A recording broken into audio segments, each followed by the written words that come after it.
blue.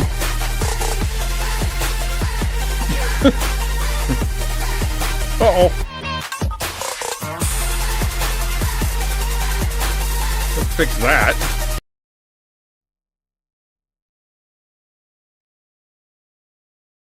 Welcome, Shadow Tuner. You have the honor of being the very first person.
Sticky hands. Yeah. The ones that you throw at the wall and they stick.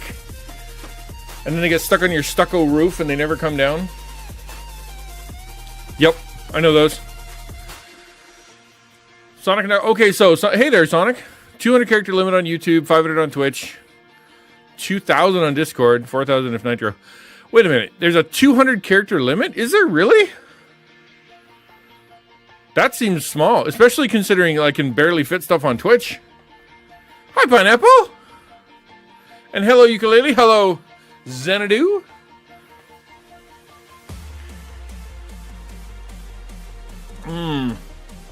Dude. What a day. I had a good day today. I know it just started, barely, sort of, kind of. But, man, what a good morning. I had a really good talk. We're gonna talk a really good talk, but we got to get through the intro music first, and then we'll talk. Yo, DJ, thank you for letting me lurk or for lurking. I hope you have a lovely lunch. May it include both protein, carbohydrates, and vegetables. So yeah, no, here's the thing. I had a great conversation with my mentor, with the guy that I meet with to have a talk about me and whatnot. He was really, really helpful and really, really kind. Asked me how I was doing, gave me good advice. It feels so good when you get to talk to somebody who cares and is further down the road than you, and their advice is it's like legit advice. They're not just making stuff up. It was really nice. So I'm flying high because of a really good coffee. Plus, coffee meeting, not just coffee, but I had breakfast, and that was nice. And he paid for it, and that was nice. I got to go on a nice drive. Drove all the way to the next town over. That was nice. It's a beautiful day outside. I get to hang out with you guys. It is a good day. It is a good day. How's your day? It's Wednesday. It's Weird Wednesday. We're gonna look at weird pictures. We're going to play a weird game. That's all on Twitch. This one, we're going to do something called a character test. It should be interesting. I look forward to seeing how it goes. Because it's kind of the culmination of all that we've been talking about for the last... How long have we been doing this for? A few months. For the last few months. A prawn stir fry. Lovely. Okay, watch out for bugs, though, because they like to dive bomb your stir fries. And you don't want that again. I was rewatching my VOD yesterday, because I do that. If you go look at my VODs, actually, I've done a pretty good job in putting the timestamps for the different things that I'm doing. So actually, I was doing that, so I was watching, and it turned out I couldn't hear my music at all in the background. So I'm sitting here. And it looks like I'm just losing my marbles. So if you can hear the music now, or if it's too loud or whatever, then let me know. But what I'm doing is I'm keeping it a little bit more louder. Getting packing to get you ready in the car again. So have you been able to? Are you eliminating stuff? Are you getting rid of some things that you grabbed, or are you're used to it now? And that does suck. You're absolutely right. That does suck. That's crappy that you have to live in the car again. Hopefully it's for a very short period of time. I hope you're able to get that financial stuff under your belt, pay off what you need to pay off. Get your hubby a job. Things like that. Well, I mean, I know he's working full time, but that we'd get paid enough to be able to pay things off. I hope that happens. 12 steps in CR. Our church has a CR program, but missed that stream. CR. CR. What's CR?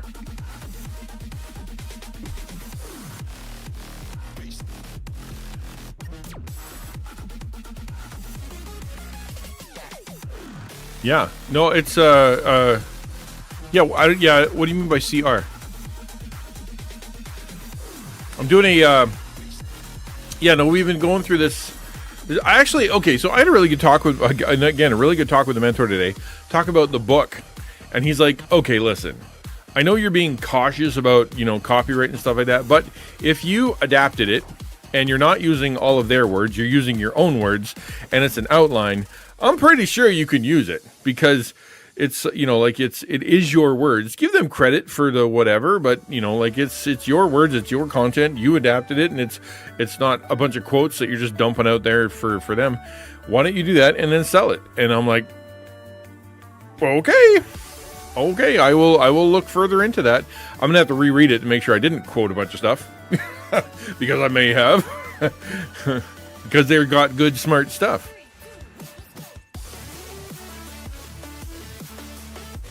Carly, we've already gotten rid of 95% of our stuff. This is just stuff that we had left over, which is only about 5%.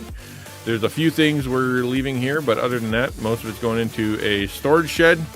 $20 should start it. Yeah, that's good. I'm glad you got the storage shed thing worked out.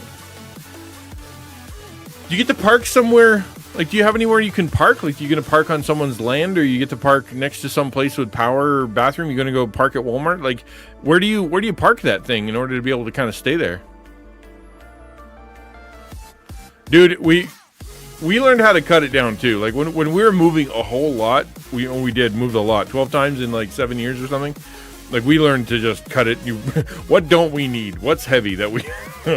what do we not want to carry around with us? Granted, we were moving into an apartment, not a car, so there's a bit more space. Park at the church. Oh, okay, all right, cool. That's cool. I'm glad they let you do that. Do they give you access to the bathrooms and whatnot? Like, do you have a key so you can get in, kind of thing? That would be kind of cool. My church. No, which one? A church. Oh, let me think. No, it was someone else's church. I worked sort of with them for whatever. They actually had a shower. They had a shower you could go and shower up in the church. The only big things we have are coffee tables, in tables and a chair. The rest are going into boxes and whatever isn't that much. And really, if you're camping out, you know what I mean? Like you can get away with a lot. And the way, there's some modern stuff out there that helps your like you can do a lot with a little these days. Like a little burner and like a little stove and whatnot. Like, and it works pretty good. It's not like it used to be where like literally you'd get the little thing and it would be made by some camp company and it would melt. It'd get hot, but then it would melt itself. It would start itself on fire and it wouldn't work anymore. But they make some good stuff these days. So hopefully that'll help you out. Bummer that you can't get a room though. I get it's hard to move into a church. It's not really a house or whatever, but that'd be kind of cool to be able to kind of crash somewhere that has, that you're indoors. But at least, it's a big, humble statement. It's something that you're willing to do, that you're willing to go and move into the car and, just say, we're going to be there for a while. We're going to do the right thing. We're going to get rid of the loans and get rid of all of our debt and whatnot. and then we're going to start this thing over, because there's a lot of people who would be very angry and very, very, just the world is against me, depressed kind of thing. And I'm sure that you're not super thrilled about it, but it's the way that, at least reading your text and whatnot, and reading what I've seen from your messages, it sounds like you're walking in there with a decent attitude. Like you're not getting really angry. Yeah. Hormel dinners, and church might let us heat them up. See, that's cool. I'm glad the church is able to do that. That makes me happy, especially if they know the situation you're in, right? Like maybe they can't help you or house you, but they can help in whatever the way they can. I mean, what's the point of having? I said this when I was a pastor. What is the point of having this giant building and it only being open 6 hours every week? That makes no sense. 3 hours on Sunday, 3 hours on Wednesday, and then it's just closed. Why have a building at all if all you're going to use it for is 6 hours per week? Like we should be hosting community things. We should be helping people out. Refugees can crash here. Like there should be a reason to have this thing far beyond just, it's the building we have church in on Sunday and Wednesday. It's like, it's a gift for us, obviously, to have that building, but it's also something that we can help others with. Yours open 7 days a week. Yeah, ours wasn't. And really, to be fair to the church, we were in the middle of nowhere. Like we were like farmland on a corner in the middle of a dirt road kind of thing. And so it wasn't it wasn't a place where you could like get to easy. But I still thought that we should figure something out. Yeah, not just Sunday service in the pastor's office. Yeah. In fact, I didn't even go to my office. There was no point, because they tried to make me for the first year. They were like, you got to go sit in your office. And I'd be like, there's nobody here. And there's never anybody here because, there's just not a thing. So I was able to stay home and have a home office. I didn't say I wasn't depressed or anxious about it. At least we're all together. I can walk my dogs, pick up their stuff, take showers, maybe even heat up dinner. Yeah, exactly. I mean, that's a positive attitude. You don't have to be thrilled about it. You don't have to be, woohoo, we're looking forward to it. But, there's a big difference between kind of being bummed out that it's happening, but doing it with a positive attitude and a hope to the future, and doing it with just being angry and grumpy and frustrated and, turning it into your entire life story. Because there's a lot of people who would do that. You know what I mean? They would legitimately use this as an excuse to be the only thing they will ever talk about, and everything's about that, and you're not like that. You're like, this is the thing happening in my life, but it's not the only thing in my life. I think that's really cool. I really do. Sonic, still working on. What are you working on there, Sonic? Hopefully it's something fun. Hi, Dragon. So yeah, okay. So let me go through the things I was going to go through with this talk. It was really, really cool. So the book thing, I might be able to actually sell that because if I'm willing to look through it and whatnot, and maybe I don't know. I don't have a lawyer or anything, but get someone to look through it and be like, am I going to get sued or something? Not that the church is allowed to sue each other, but some people don't listen to the Bible. And then the next thing was how we can maybe use Taco to serve Christian streamers, Christian content creators in a more practical way.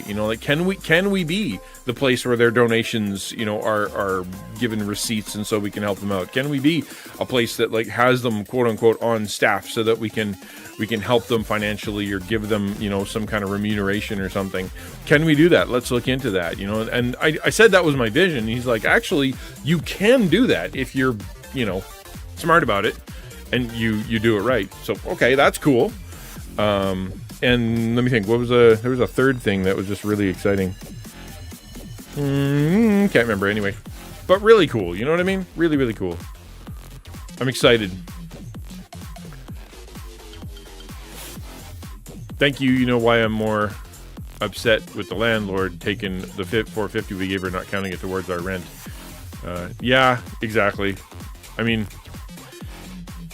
you two have been taken advantage of a couple times by people in power, and it just sucks. When you're down, the last thing you need is to be kicked, Got the MRI results back. It's nothing to worry about. The artery has formed in the auditory canal where the auditory nerve is, a natural occurrence, so the nerve is picking up all the sounds from the artery. I got a referral to a tinnitus clinic to see if there's some sort of tech that will help, like pillows with speakers. There's a bunch of stuff, because I looked into the tinnitus thing too. You've got, white noise machines are always helpful. You get the shh. When I was sleeping by myself in the at home, like we were, I was snoring. We were working through some health stuff, and I was working sleeping by myself. I had a white noise machine going, and I really liked it. It was a white noise app on my phone. Really cool, worked really good. Couldn't hear anything, and there are ear.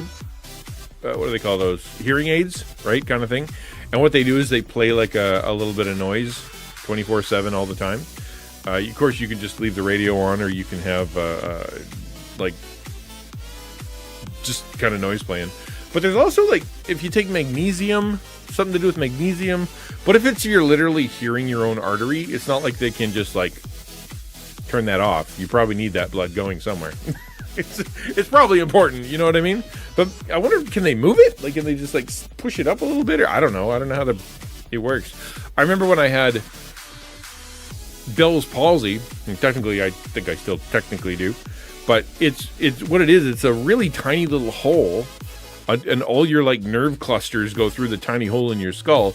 And if it gets swelled, it just shuts off those nerves. You know what I mean? And then all of a sudden your face goes blur. And there's nothing they can do, and there's nothing they can change, and there's nothing they can do to help. It happens, and there's nothing we can do, which sucks. But at the same time, I mean, if there's nothing you can do, nothing you can do. No treatment necessary? Okay, there you go. Yeah. Pillows with speakers, though. Unfortunately, because I'm sleeping next to my wife, I don't think she would like pillows with speakers. I don't get the impression that that's a good thing. So, yeah. But we have the fan on, we have the wind in the room. That's nice. If I can, is there a way I can move a table chart from Microsoft OneNote to Microsoft Excel equivalents with a simple copy paste, but the same format, just not a small table, but 204 rows? I would say this, Sonic. What you can do is go to see if you can export it as a file that Excel understands. Can you export it from Microsoft OneNote into comma-separated values or into an Excel format, as opposed to copy paste, or as opposed to trying to open the file? It could be that if you could export it to comma-separated values, CSV file, then it could open it and you wouldn't lose all your stuff. Try that. If you can't copy paste, then try and export with a file format it can understand. Pillow speakers might be okay. Speakers as pillows. Pillow speakers good. Speaker pillows bad. Yeah, I couldn't agree more. But the white noise machine is legit. I don't know if you have one, but it was legit helpful. It was cool because it was an app, and it had 5 kinds. It had white noise, pink noise, blue noise, brown noise. And it had a bunch of, and they really were all different. So I think I like pink noise best, and it's just a different kind of tone. You and ladies go for baby scans, how they can listen to the baby's heartbeat and that whooshing noise. Oh, interesting. Yeah, okay. You can it's weird that you can hear your blood. You don't think of your blood making noise. You know what I mean? I don't know how to do that. I think they only have Open Office Writer. Well, somewhere in your file format, when you hit File and it goes to, Save, Open, somewhere in there, you're going to have Export. Might even be under Save As, but it'll probably be under Export. Yeah. Today we're going to be jumping into a character test. That is the plan. It's kind of cool. I'm actually quite excited about it because it's always, I don't know, like I said before, I really like tests. It's one of my most favorite things, is to just kind of be evaluated and be able to see where I am, et cetera, et cetera. Like it's a good thing. It's a good thing to do. So let's see what we can do. There we go. Measuring your leadership growth. Cool. How come it doesn't fit now? Am I just doing one too many? One too big? No?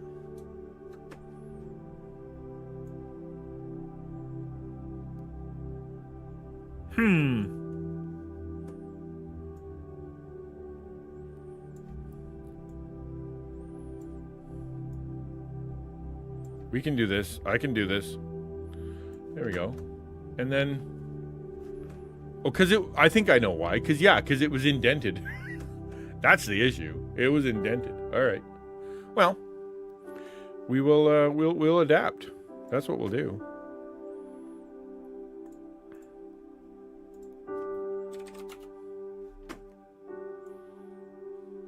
Cool. Pineapple. I've had to stop eating pepperoni pizza or anything with lots of salt. That really sets it off big time. If you know what happens when your body, when you eat or do things to it, it would scare you. Dude, I know, right? Like I've definitely noticed that there, after some foods and some, normally the ones that aren't good for you, my tinnitus is bad. I've had it really bad. And I'm like, what did I do to myself? Because it was, whatever that food was, it really, really, really wrecked me. Not cool. No bueno at all. Thing is, it's okay in OneNote format as it's something I've just added to the chart, but I wanted to share the chart when done by a simple link, not requiring an email to share. Well, yeah, you're going to have to do what... Dude, use a screenshot. It's fine. If you're sharing it, and people want to see it, then they're going to want to see it. You could, it's not, you're not trying to adapt it to the other format, then just send a screenshot. Hello, River. Good to see you, man. How's stuff? I'm going to... Oh, actually, that's funny. I apologize for only finishing half my sentences because I'm kind of talking to myself. I'm literally trying to process all the things that I'm currently doing, and I'm still trying to get used to this. I mean, it's been a couple weeks. It's not like it's not like this is new. It's been a couple weeks. Made myself wake up. Oh, I hear that, man. So last night, so yesterday, 2 p.m., I'm like, oh, crud, I didn't take my third, medication. Crap. And part of what the medication does is that, it gives you focus, energizes you, whatever. And I'm like, oh, well, I'm screwed. So I took that. And then we watched this scary, we didn't know it was scary. We watched a scary thing. And I think I had, something to eat while we were watching. And I went to bed and I'm like, I'm not sleeping. It's 2 a.m. and I got a meeting at 8:30 a.m. in another town over. You know what I mean? So I'm like, man. So I'm like, I'll set the alarm. I'll set this alarm and set 2 alarms because that way at least I'll get up. And I did. I was able to get up and I felt good and it was fine. Had some coffee, took off. Super awesome. And then got back and I'm like, oh, yeah, now I'm tired. But actually, jumping on stream, as always, it's energizing. I really like it. I like being with you guys. It's so much fun. How many times did you hit the snooze button? There you go. Yeah. I'm dangerous with that snooze button, man. Like, we've all lied to ourselves, right? The whole, I'll just close my eyes for a second, and then you wake up and it's 30 minutes later and you didn't even know, like, you just poof, you're gone. I definitely have that. So I try not to lie to myself anymore. I use that snooze button, but you're not even supposed to do that. Like, all the people who tell you how to do sleep properly and how to wake up properly, they literally say, don't use the sleep button, because you're basically like making yourself more tired. It's like it messes with your ability to wake up. But you know what? 9 more minutes of sleep, please. Usually hit the old sleep. Yeah, I hear that. All right, tell you what. I'm gonna pray, And then we're going to jump into this leadership evaluation growth test thing. And then we're going to have a talk about it. Hopefully you'll follow along with it. That'll be cool. I'm looking forward to doing it. God, thank you for the stream for this day. Thank you for bringing us to this place. Thank you for YouTube and the technology to do this. It's incredible that we can send high definition video all around the world for free. It's wild. The gift that you've given us is amazing.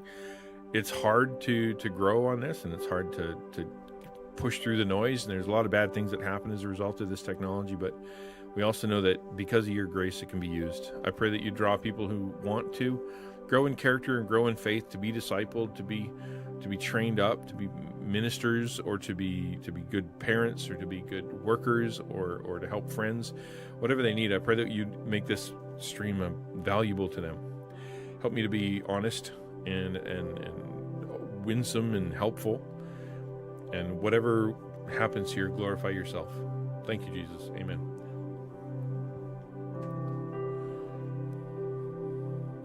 So what we do on this channel is we do leadership development, and we do personal development, we do character development, we do development. It really comes down to, and I think the word that I'm going to use is life coaching. We're talking about life coaching. It's how do you do certain things? How do you improve yourself? What are some big questions you can ask? And then we push a lot of the stuff, the post-stream talk, into either come talk about it during the game or onto the Discord. I'm processing through how we can kind of keep this stuff going in a meaningful way, because I've heard a lot of comments. Like, I will go on to Twitch streams and there will be people, more than a couple, that have been like, I'm going through your VODs and I'm listening to this content because I want to grow as a leader, a person, someone who is who's purposeful in their life and actually on growth. And because many people in the Twitch realm and many people in just kind of life in general don't have their own pastor, don't go to church, don't have a mentor, don't have a leader, don't really have someone investing in them. And that, not just young people, like people all over the place just don't have someone who's willing to invest in them. I think this content can really help out. That's my hope. And so if you know somebody who is, needs help, needs growth, wants a challenge, why don't you tell them to come and hang out and either watch the VOD or to come and ask questions? Because I think it's great if over lunch or over dinner or whatever it is, you spend a little bit of time kind of asking big questions. I think it's really helpful. Great. Go watch your YouTube, go watch Netflix, go watch your anime. But if you take an hour out of your day and you have a little conversation about this kind of stuff, you'll be better for it after a short period of time. And if you are enjoying this series, please let me know. I would, not that I need, a pat on the back, but I'd like to know what I'm doing right, and if it's helping you, and if it's not helping you, let me know how I can. Is there something we can do on Taco or through my channel to be able to help you, grow a little bit more? On yesterday, speaking of talking about growth and connecting and all the rest of that stuff, I had a really cool experience because I sent I sent a Discord message to Susie. Remember yesterday when I went over to his channel and I'm like, this is so cool. I really like how his setup is and I want to steal it. I sent a message to Susie right after a stream and I'm like, I love your setup, love what you did. I think it'd be weird if I just straight out stole it without at least telling you first. So this is me telling you, I'd like to copy or your what you did and how cool it is and try to make my own version of it. And he was super nice. Obviously, I mean, what's he going to say? No, you can't have it. No, he's like, go ahead, happy to do it. He was very, very, very gracious. So I'm excited that I get to do that, and we can create more purposeful content that will be able to help more people and invite more people. It's hard to invite people. This is a noisy place, the internet. But it's if we can crack through and then use every tool at our disposal, then let's do that. All right, let's do this thing. If you guys have questions along the way, by the way, feel free to jump in and broach that. I'm happy to be interrupted. No problem. Measure your leadership growth. Now, we're not going to, obviously this is leadership material, so I'm not going to spend time. It's not all about leadership. We're not only going to talk about how to be a leader. This is really personal growth stuff. So we're going to adapt this into personal growth stuff and, how to be a good employee, how to be a good mentor, how to be a good mentee, things like that. So we're gonna try to adapt it. So he's good about that. He's similar into you, trying to help people get into streaming. Yeah, and he started that organization a while back. I mean, he's had Unity Gaming forever, but like it was like a month ago he started something like Taco, but I don't know what exactly it is because, like I said, I don't really spend a lot of time chatting with Susie. He sounds like he's a cool guy though. I'd like to get to know him more. I like a good motivational speech. All right, rock and roll. I'll do my best. Hi, Tommy. Good to see you. Glad you're here. I always feel like a celebrity comes into my chat whenever Tommy comes. Probably because you got like a really good username. Just a really good username. Measuring your leadership growth, an evaluation for growing leaders or people. Measuring your people growth and, evaluating you as a people. Psalm 139, love this verse. Search me, O God, and know my heart. Try me and know my anxious thoughts. See if there is any hurtful way in me. Lead me in the way everlasting. This is a dangerous prayer. It is something that when we ask God to do this, it's a big deal. It's a humble thing to do. It's not a small trite thing to do. It's not just inconsequential. If you're saying to God, search me, O God, and know my heart, what it doesn't just mean, because God already knows. What you're saying is, God, give me a report. Tell me, convict me. Show me what is going on inside of me that I don't know, where my emotions at, where my desires are at, where my hopes are at, where my fears are at. Search me, look through me, go top to bottom, and then tell me what I'm doing. Try me, test me, go put me through the paces. Like that's a hard one, right? You're literally asking God, give me a test. Test my character, test my patience, test my love, test my ability to handle suffering, test my ability to handle money. Test, like you're asking God, look through my life, tell me how I am, and then put me to the test and know my anxious thoughts, right? So the parts of me that are really worried, the parts of me that are like freaking out, the parts that I that are going to lead me into temptation or lead me into some kind of idolatry or control issues, or that are going to make me hurt somebody because I'm anxious. Show those to me and help me understand them so that I don't fall into those things, and see if there be any hurtful way in me. Lead me in the way everlasting. Like, see if there's any hurtful way in me, right? As in like ways that I'm hurt, ways that I'm hurting others, ways that I have, broken covenant, or ways that I've made interpersonal mistakes, and then point me in the right direction. All after looking through and seeing all these things, point me in the right direction. You know what I mean? Point me in the right direction.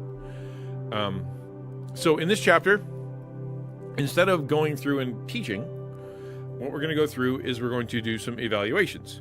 We're going to measure the central qualities of a healthy, effective, lasting leader, or really human being. The list of characteristics is timeless and universal. That's why we're doing this. It will measure your leadership qualities and measure your personal everything. Talk about your responses with the rest of the group. Do others agree with your assessment? This is a big one. What we should be doing is this live over Discord where everybody can talk. But, we're going to see if we can do it with chat and whatnot. Right? Test me. Such a dangerous prayer. I often pray, God, please help me improve this thing. But, please don't choose the hard way.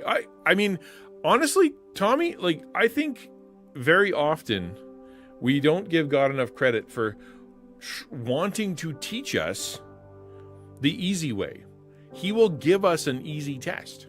He'll give us the conviction, the conviction of the sin. He'll give us the scripture to follow. He will show, he'll be like, okay, here. And then we just don't listen. We don't listen. We don't pay attention. We don't obey. We don't take the easy lesson. And so God's like, all right, we're going to have to do it the hard way again, because this is going to hurt you, so let's do this the hard way again. Right? Yeah. And please don't do the Job thing to me. I think the undercurrent of that is, is saying, God, don't be unfair. Don't make it bad. But that's really not what the scripture says, right? It's literally saying whatever it takes. I want to be more like you, and I want to be more like what you created me to be. I want to be more about, finding my place in this world and and removing all the things that are standing between me and me and being a good person. So do what it takes, as opposed to like, which, I mean, Tommy, I totally get it, because I do the same thing. Like, yes, I want to be more Christ-like, but no, I don't want more suffering. Yes, I want to be Christ-like, but I really would rather not have to go through the difficult part. And I'm pretty sure there's often times where he's like, well, I've shown you the easy way, and I've told you the easy way, and I've made it pretty obvious, but you're not doing it. So we have to do it the harder way. Yeah, it's a me thing, not a God thing. You clearly says, he says, do X, and we say, well, yeah, but I want to keep doing Y. So God, tell me how you make me happy, but keep doing my own thing. Yes. Yeah. That's literally the whole thing. Let me do whatever I want, but bless me anyway. Right? Let me ignore what you want and only do what I want, and then provide for that. That's not how God operates. Let's talk about, there's a bunch of tests, by the way. There's not just one, there's a bunch of tests. We're going to only talk about character today. We're also going to get into, what's the next one? Compassion and courage, competency, convictions, commitment, charisma. Yeah, we're going to talk about a bunch of stuff over the next, probably 3 weeks, but we'll see how it goes.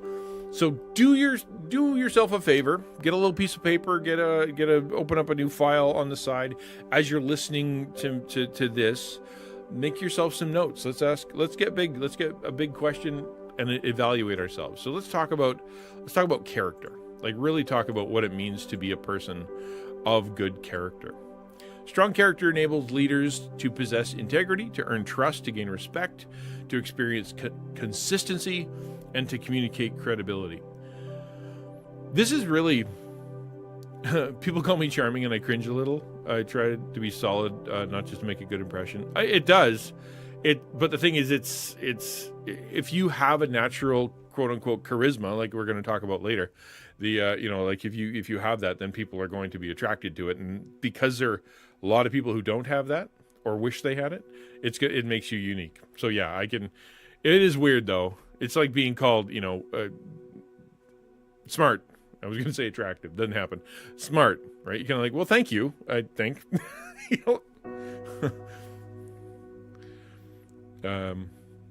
Years ago, I remember someone saying, God, do what you want with me. Within 6 months, he lost his house, lost his job, and his pet cat died. He said he was so far away from what God wanted. He had to start from scratch. I mean, yeah, that's brutal. But at least he saw it. You know what I mean? At least he saw it.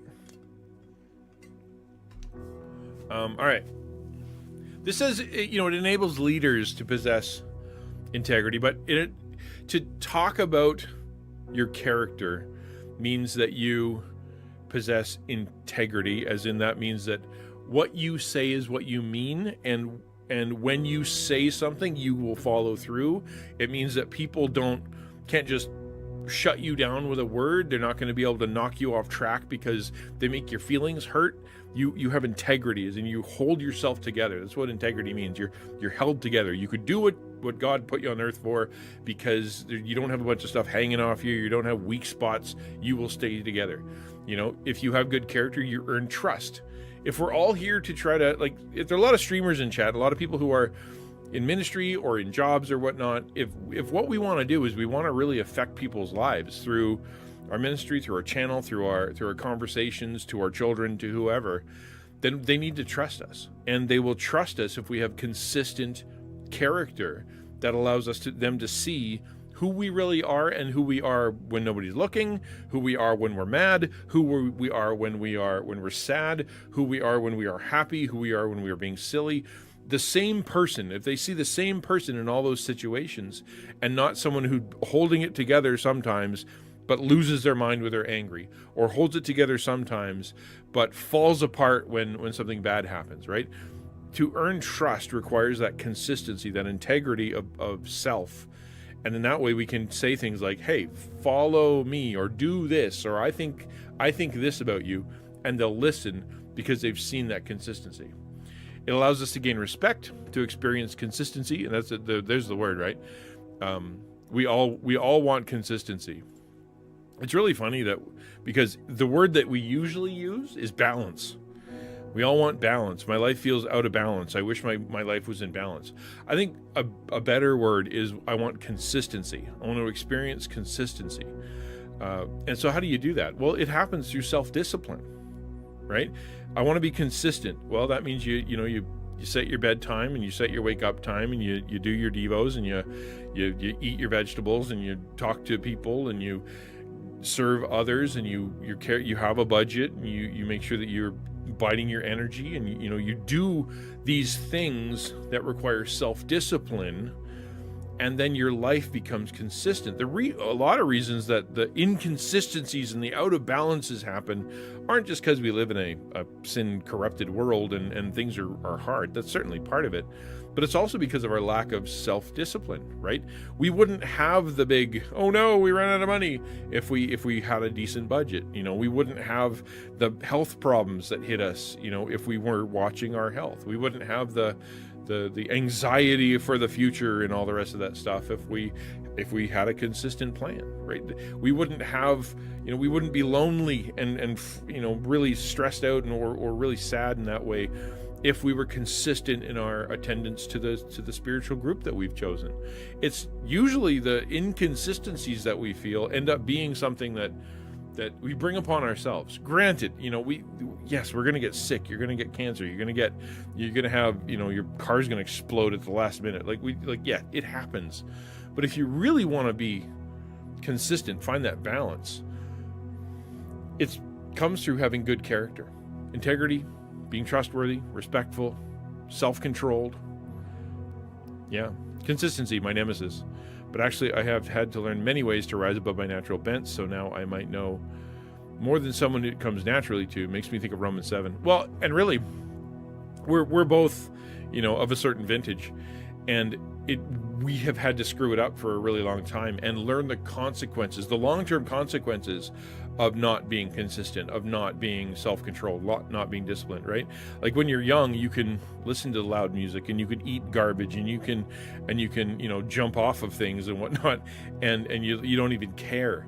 But later in life, as as the tinnitus starts and as the doctor's like, actually, years of doing that has caused this problem inside of you, you start to learn that your lack of discipline has consequences that you didn't want. You know what I mean? It has consequences, which means you have to either blame everybody in the world and blame sin and blame everybody, blame Satan, blame the planet, blame McDonald's, or you own it and you go, I need to be more self-controlled. Yeah. Fall off helicopters. True enough. Yeah. Donnie says, listening to Paul Washer last night, he said, what we need is to stop saying, I think this is what we need to do, and simply, let's see what the word says. I mean, Paul Washer, man. Yep. He's a great guy. I love Paul Washer. He's got those sort of devos and sermons where you're like, you take one and you're good for a little bit. He preaches weekly somewhere. I imagine listening to Paul Washer sermons weekly. Normally you listen to one of them and you're like, nah, I'm good. I'm going to go chew on that for a month.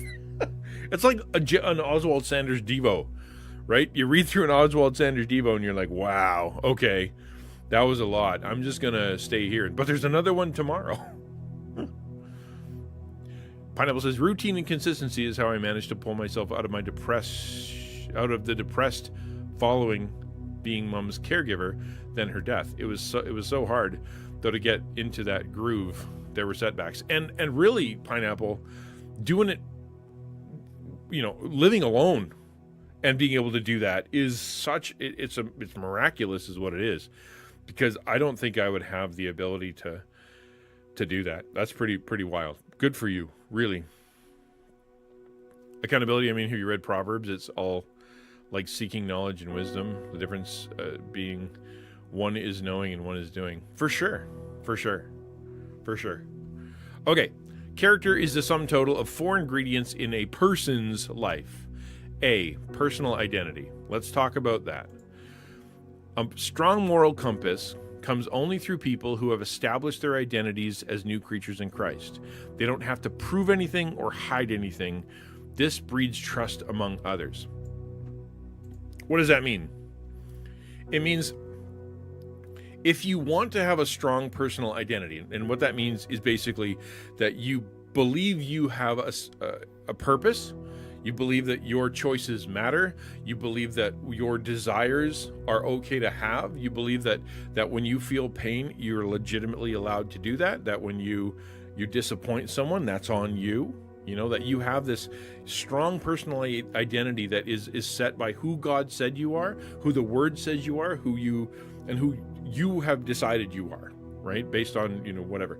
It's not based on the emotions of others. It's not based on the other people saying, this is who you are and this is what you should do, what your mom said, what your dad said, what your seminary said, whatever, your college, your professor, your whoever was telling you this is what you should be. You understand who you are outside of all that between you and God.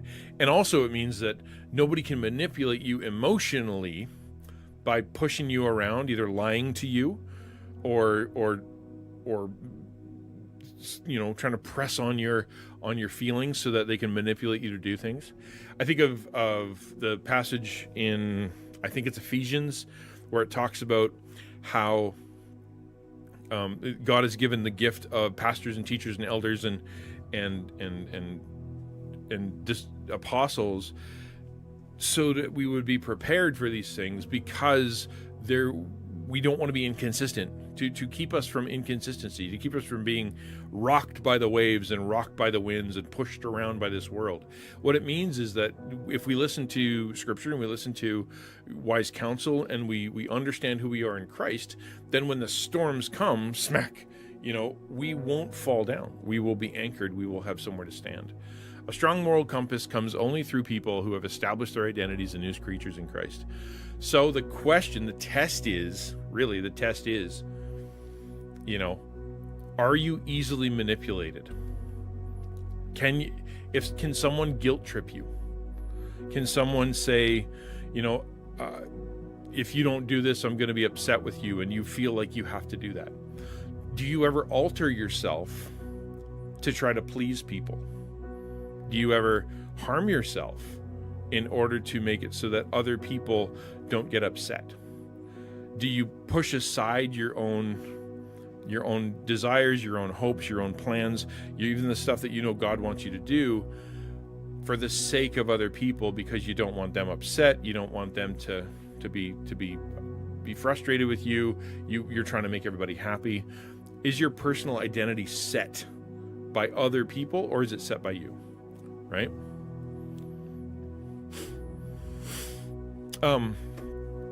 The example that I use when it comes to this is for streamers, like streamers and content creators who alter their content, themselves to try to please other people. Right? God's like, okay, I put you on earth, gave you this gift, gave you this audience, gave you this message, go do that.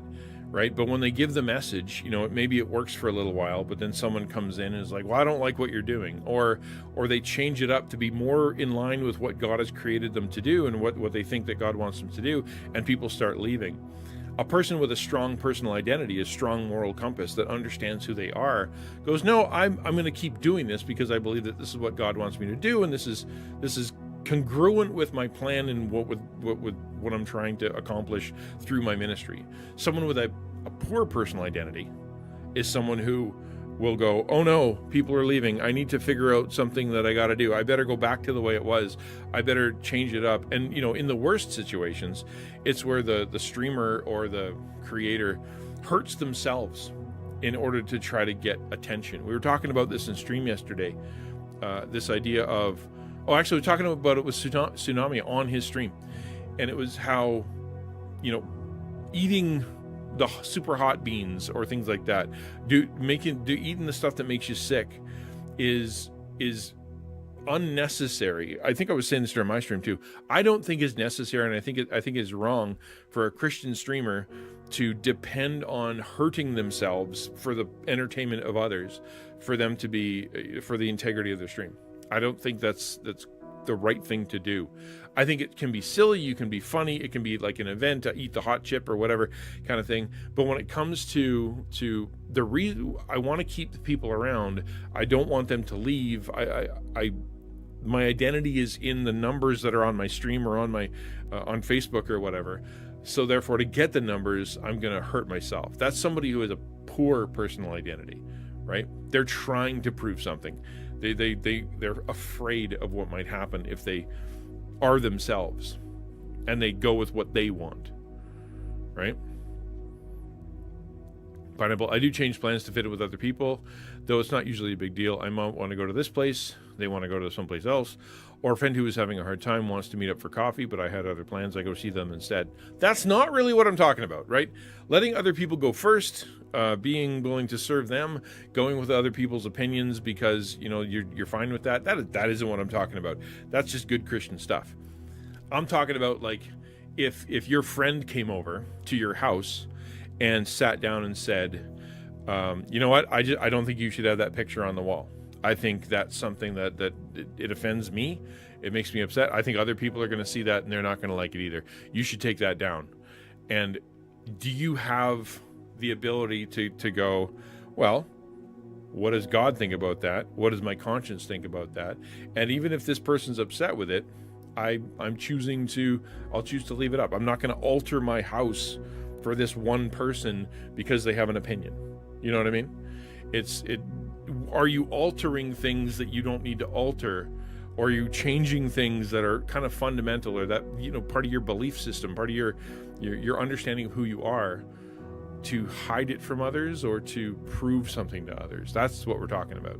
If you can't ever, Pineapple, like if you never are able to go where you want to go, right? You can't stand up and simply say, you can't say, no, actually, I really wanted to go to that place. Or can we hit that place on the way by because that's somewhere I want to go? If you can't get to saying that because you're too afraid that person's going to leave you or be upset with you, or they're going to talk behind your back, or they might not be your friend anymore. If that's how you're thinking through it, then that's a personal identity issue, right? That I can't raise my own opinion. I can't push my own opinion. I can't ask for things because I'm afraid. Which comes to the next thing, right? Yes, they can. The person we had scheduled had some kind of car accident, had to wait 6 months. They had to wait several more months unexplained. Yes, of course. I mean, obviously. Yeah, that's not what we're talking about at all. Number B, emotional security. This is, we'll just read it. God desires to construct in us a positive mental and emotional framework. Emotional stability is like the infrastructure that holds a leader up in crisis. It holds everybody up in crisis, right? What this looks like is someone who is able to face difficulty but keep going, to face uncertainty but be consistent themselves. Someone who emotional stuff can happen around them, but they are able to continue to have that positive, that mental and emotional framework. For example, there are plenty of people we know that when their sports team loses, they're grumpy people. That when, you know, the news says a certain thing, that they turn into a psychopath. You know, that when their mother comes over, or their, you know, mother-in-law comes over, you know, suddenly they are, you know, they're afraid and they're running around like a chicken with their head cut off and they're in panic mode. You know, that when they're talking to their kid, they turn into, like, it's all baby talk and it's all, you know, or whatever. It's for them, it's their emotional framework is easily knocked over, is easily moved around because of other people and because of situations, because of things they can't even control. An emotionally secure person has that infrastructure, has that ability to face pain, face fear, face anxiety, face loneliness, face sadness, loss, grief, and they don't fall apart. As a Christian, obviously, the thing that holds us together is the fact that we believe in Jesus, and Jesus has the future, and Jesus gives us hope. You know, he's taken the sting out of death. He is our provider. He is the one who's going to bless us. We know that it said, you know, blessed are the meek, and blessed are those who mourn, and blessed are those who are persecuted. You know, going through hard stuff is expected. That helps us as Christians to put it in perspective. So that allows us to have that emotional framework. But if you want to be someone who's secure, a person of good character, it means you have an emotional security. So the question is, can you handle bad things? Can you handle a crisis? What happens when you have a crisis? Do you become super controlling? Everybody in line, everybody gets yelled at. Do you fall apart, right? Do you crawl away and hide? Do you scream out for help because you feel like you can't do anything ever? You'll fall apart. Nothing you do helps. What do you do when there's a crisis? An emotionally secure person is able to make decisions, is able to understand their limitations, doesn't fall apart, can keep going, can help others even. So where are you? Where are you? C, ethics and values. A person of good quality, a person of good character, is a person who has strong ethics and values. Leaders or people, human beings, must be principle-centered. They can't drift with the culture. Sorry, that got loud. They can't drift with the culture and change the foundations on which they stand morally and spiritually. Values include the ethics and principles for which we stand on which we stand, right? Basically, it comes down to people who have conviction. They have beliefs that are fundamental to their lives, that they are so strong that it doesn't matter what anybody else says. It's just true, and it'll be true always, right? It's not the same as being stubborn. It's not the same as being unscientific. It's not the same as being, refusing argument or only ever, keeping your eyes closed and, having the blinders on. That's not what we're talking about. People who are intelligent are open to dialogue and debate and discussion and changing their minds. What we're talking about here is someone who they have a strong belief in something. They believe that God said it. They believe that it's important. They believe that it's important and it helps people and it's part of their culture and part of their society and a good thing. And they have followed that. But when the world changes or their loved one changes or the company changes or whatever, they consistently believe that, and they're not going to go along with that. They're going to go, no, that's not what's going to happen. I stand on my values, my ethics. I stand on what is right and wrong. No, I'm not going to just leave. And the company says, well, then we're going to fire you. And the government says, well, we're going to put you in jail. And your spouse or your friend or whatever says, well, then I don't want to talk to you anymore. Right? A person of good character goes, that sucks. I'm sorry for that, but I refuse to break my principles to please you or because of your leverage. A person of good character stands on the foundation of moral and spiritual truth. So the question is, fear. Sorry, let's talk to Donnie about fear. This was powerful. I was listening to Moody on my way to work. They were talking about the Middle East tension right now. Get to work, looking out the window of my truck. And this, it's a good test, right? This whole Middle East thing. I saw a tweet from one of the pastors that I know, and it basically said something like, you don't have to throw your faith out if you want to support Israel. You don't have to turn Israel into Jesus or whatever and all of a sudden become a terrible theologian because you want to say that you support Israel. You think that Israel can defend itself. Be both. Be a good theologian, but also have the convictions to say, this is the side on which that I think is right. Looking out the window, then I heard the Cornerstone come on the radio. Got to looking out my window, feeling the crescendo sunset of a quiet sea, sitting with the ones that I'll love. We're waiting on a flashing green, a flash. Yeah, that's cool. I love those coincidences. That's cool. Yeah. I love that. That's neat. Those moments. I saw the most beautiful God rays today. If you don't know what I mean, the clouds were perfectly cobbled and they had little pokey holes, and through those were just like beams of light, and it was really cool. Like there was a whole bunch of them just like beaming all over the place. It was really pretty. I literally just said out loud, right? Just like said it out loud. Like, wow, God, that looks really nice. Good job. That was cool. Yeah. So the question is, when was the last time you altered your morality, or hid your morality, or altered your principles, or didn't stand with your principles to try to please someone else, or because you were afraid of the consequences? Right? That's what happened. And it may have snuck up on you, right? Like it may not have happened like all of a sudden in stomps the Gestapo and is like, I'm going to do this bad thing. And you have to go, no, that it can sneak up on you, like the little compromises that happen during the day, the little alterations that happen, in your viewing habits, in your sexual identity, in your understanding of who God is, of a little, a little bit more racist every single day, things like that. It can literally sneak up on you. So when you evaluate your ethics and values according to Scripture, according to what you think is right and wrong, and you go back a year, you go back, till yesterday, are you changing?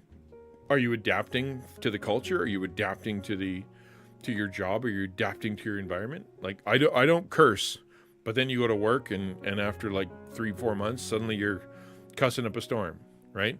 I would never watch a movie like that. And suddenly your teenagers are older and they're watching movies and you want to be with them. So you're watching movies like that. I believe that, pick a conviction, but are you altering?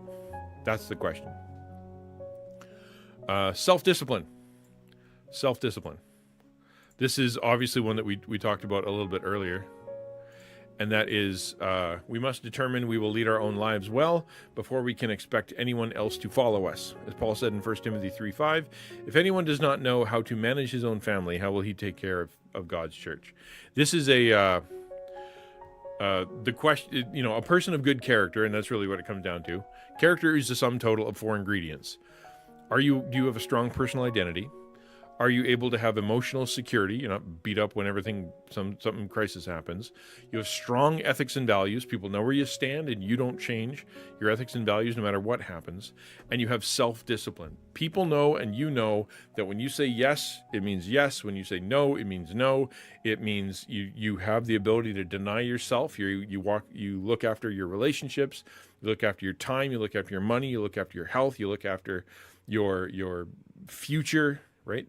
Other people can depend on you because you have the discipline to do that. You maintain things that you need to take care of. You don't just let them fall apart and hope they stay together. You look to the future instead of just being like, oh, I'm going to live in the moment and I hope for the best. You're looking to the future because you know that your discipline will carry you through. It's important. You can deny yourself pleasures or deny yourself things for now because you know that's not the right thing to do. You can put the thing you can't afford back on the shelf. You don't know why it was in your hand in the first place. You can put it back on the shelf, and it's personal discipline. You have the even if you don't feel like it, right? Even if you don't feel like it, you still do the spiritual habits. You still meet with that person. You still forgive that person. You still connect to whoever that is, even if they're difficult. You go to the hard meeting. You go to the difficult, do the difficult hard work. Like you keep doing it. Do you have self-discipline? Or do you find yourself to be lacking discipline? And that's easy to look for. You can do it. You can see it in your body. You can see it in your mental health. You can see it in your physical health, right? You can see it in your relational health. Do people count on you or do they stop counting on you? Do you know others well or do you ignore others? Like, do you keep getting cavities because you don't brush your teeth? Do you, when's the last time you were in the Word? Do you, things like that. Do you have strong self-discipline? Right? Yeah, delayed gratification. Exactly. You're able to delay gratification. So this is the test. Personal identity, emotional security, ethics and values, self-discipline. So as you think about your own character, this is where we're going to come down to it. This is the 1 out of 10 test here. As you think about your own character, rate yourself on the following. A,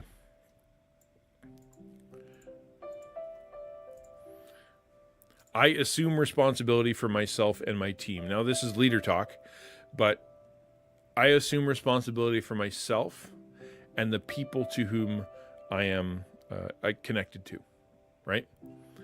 I don't push responsibility. I don't blame others all the time. It's not the world's fault. It's not the politicians' fault. It's not the corporation's fault, or it's I own my stuff. You know what I mean?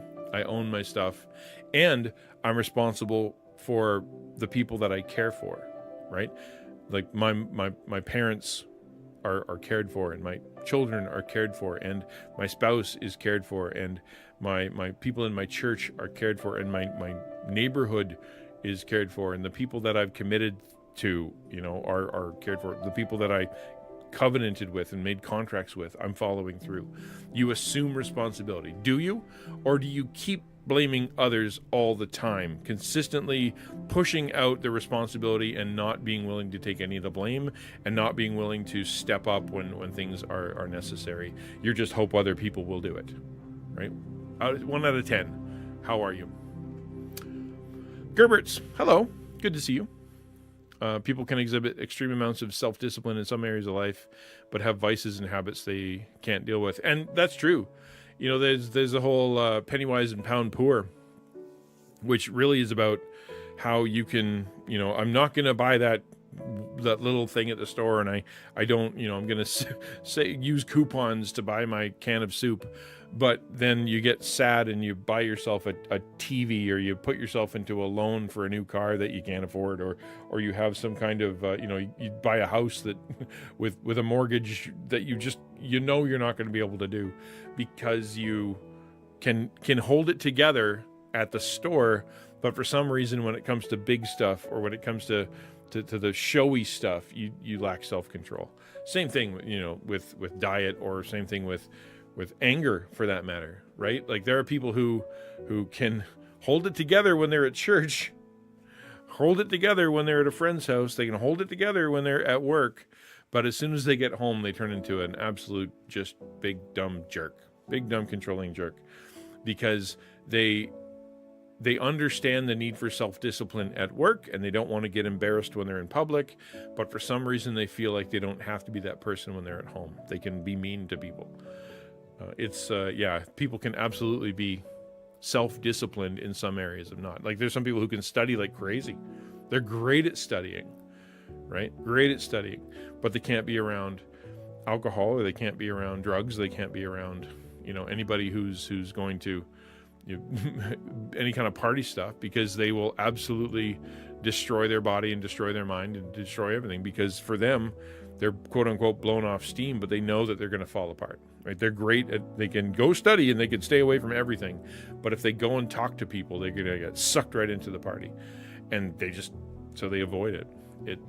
If they had self-control, they could go to the party, they could not get sloshed, and they could go back to studying afterwards. There's a lot of people that are like that.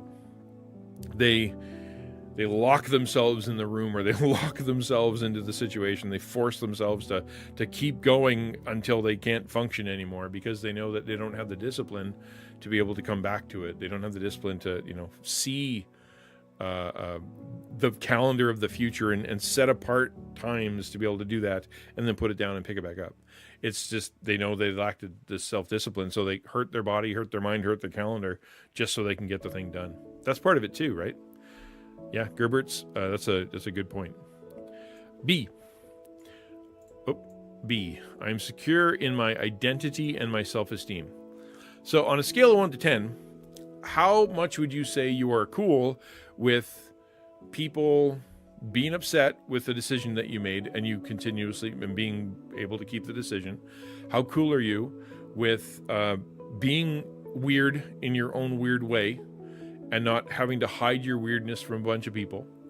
How cool are you when it comes to being able to have a conversation with folks, and you're not consistently like checking your zipper and checking your teeth and checking your hair and worrying about what you're saying and worrying about what you just said and worrying about the conversation later because you're terrified they might not like you. You think you might have said something weird. You're not sure. Self-esteem. Like, do you believe that you are of value? Can you stand up for yourself? Can you say that God has created you in a special way? God has given you an opportunity to live in this world. God has a purpose for you and other people, and you're worthy of love. You're worthy of care. You're worthy of protection. You are worthy of having someone love you. Or are you struggling in that? Right? Really struggling in that, not believing that you have worth, or maybe you're struggling with self-worth. Where are you in that? Dragon's a 10 out of 10. There you go. 10 out of 10. Good for you, buddy. Not as cool as Tupac, but I agree with him. Only God can judge me. I mean, that's not what the Bible says, but I get you.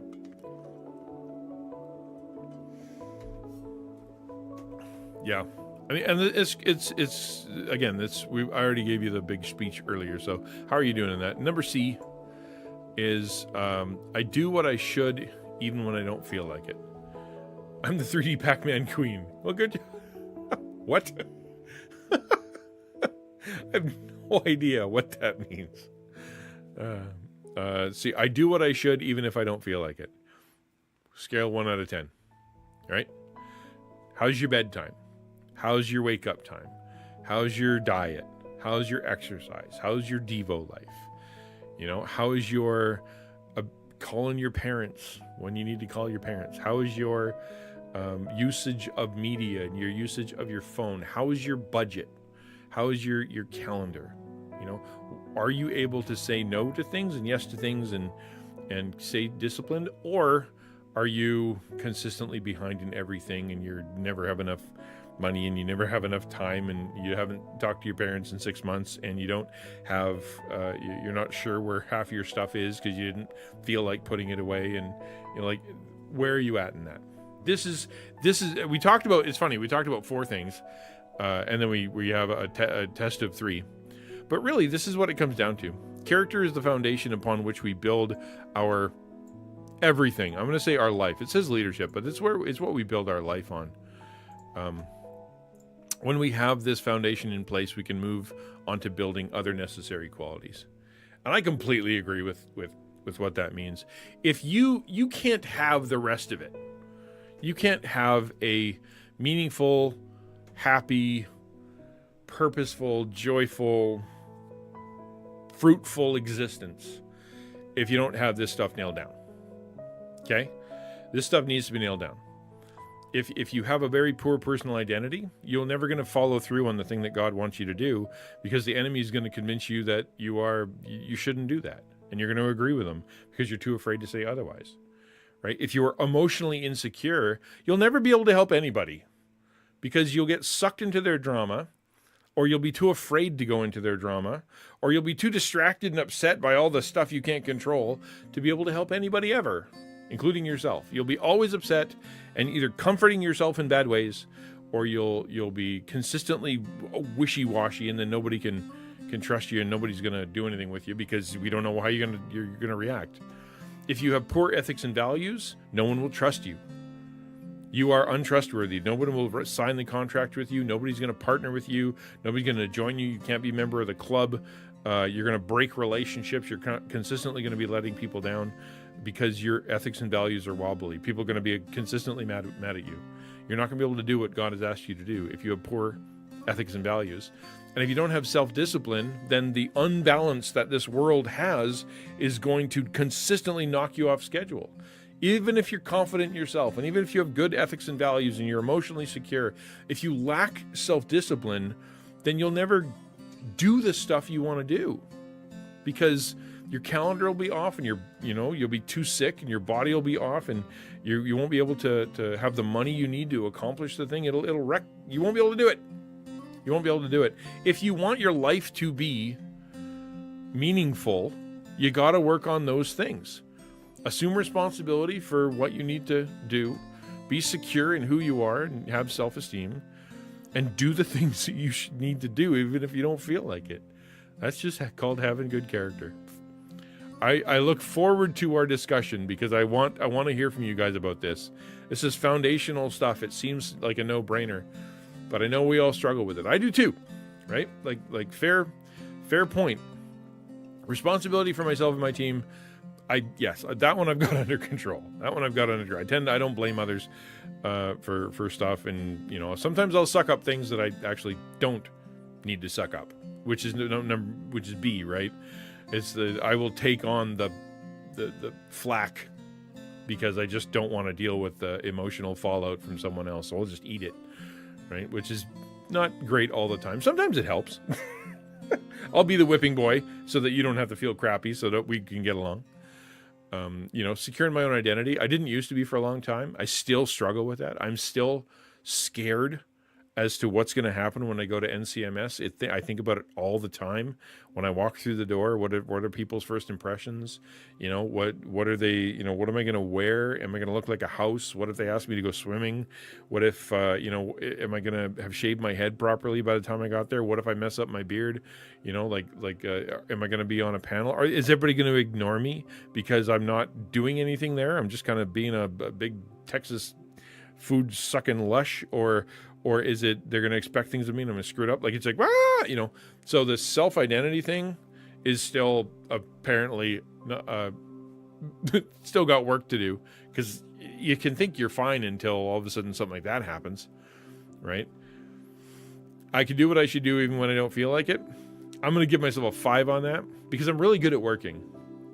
And I'm really good at doing like projects and following through on stuff and making myself work. But, I'm 65 pounds overweight and I can't make myself go for a walk. So I'm going to put myself down the middle. It'll be like, yeah, I can get lots done and I'm going to die of a heart attack in like 3 years. Because God's going to be like, dude, I had so many things for you to do. Why did you kill yourself with chips? I'm like, I don't know. Chips are good. Crossing Tommy says, consistently wishy-washy. I like to remind people that they are consistent, just not in what they are seeking to improve on. Hey, that's a good line. Good line. Discipline shows up when motivation doesn't. Amen. That's a good one too. Yeah, if you want to get, if you want to do your channel or your ministry or school or relationship, you set the rule, you do the thing, even if you don't feel like it. And then eventually you're going to feel like it. Your emotions will follow. Your creativity will follow your discipline. Donnie says, I will say that I need to improve on matters, not perfect in any way, but I make it a habit to be better every day than I was the day before. I feel that's the best we can hope for. Yeah, exactly. It's a trajectory. You're not going to be perfect, but you're hoping for the upward trajectory for sure. Cross Tommy says, I think about it too, and I'm so sad I can't come say hi. That's a bummer, hey? Yeah. I mean, I feel you with the what to wear thing. I get held up by that a lot. Jesus, I know you didn't have chips, but thank you for them, right? I mean, he had bread, We all love bread. I can't imagine Crossing Tommy worrying about what she's gonna wear. I really can't. It doesn't process for me. You're doing so well in that category as far as I can tell. I can't even process. But again, that's just, it's all us. So it's what we think of ourselves. That's self-esteem. And nothing to do with anybody else. They can all tell me I'm the prettiest girl at the ball, but it doesn't mean I'm going to believe it. I find it much less stressful just to assume I am going to be the person who sticks out like a sore thumb and just go with it. Yeah. Unfortunately, as someone who does stick out, because of my voice and because of my skill set and because of my, what I do and what I say and what I, sometimes I just can't shut up sometimes too. I step in because I feel like that's what I'm supposed to do. Yeah, sometimes I make myself the sore thumb, but it doesn't mean that I like being there. As a single person, I would say, the score is 8 or 9 for me. Good for you. Yeah, you'd have to be. Otherwise, yeah. As a single person who lives alone and has a job and works from home, you better be pretty high on all these. Otherwise, things aren't going to be working.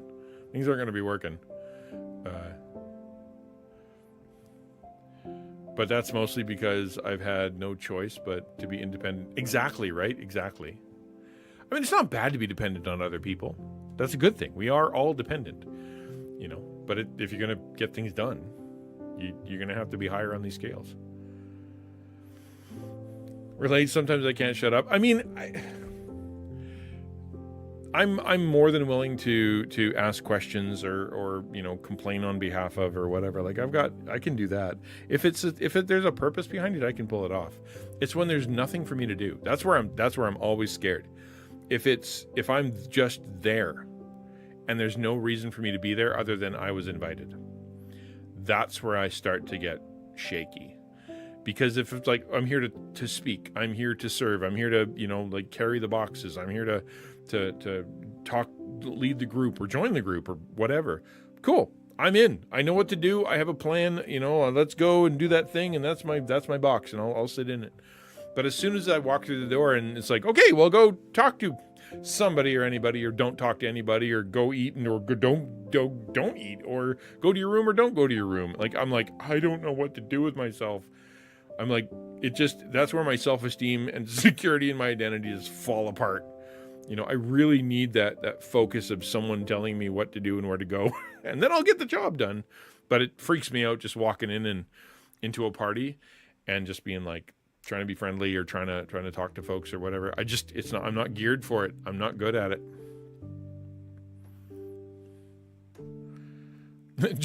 Dragon's like, I'm 10 out of 10 out of 10. Okay? Get off my back. Stop asking. DJ says, I don't know if I sold myself short on these rates for character. I don't want to have responsibility for myself and my team. I want to have security in my identity and self-esteem, and I do what I should. Here's the thing, DJ. Now that you're thinking about this, right? Write them down on a piece of paper. Put them on your bathroom, mirror. Like, do I assume responsibility, right? Am I secure in who I am? And am I doing things when I don't feel like it? Like, if you have that on your mind, then when something shows up that you don't feel like doing, you're going to be like, the thing on the mirror said that. Maybe I do struggle with that. Or, yeah, actually, I don't struggle with that. Or maybe, if you have that, am I secure in my identity?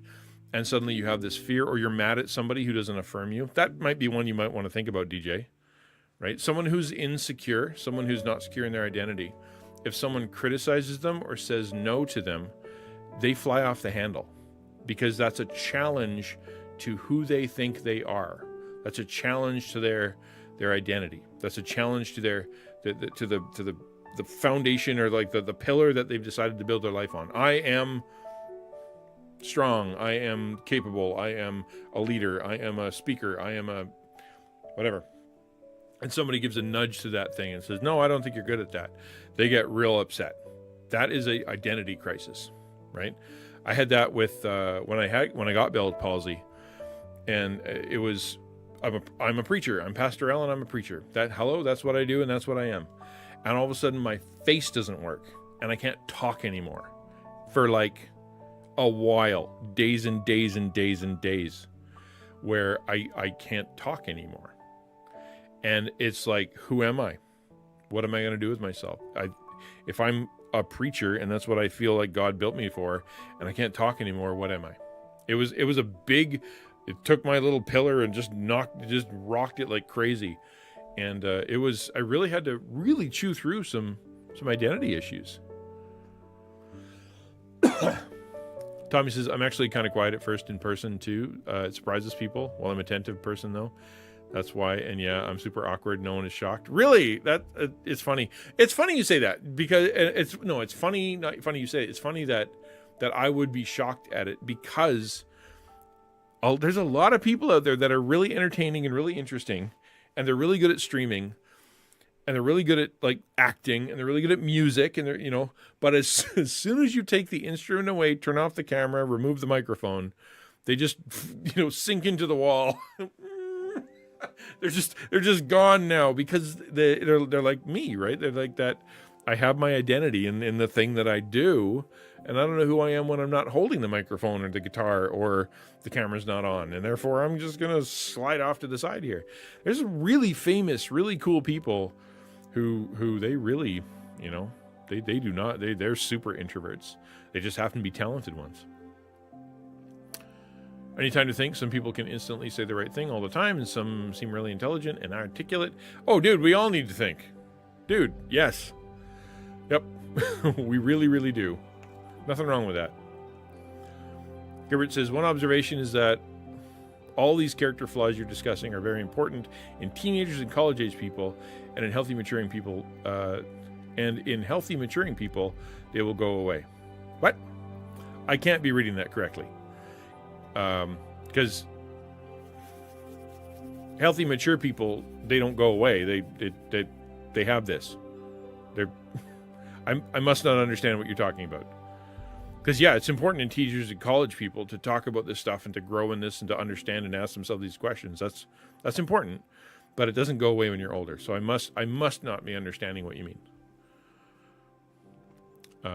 Tommy says, well, it'd be the same in person, you see, but I would take over the whole space. So I try to, not be that way. Yeah, I couldn't do it. I wouldn't take over. That is not something I struggle with. Unless I'm asked. Like legit, it's like, okay, we're in a bit of a pickle. Can somebody help? And I'm like, I'm in. Let me help. But I'm not gonna take over. I'm literally that meme of the the dog or whatever that's sitting at the table sipping coffee and like there's flames everywhere. This is fine. That's me. I'm like, not my job, not my issue. I hope they ask me to help. I can try to help, but I'm not gonna jump in. Yeah, that's very me. But it's uncanny and disturbing to meet family and old friends after a time. At least they haven't changed or improved. Yeah, tell me about it, man. Yep. Many people settle their personality in high school or first year of college. And that's where they stay. A lot of Christians, they never get out of Christian kindergarten. They just repeat year one of their faith over and over. They never get stronger in it. They never get challenged in their faith. They never step out and do, more godly, more risky, more missional things. They don't mortify and kill their sins. They don't, grow in their understanding of the word. They just keep looping in grade one, their whole life. I know plenty of people who are like that. And I pastored them. And one of the reasons, God kept sending me to troubled churches is because, I'm a Bible preacher. And so you stand up there and you go, and the Bible says, and you got a bunch of people that have been Christians for 45 years going, the Bible says what now?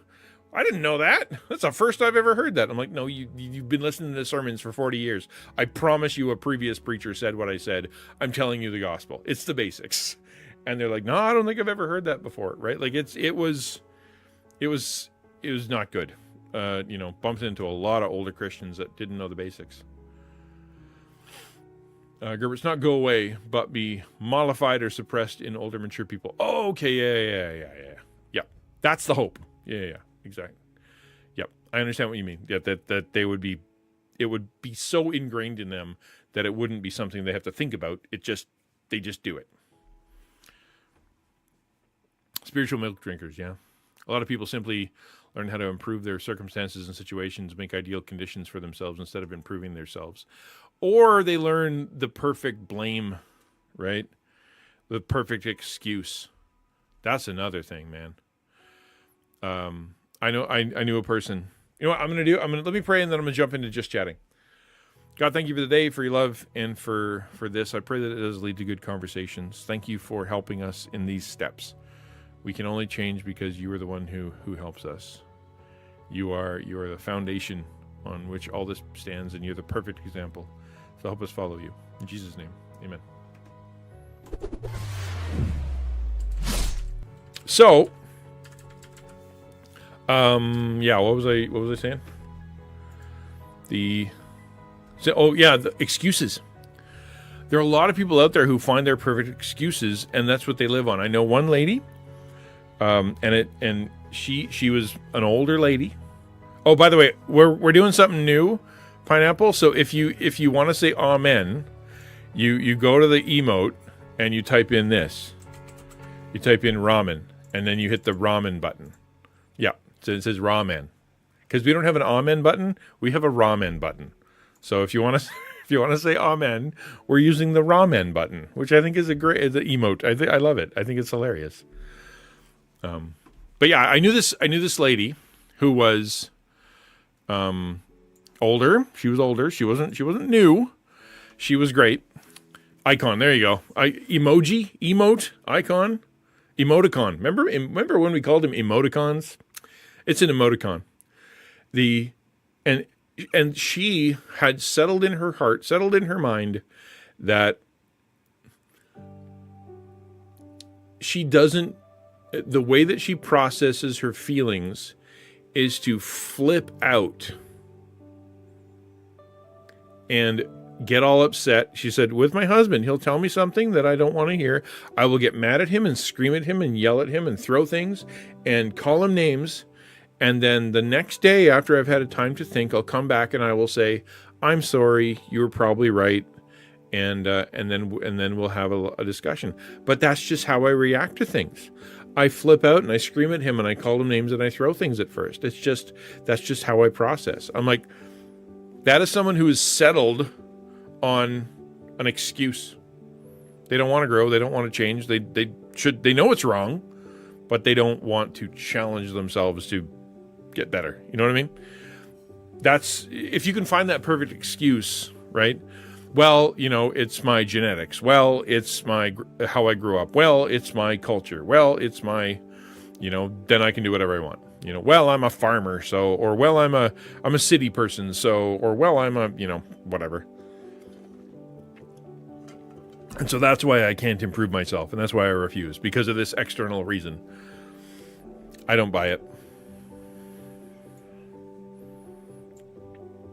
I have to be quiet. Otherwise, I don't like what I might say. I'm good at excusing myself. And that's good. And I mean, knowing yourself is important, right? Knowing and realizing I flip out. If I get challenged, there's something inside of me, bad self-esteem or PTSD or some kind of something going on in here that hits me and I want to flip my lid. So I count to 10. I step out of the situation. I say, pardon me, I have to use the bathroom. And then I go to the bathroom. And I don't use the bathroom for the bathroom. I use the bathroom to not flip out on someone. But I'm still using it. That's where you're at. It's really not about... It's not about not having the emotion. It's about maturely dealing with that emotion. Plenty of people who say they are too set in their ways. Yeah, I don't agree with it. I don't agree with it. I mean, I consider myself to be a consistent, a learner. There are certain things I don't want to do. Like, obviously, like, what was I thinking? Oh, music is a good example, right? Like, if I'm in the car alone, it's going to be classic rock. That's just the way it is. I'm going to listen to classic rock, and I'm going to listen to 80s, and maybe a little bit of 90s grunge, but really, I'm going to listen to classic rock. But when my kid's in the car, and they're like, "Can we play K-pop? Can I play you my latest indie band thing?" I don't say no, and I'm willing to listen, and I try to listen to that, and to find and to be able to appreciate whatever the style is or whatever they're trying to do. Because I don't want to be that person who says, you know what, I only listen to the same 17 bands and you can't change my mind. I just don't think that's right. What's wrong with the 80s? 80s had some solid tunes. And I like neon. So I like... that's just who I am. Don't try to change me if you love me. You love me how I am. Yeah, and that's poop. I agree. Yeah, I agree. It's give me permission to hurt you in this way, and don't challenge me on it. Yep. And there's lots of people I know that their relationships are really in a rough place because that's just what they've settled, right? They don't get invited to the party. They don't get invited for Christmas. They don't get invited to be on the committee. They don't get invited to start the project. They just get worked around because they know if this person shows up, they're going to act like this. They do not care if they're told not to do that. And so therefore we just won't invite them. And they sit there and they wonder why, It's because you have been consistent in your whatever thing, your sin, and you refuse to change.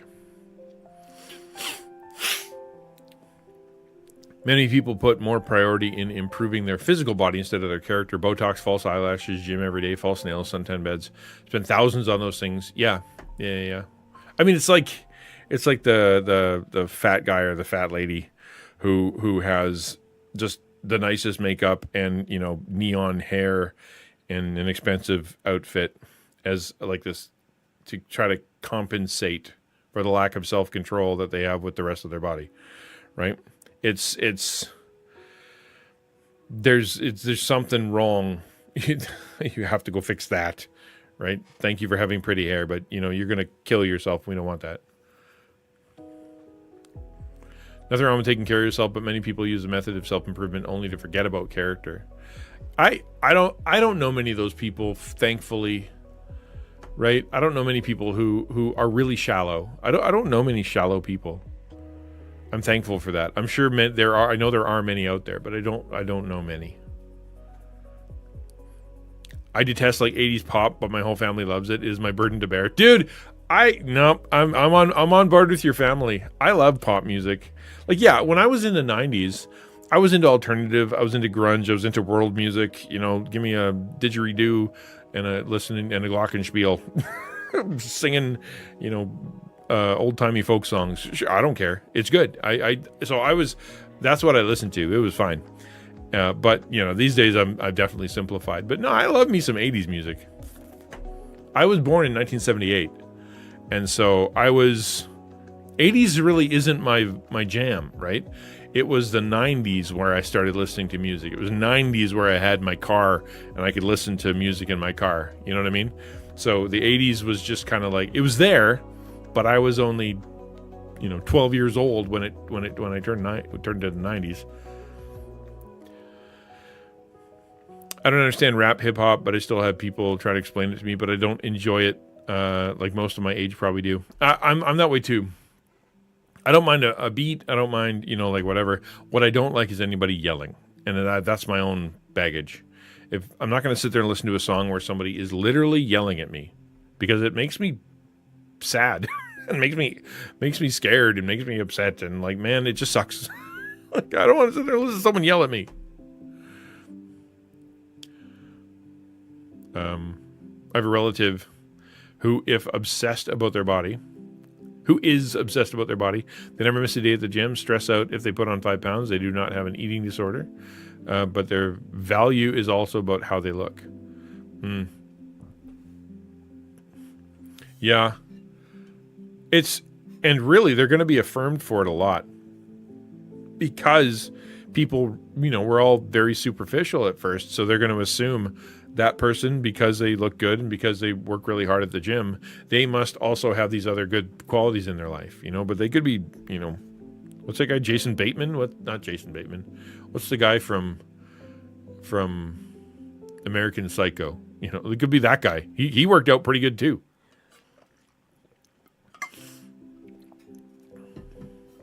You're very eclectic in your music taste. I think it's great. I love the, being able to listen to all kinds of stuff. I think ATEEZ, the K-pop band ATEEZ, really good music. I can listen to them, no problem at all. I would never have gone looking for them, but I'm glad I'm glad I know them. I'm the same age as your sister? Well, she must be very old then. Oh, they're middle-aged now? I mean, good for them having the discipline, but yeah, if that's the only place you have discipline, it's not good. I don't like music with anyone talking. Your bad bland music isn't made better by bad angry poetry. Yeah. Yeah, I agree. I mean, I can totally understand, like Eminem, legit good, solid, creative, excellently designed music. He's clearly exceptional, and I can appreciate what he does. I'm not going to buy an Eminem album. I'm not going to sit there and listen to Eminem, but I can understand why people consider him to be the best. But a mediocre version of what trying to copy him is something I'm going to very much dislike. AC/DC, Motley Crue, Metallica, Great White. Yeah, that's kind of where I'm at too. But only because it's on classic rock. Meatloaf? Yeah, Meatloaf's good. I'll take Meatloaf. Not my favorite band, obviously. But, if you want to listen to a good 12-minute song about making out with a girl in a car, he's your guy. He's your guy. Along with Simply Red. It's funny. I thought that said Ren and Stimpy. Like, along with Ren and Stimpy. Like, what? Jazz and techno, prog rock, where the music is music and not tired out refrain of someone complaining about the love life. I don't know. I used to listen to trance. I don't know if you ever listened to trance music, but I used to really dig it. It was just different. And I'd play it in the background. It's good background music. I can't actually listen to, if I'm working, I can't listen to Twitch, and I can't listen to music with lyrics. It sucks because I lurk on people's streams, and I'm like, you can't talk to me. If I'm trying to get something done, I need to mute you, and that's just the way it is. That's how my brain works. But trance music, you play that in the background, right? It used to be really cool. I don't do it anymore because I listen to elevator jazz at this point, but maybe I should turn some trance on sometime, see if it's still any good. Classic and jazz, yeah. I mean, obviously, I don't think you're allowed to play saxophone. I was gonna say Saskatchewan, play the Saskatchewan, and not like jazz. I used to have a playlist on iTunes of my favorite playlist, and it was 5,000 songs, man. Like, actually, I can show you right now. I'm having this consistent debate, and the debate continues and has for 2 weeks. I'm going to put one disc in my car because I've got a CD player, and I don't want a pile of discs in there. I just want one, and it's either going to be this one, which is the Rankin Family, Fare Thee Well Love, which is an amazing album, or it's going to be Rumors by Fleetwood Mac. And I'm like, those are two very different vibes, but I'm not totally sure which one I want to put in there. So it sits on my desk waiting for me to decide, and then I listen to the radio.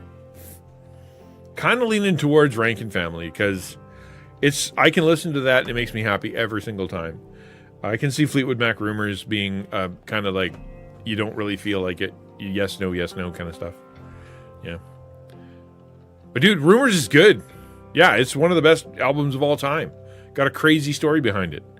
I can't believe there are two people that would be like committing adultery and hating each other and divorcing while also writing music and performing together. I can't even... How does that even work? Yeah, most people don't know the Rankin Family. They're a Canadian folk group. They sing in Celtic, actually. It's very cool. Very cool. I'm designing some new merch. I want you to know, so don't. That's why I have no merch on my site except for stickers and a mug, because I figured out the pattern, the design that I want to use as my merch to make it cool, and that's what I'm going to put up there real soon. So pay attention to go to the fourth wall thing, sign up for whatever they sign up for over there, and I'll be more than happy to make that merch soon. I was going to make it the other day. I got it 90% done and then had to leave, and then I turned off my computer and didn't save it. So I have to do it again. Nova Scotia folk music. Yeah. Very Celtic, very cool. One of my favorite thing in the world. I can listen to every song, and I can't say this about any other band. Even Elvis. I can listen to any of their songs and be cool with it. Pink Floyd, Dark Side of the Moon. Actually, it's said that there's a concert coming to near me where they're going to do Pink Floyd 50th anniversary ultra laser show. I was listening to the radio about it, and I'm like, man, I should go to that. That sounds really cool. Like, I think I would really enjoy that, because I like Dark Side of the Moon. It was a good album. I don't like all the songs on it, but I like a lot of them. I know, because you suggest them. Exactly. And do you like them? Did it work out? Because I can see it either being, yes, that was great and amazing, or what do you listen to, you weirdo? Like, either way.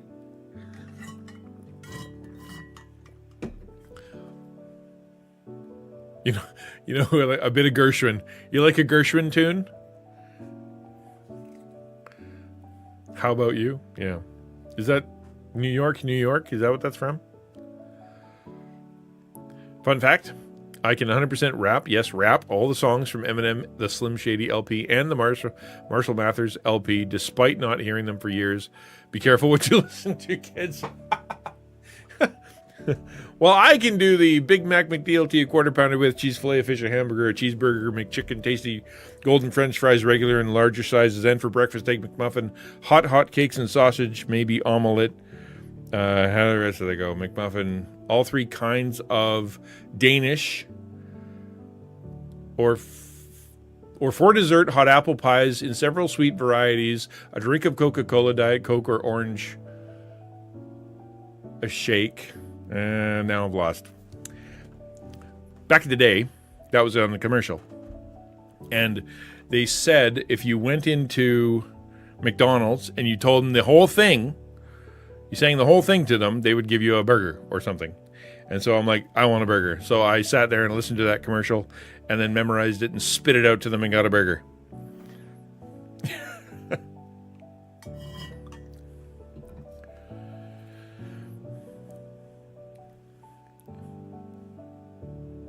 You were made to memorize, yeah. Crossing Tommy, Mother Goose rap battle. That I'd watch. Live. Only live. I'm not going to pre-recorded stuff. I want to see that live.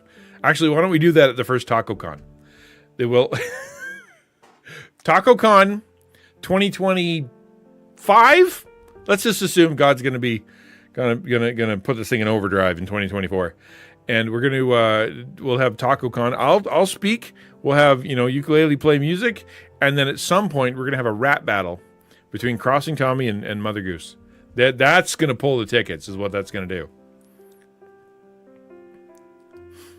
Donnie, NF, I feel it's inspired by Eminem's many ways. Oh, yeah. NF is really good. Thought-provoking lyrics, for sure. My kid really likes NF. Dax, a fellow Canadian, has even beat him in a speed on Rap God. Oh, wow, really?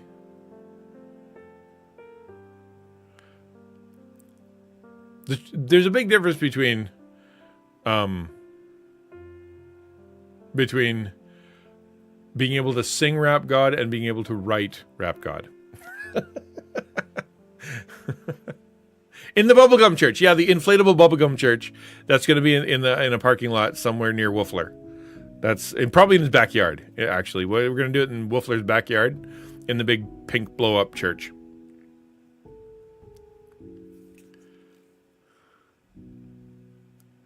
I could eat a goose moose burger, 15 pickles, and a purple plum. No, I've never heard that one. That's funny. I still didn't know how to do the ramen thing? Oh, really? Oh. I think we're going to hear the hearts of people by listening to the poetry and secular music. For sure. Oh, I don't discount the importance. What's the word? Yeah. I don't think that Christians need to pull themselves completely out of the world, not know any secular music. I know some homeschoolers that are like that. Like, they're legitimately never seen Star Wars, never turned on a Nintendo, have never, know nothing about anything on TV. Only know Focus on the Family and, like, I don't know, Jonathan, what's his name? They only know two things and they're old. And for some reason, it's okay to watch Little House on the Prairie. Other than that, yeah. And that's all I know. Yeah, you're right. There you go, Gerberts. Yeah, exactly. I would do it if everyone got in one place. TacoCon. Yes, there we go. There we go. All right, tell you what. I'm going to shut her down. It is now 10:02. I'm going to take a little break, like a little one, and then I'm going to head over to Twitch. This is the new thing I'm doing. You start on YouTube. We're going to head to Twitch. On Twitch, we're going to play a game called Chance of Sinar, which is a weird indie game with a weird art style. Before that, we're going to be looking at some weird pictures. We got some Weird Wednesday pictures to share with you. And then, that's what we're going to do. So thank you for being here for the stream. I'm thinking that I'm probably going to have a YouTube marathon at some point because I need to get more subscribers. So please tell your friends that I exist. That would be lovely. And if it's valuable to you, if what we did today was valuable to you, tell some people who you care about, because then they can get value too. All right. I will see you guys in a little bit. You're selling it all with a weird. It's going to be weird. That's Weird Wednesday for you. I'll see you guys in a little bit. Thank you for being here. Bye-bye.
What's up, everybody? Holy moly, it's like a sunny. The light do be blasting, though.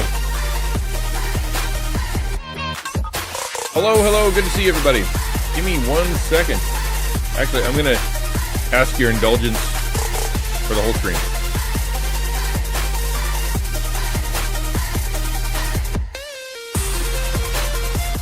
That's right. I shoot for trying to get my audience to tolerate me. That's what we're shooting for. Hopefully we can get there. Dude, I know, right? It was like insane. Well, I mean, see, this is controlled lighting. What I've got now, I've got my two diffuser lamps, and they're set to whatever, and I got everything kind of set. If I turn that lamp on, like here's one lamp. Like,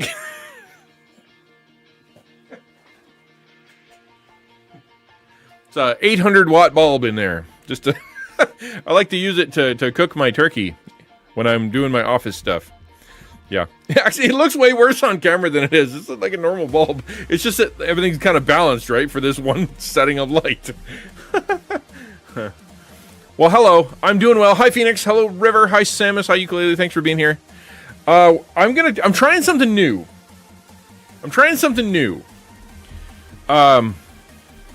There's a thing I want. This is an experiment on behalf of all content creators, which I've heard is a good thing. What I want to try to do is right at the beginning here, while I'm streaming, and I'll try to do it earlier before stream, is that I'm going to post a short. So I'll show you what I've got here. Let's see if I can pull it up. Right, you guys know about this system. Really started, dude. I'm so glad you're doing PT. That makes me so happy. I know it's because there's a lot of people out there who would just be like, you know what? No, I'm not doing PT. It sucks. It hurts. I'm not going to try. But it's a balance, right? Like, okay, I hurt, but if I hurt differently, I'll maybe feel better. Otherwise, I just sit around hurting all the time. So I'm glad you're doing it. Keep up the good work. Let us know when you get approved for that drug or the injection, because that's like a big deal. So as I was saying, this is, if you look at this is Opus Pro, and Opus Pro. What's cool about it is it allows you it edits all your shorts for you. I punch in the information, like this is yesterday's stream. I put in yesterday's stream, and I've got this many shorts that it decided that I could make out of my out of that one video, right? And so what I've heard is that if you post a short when you're live, it could go, oh, hey, thanks for the subscription. I appreciate that very much. Thank you. What happened to my animation? Tell you what, Stream Elements is not a super fan of YouTube. It's not as good as Twitch. Yeah, dude, AI can make shorts, and it's really, really good. The Opus Pro system is stellar. And so what it does is it goes through and it gives you the little script and the whole 9 yards. And so what I'm going to do, once we get to a certain place, I'm going to post the thing and then see if that helps with the discovery.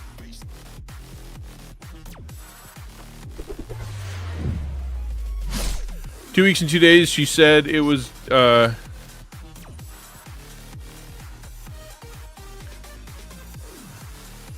and she said to wait 2 weeks before calling to find out. That's funny.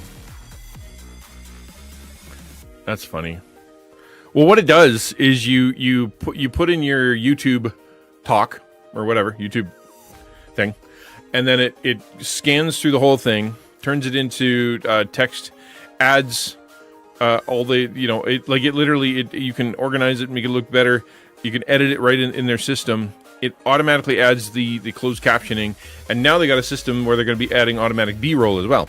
It doesn't work for games, though. It only works for talking content. I saw an animation, swirls behind your camera. Back here? Oh. No, it was... Hold on. It's supposed to look like this. Let me go back to that scene. Yeah, it's really nice, Kirk. Like, it really is.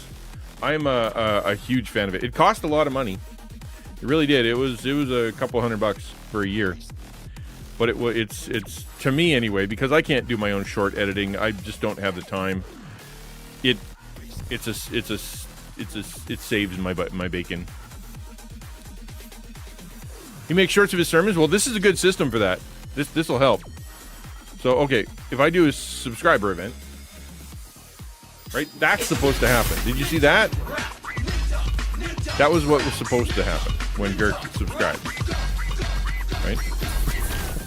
I don't think it did.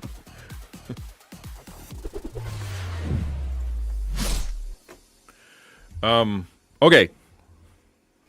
So, the short is now done. I'm going to try posting it, and just to see what happens, because there's actually, it lets you auto post to Instagram and TikTok and YouTube, but it's not perfect. It's not perfect. Hi, Dragon. Hello, Pineapple. It, like, for example, it does YouTube really good, because YouTube is a really good system for adding whatever. But what it does not do well is it doesn't it doesn't connect to TikTok, because TikTok doesn't let you just auto post. You have to still open up the TikTok app. You still have to go. You still have to punch in all the information. So it's really not worth it. So I'm going to do my best here to pay attention. But I really want to try this, because if it works, right? Like, and most people here are curious about it. Samus, I'm sure. Ukulele, I'm sure. Girk, I'm sure. If I post a short while I'm streaming, does it help with discovery? That's the experiment, right? So let's do this together, shall we? You guys can watch how I do it. So this is Opus Pro, right? Opus Pro has finished the edit, so that's good. I'm going to download the thing. I'm going to go to ChatGPT, and I'm going to go to my YouTube title expert. I'm going to grab my text that it gave here. I'm going to go new video. Here's the script.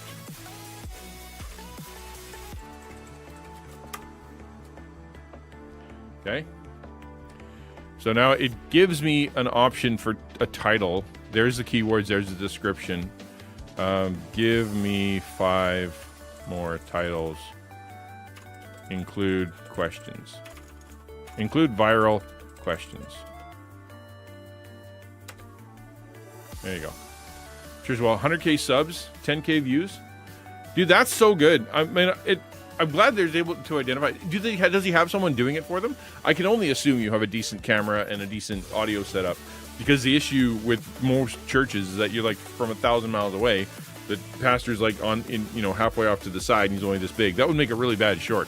But if you have somebody there like really doing the camera work properly, then I think you could really get it. Yeah. How strong is your personal identity as a streamer and content creator? Can you maintain authenticity amid changing taste? Is your streaming message aligned with your personal beliefs? Are you sacrificing yourself for attention online? There you go. How to retain your integrity as a creator. I like that title. Cool. So we're going to use this button. We're going to go. Actually, they also suggest title. Finding your personal identity, staying true to yourself amidst criticism. Nah, I like this one better. Cool. Full production team. Well, yeah, there you go. That helps. Okay, join us as we delve into the significance of personal identity and staying true to your message, particularly in the realm of content creation and streaming. Discover ways to maintain your authenticity. All right, that's not great, but it's enough. Cool. So click one time to post. And go. Oops, I accidentally posted it to TikTok. There, the video has been successfully published to TikTok. Open TikTok if you want to open TikTok. Good, let's go to the dashboard. And we'll take a look at, not that dashboard, at this dashboard. And content. It's there. It's on and it's pending. I'm very happy. Okay, good. Now we can start the stream. Let's see what happens. That's the question. What's going to happen now? Are we going to get a few more? If we get a few more people, we get a few more, kind of people dropping in saying hello, then we know it worked. And if we get absolutely nobody and it's exactly the same amount of people and we get no more attention than usual, then we know that at least today, either the short sucked or that doesn't work or I did it wrong. Actually, we won't know much. Dog threw up in your bed last night, still trying to deal? Oh, that's too bad. Yeah, I don't know. I'm more and more convinced that animals belong outside. This week, there's a news this week in town in Ottawa. Apparently, there's been this huge influx of cats. You know what I mean? So the SPCA is last month we had 90 cats donated to this location. We don't have room for all these cats, right? So come get your cat. And they were counting kittens, and they were counting like the brand new little cats who gave birth and all that stuff. So it's like there's like a million. My thoughts are full of the. It's like you listen to Bob Barker, and of course he tells you to get your pet spayed or neutered, because that way you don't have a bunch of cats out there that are running around, and you have to put down anyway. But the SPCA puts down a ton of cats. So we give them to the SPCA, and then they'll murder half of them or 3/4 of them because they can't do anything with them, or if they give them up for adoption, they charge a pile of money. And some of those cats are not great. They're not house cats. They're kind of messed up because they were feral or they weren't weaned properly or whatever. And so, like, it's really difficult to get a really good pet. I think finding a good pet and a good pet owner and a healthy cat, healthy dog, healthy whatever is a real challenge these days, because you got so many people that are using animals for income, or you're people that don't know how to take care of them, or people who use them as decorations rather than believe they're creatures that need to be taken care of. I don't know. It's harder and harder for me to justify the everybody having a pet, because I don't think everybody can have a pet. They're not built. Some people aren't built for it. So, but they'll go get them anyway. They would a rabbit, right? At Easter, haha, we have a rabbit, and then all of a sudden they just let the rabbit go, or they don't feed it. Get a puppy at apparently, like, January is a huge influx of pets for SPCA, because because of all the pets that people get at Christmas, and they realized they didn't want to put the work into training it. River, so opinions are 2-hour streams too short? Yes. I mean, I would say this. It depends on your content, depends on what you're trying to do, depends on how you're maneuvering your material, right? So, like, if you're doing the same game every day and all the rest, and you're grinding, and that's what people are watching, then yeah, 2 hours isn't very long at all. If you're like me and you're doing like a teaching content, it's hard to do 4 hours of teaching content. I'd lose my marbles, you know what I mean? But if I were to continue to do this, I think the 4 hours, 2 hours of teaching, 2 hours of gaming is right. Optimally, I wouldn't switch to another to Twitch, or I wouldn't switch between them, because you just stay on the same one. But you know what? We're going to do this for a little while and see what happens. I don't think 2 hours. I think 2 hours isn't long enough. I think 3 hours should be about the minimum for your average streamer. I'm sure there can be a 2-hour stream or a lunchtime stream or whatever, and it totally is valid. But I would say 3 is the minimum. But you don't have to go over 5. That's the other thing. You don't need a 10-hour stream to kill yourself with. It doesn't really help. You know, if you're like after 4 hours, 5 hours, you're too tired to make good content. So just, stop and then go make good shorts. Oh no, cats. There are usually a ton of cats. Needy sport, TNR, trap neuter release. Yeah, programs. Yeah. The trap neuter release. Oh, interesting. I've never heard of that. Still though, I that still seems cruel. You know what I mean? Because they're just gonna get hit by a car, ran over, or live in the forest. They're not. It's not. Girk doesn't want a pet. Yeah, I can understand that. I do. I love a cat.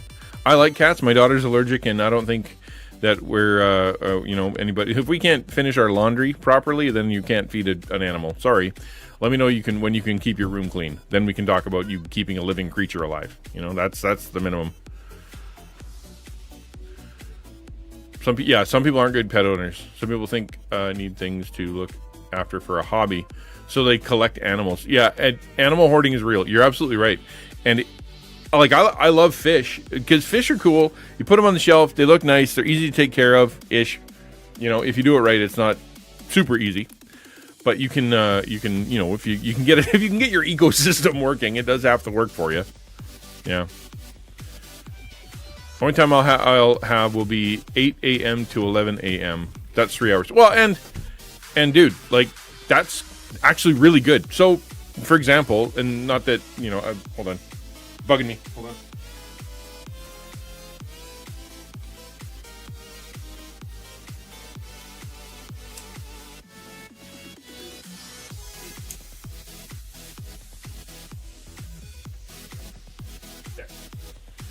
The like, for example, with Taco, we got ukulele in the morning, 6 a.m. to 8 basically, right? And if we had someone from 8 to 11, and then we had someone from noon till 4, and then we got Quiz or Chobi from like 4 till 9, and you got Quiz there somewhere going into the evening, or even Chobi after, depending on how it works. But like, if you could do that and have someone like at that moment, you could really keep Taco content going all day long, and then everybody would be. So I think there's a valid reason. I say that because I think there's a valid reason that is that for having a weirdly timed one, other people will be there too. If you build your content, you work really hard on it, you find your audience, you communicate to your audience well, you put in the work, yeah, you're going to be fine. You'll be fine. There are people that want to load that up. Like, think of, what's her name? The woman from, the one who come from New Zealand, right? She comes in every now and again, and she's from the future, right? She shows up, she turns on Twitch at 7 a.m. First thing she does when she wakes up, she doesn't go to the news, she doesn't go to the weather, she doesn't turn on the radio, she turns on Twitch. And so she's looking for someone to hang out with on Twitch at first thing in the morning. So there are people like that for sure. And you get to work, you're like, okay, I'm at work, I'm doing my thing. I either can sit there and listen to the same radio station forever, or I can turn on Twitch and have company first thing in the morning. Why not?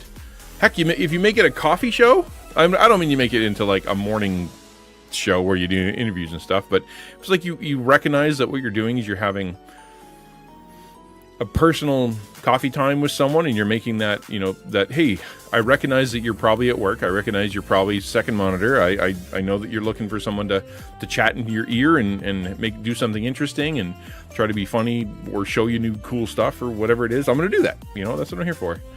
And here's a game that I'm going to play.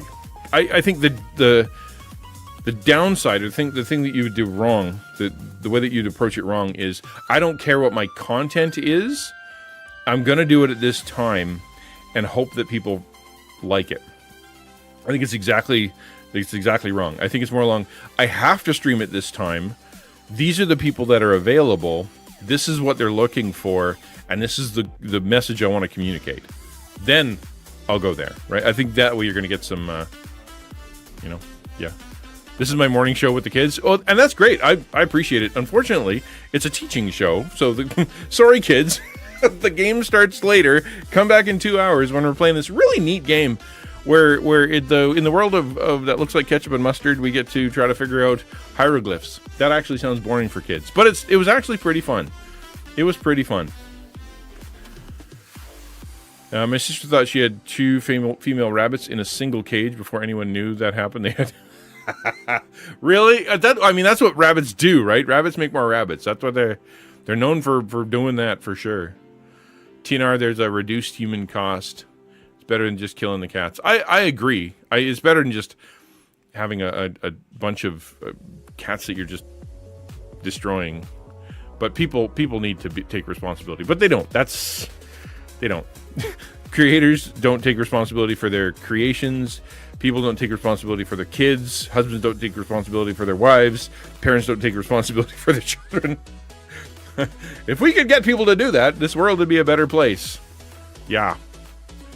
It's wild how much work I put into growing my stories, social media? My stores social media than my own. It's like weird how much easier it is than an actual job. Well, probably because it's focused, right? It's focused. That's the easiest for me anyway. It's really easy to make this morning's content or whatever we're doing this afternoon, because I know exactly what I'm doing. I know exactly what the content is, and I know exactly what the notes are, and I can just go talk about them. For you, like for the work, it's like, this is what we're doing, and this is what we need to do, and this is the mission, this is the sale, this is what's happening this on the calendar event, and they have things together. It's easy to put out content.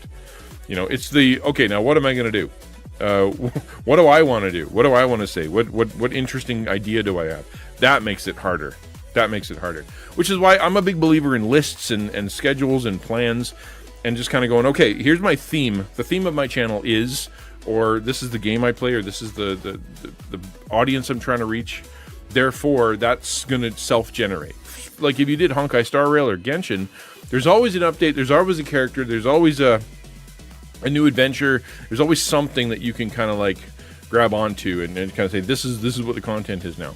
Whereas if it's like you were doing, I don't know, Call of Duty, right? Eventually, no, that's not a good example. Some older game that all the content's already been made. That would be harder.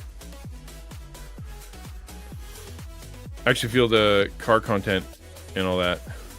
I feel actually creative on the car content. That's my ideas. Yeah, that's great. But again, it gives you the structure to work within. Art flourishes under What's the quote? Artists flourish under constraint? Is that the right word?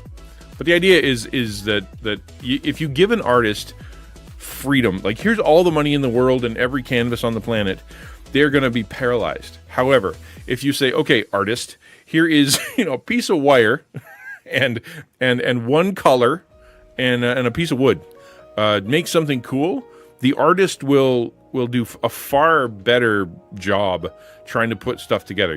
Ultimate freedom is too many options. And that constraint causes, like, for example, with money, like I don't have any money, so therefore I have to paint with this, or I have to use the free software, so I have to figure it out.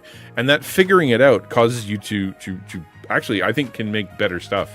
You make better stuff, or at least more unique personal stuff. I'll say it that way, more uniquely personal stuff.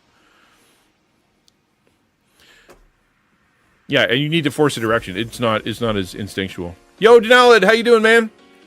What are we talking about? Well, we kind of started talking about content creation and, the timing of it and the content you put behind it and how do you become passionate about it? How do you create it? We just kind of started about that kind of stuff. I was literally about to switch over to the chat today. So you're just in time. Let's do that.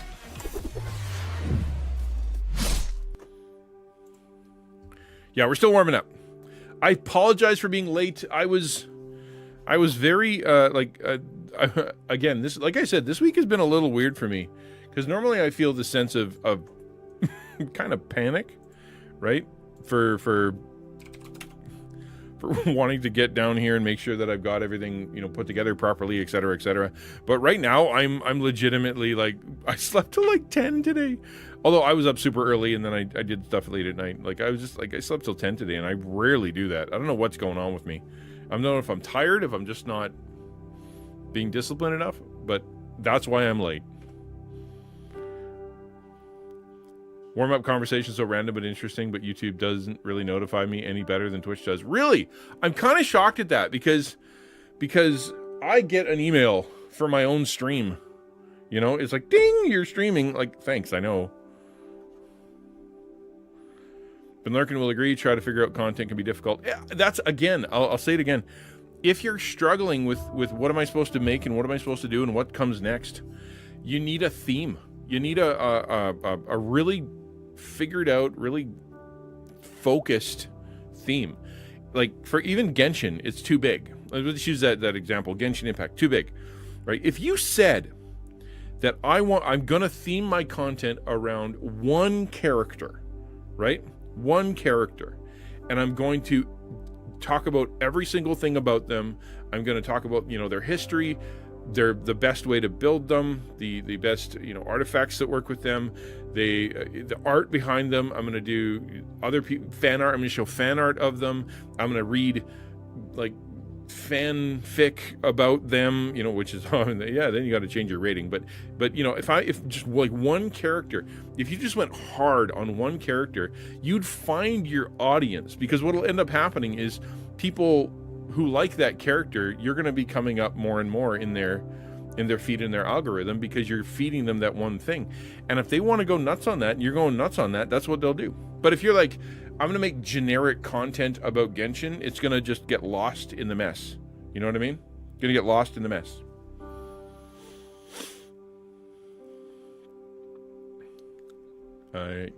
Mainly do Minecraft. It's super hard to be unique, but if you're 1 in 10,000 plus, you have to be. Yeah, and again, Minecraft's a great example. Because it's a great sandbox to do a million things, right? There's a sandbox to do a million things. You can do vanilla Minecraft, but do it with other interesting people on a server. You can do vanilla Minecraft, and you can do it in hardcore mode and whatever. You can add a million mods to it. You can make it Twitch interactive. You can do all kinds of things in Minecraft to make it, a little bit special. But it's hard. Hard issue is you're pigeonhole yourself with only covering one unit. You're pigeonholing yourself purposefully, though. That's what I'm saying, right? And in fact, and even then, you get your one unit that you're talking about, and it's going to spin off conversations, right? For example, in the last arc, remember when so-and-so, my character that I always talk about, bumped into so-and-so. Well, so-and-so's history is this, and so-and-so's history is that, and that's how it connects to this, and then this weapon here, which is mostly for this person, and here's why it is for this person. If you put it on our main character that we always talk about, this is what'll happen, right? You'll spin off, but at least you'll have a grounding, like some kind of anchor for what you're doing.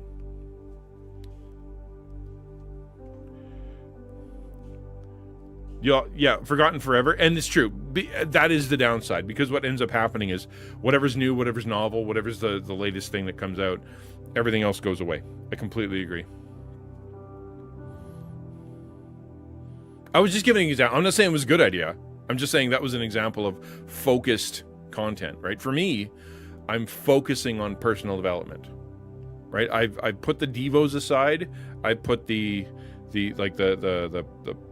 chat, the general chat stuff. A lot of it is, we're really focusing right now on personal development stuff because I believe it's a gap in people's lives. I think there's lots of people out there who would love to get personal development, love to get life coaching, love to get discipleship training and all that stuff, and they don't have it. They don't have a pastor, they don't have a church, they don't have a mentor, they don't have a leader, they don't have someone to invest in them, and I can do that. So because I have the skills and it's not much out there, I'm going to do it. Now, is it popular? No.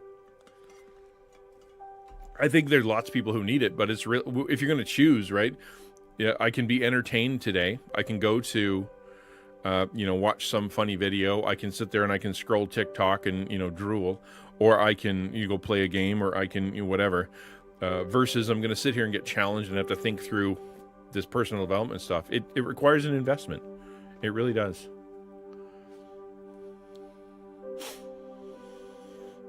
Yeah, it would take dedicated manpower. It would take dedicated people. I agree. Oh, sorry, I missed your comment. If you're familiar with David Tent's in Washington, D.C., which is a 24/7 music worship service done in shifts, I would love to see 24/7 Bible study on Twitch done in shifts. That hasn't been done. It's not 24/7, but I don't know a single Christian streamer who is a purposeful Christian streamer who doesn't start with a Devo or have a Devo at some point. I think I'm the only one at this point, which is ironic because I'm a Baptist preacher and was a preacher for 16 years and, gave Devos for 2 straight years on stream. It is my passion. It's what I want to do. And I put it aside because there's so many people out there doing it. Right. So but you're right. There's no 24/7.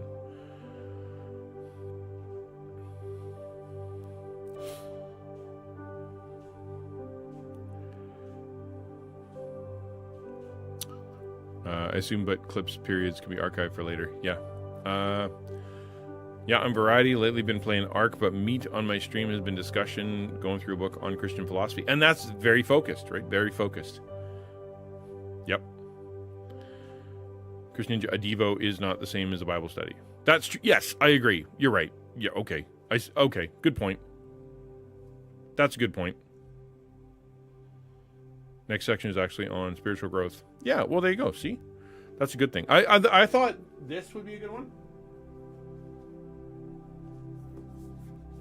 Like, I think in 10 years, when I'm done this stuff, I think I'm going to go through something like this, which is it's systematic theology, is what it is. It's systematic theology, which sounds intimidating, but it's really not. It's just a systematic way to understand God in the Bible. And it's you take it in small bites and you're able to cover a lot of ground.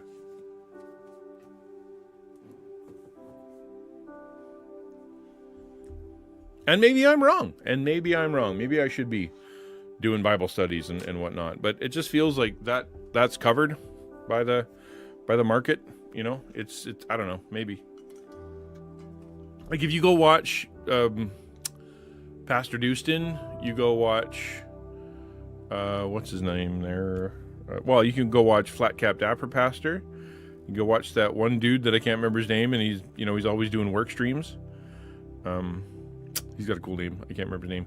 But anyway, it's out there. I'll tell you what. Let me pray, and we're gonna jump into what we're talking about today. God, thank you for the stream. Thank you for the day. Thank you for your love, and thank you for bringing us together. I know that you are good, and that you give each person a special gift and ability in your kingdom to be able to serve each other, to serve the world, serve you. And we're all seeking that. I pray that you would bless this content to be able to be seen by more and more people, that I'd be able to get to 1,000 subs, that people would really appreciate what I'm doing, not because of me, but because they want to improve themselves, but because they want to grow in their faith and in their life, so that they can become better friends and people and teachers and leaders and workers.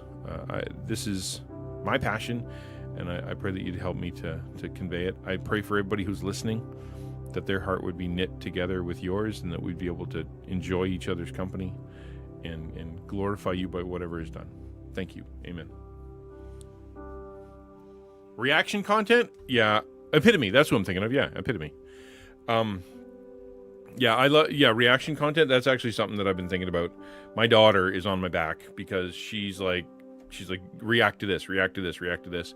And for me, I'm like, I don't know why I'm gun shy, or if I'm lazy, or if I'm just, I know it's going to be, maybe I'm just afraid, because the last reaction I did, which was like 2 years ago, year and a half ago, got me absolutely just trounced. Got a lot of hate for doing that. So maybe, I don't know.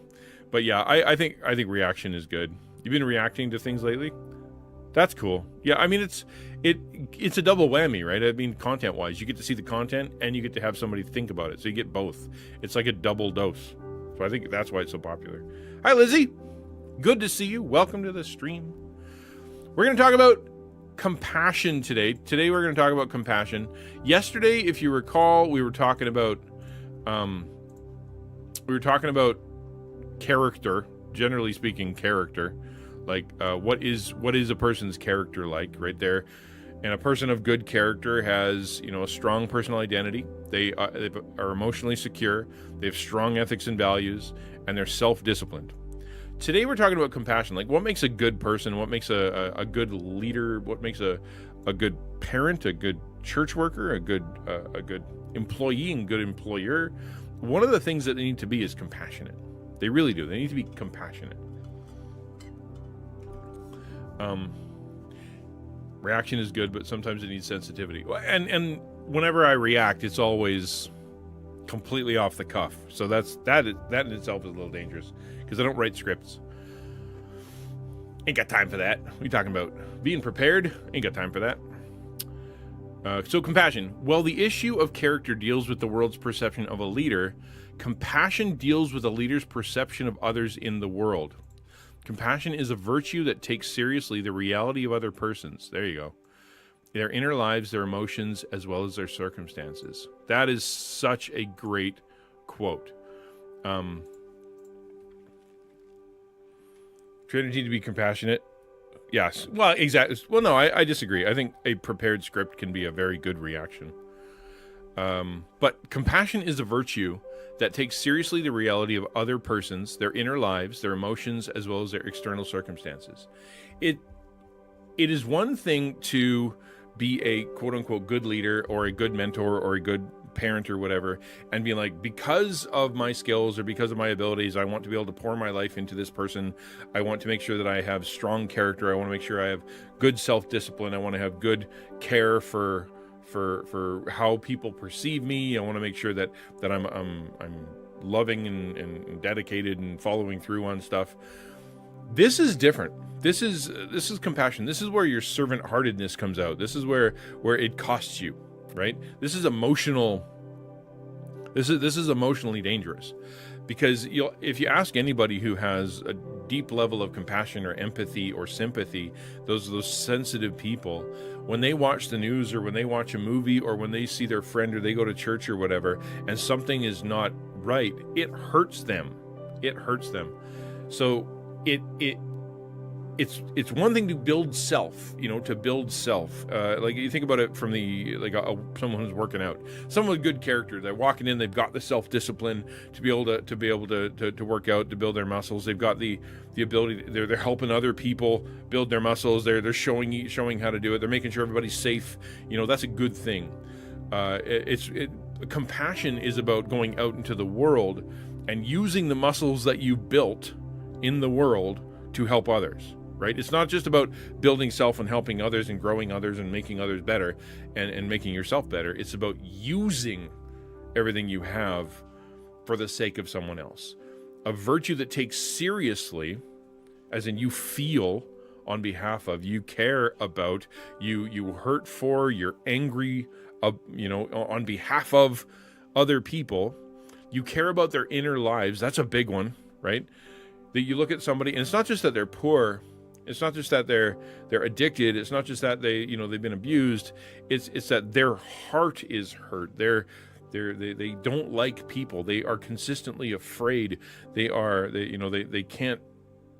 not growing, and they feel guilty and shameful and whatever. Their inner life is what drives you to want to help them, because you're like, man, it's one thing to be, to have a physical addiction or to be someone who's faced abuse. Like that's bad, of course, but it's the result of that causes you to, be afraid of people, to not join groups, to be distrusting of whatever gender, to not want to have friends, to keep everybody at a distance. That gives you, sadness, depression, loneliness, like all that inner life stuff is a result of that problem.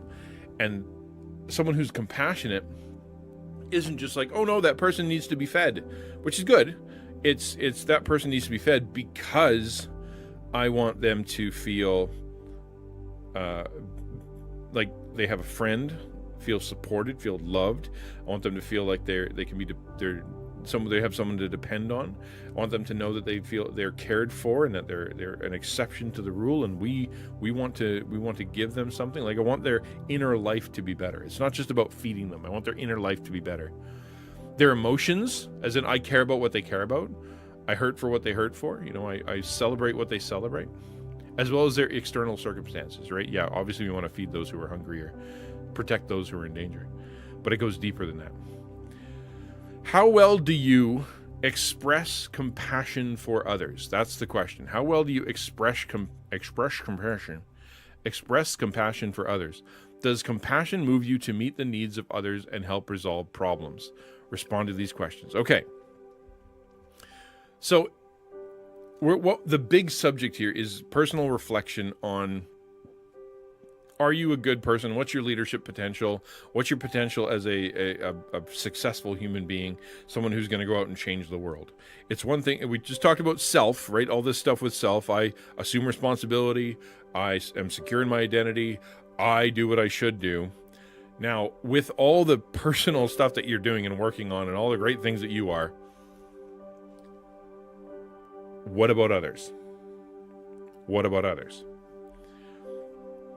Over compassionate can just become burden too heavy to carry. Compassion without perspective can feel like you're carrying the weight of the world.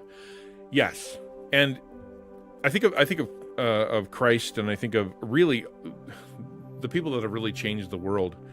It wasn't because of their skill set, right? It was because of their compassion, because of their willingness to sacrifice, their willingness to take a risk, their willingness to step into the problem, even at their own expense, because of their love for that other person, to take upon themselves discomfort, to take upon themselves danger, to take upon themselves the sickness or something that's going to permanently hurt them, because they cared so deeply about that other person. That's compassion, right?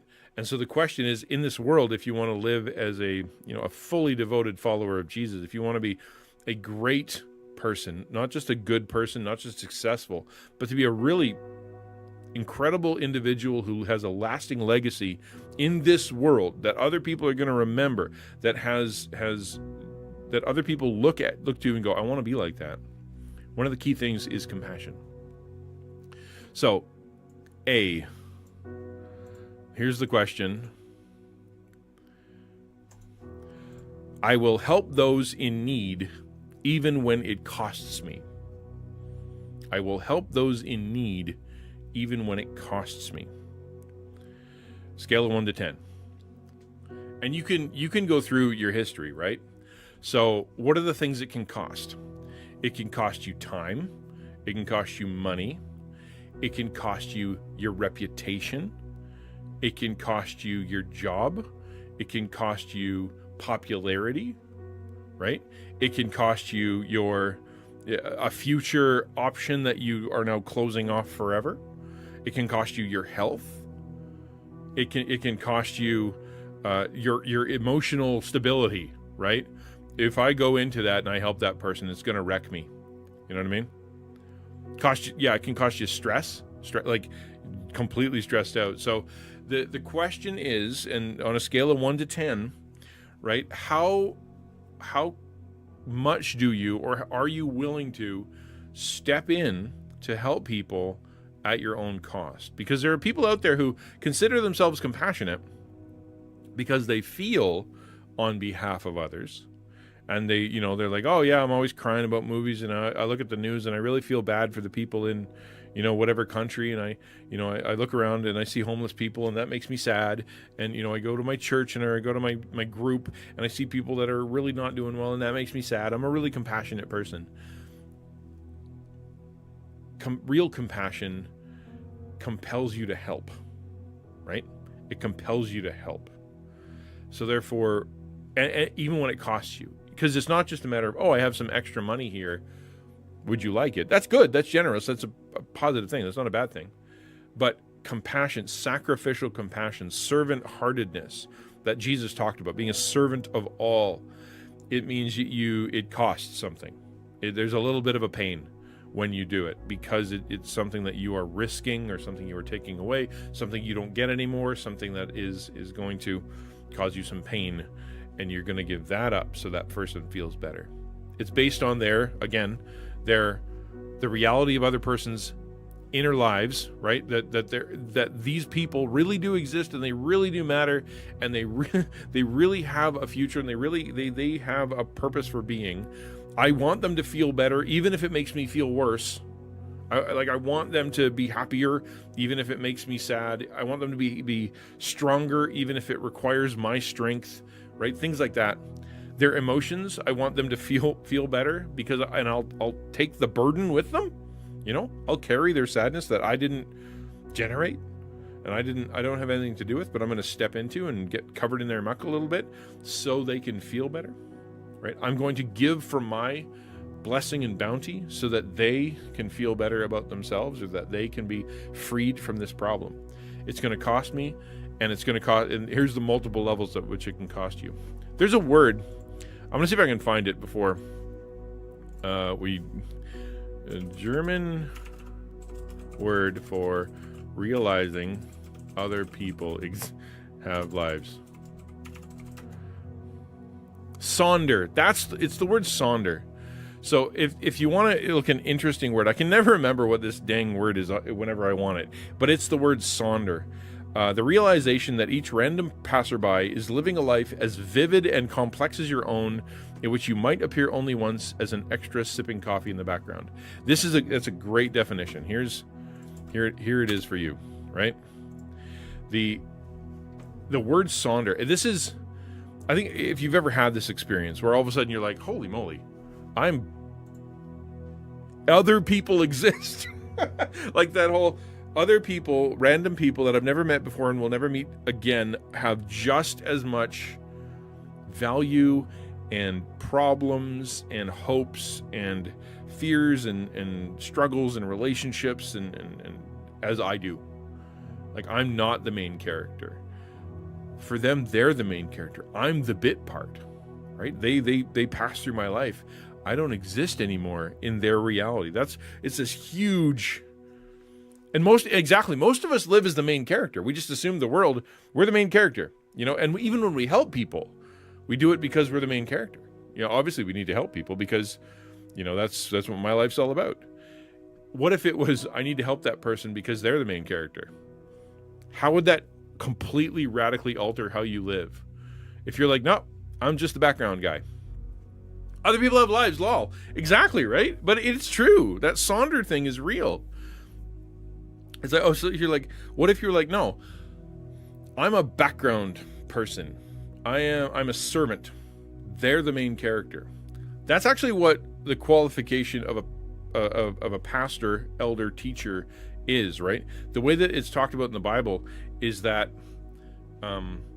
it says that pastors, elders, teachers were given to the church as a gift so that they can be prepared for the works that God has prepared for them in advance to do, to help them to get through the storms and to help them have wisdom to do that. In other words, my existence is only valuable in that I can make your life better, right? I only exist and I only matter and I only have fruit when you're doing better, when you're stronger, when you understand yourself better, when you're able to do more in this world. If it's about me, then as a pastor, as an elder, as a teacher, I'm doing it wrong. I'm doing it wrong. Feeling bad about someone's situation is empathy. Doing something to help them in this situation is compassion. Yeah, and empathy is good, but it needs to lead somewhere. Girk says that's something you have to remember in sales. What's something you have to remember in sales? Is that the other people exist and they really do have lives and stuff? It's true, if that's what you meant. Never felt like the main character.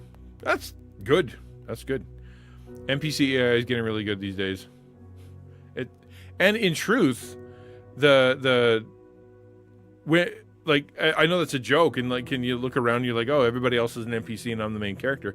And if you go to Reddit, there's an actual subreddit that is its main character. I'm the main character, I think it's what it's called. It's just people that are just being obnoxious, self-centered jerks that do things at the expense of others simply because they do not believe other people matter.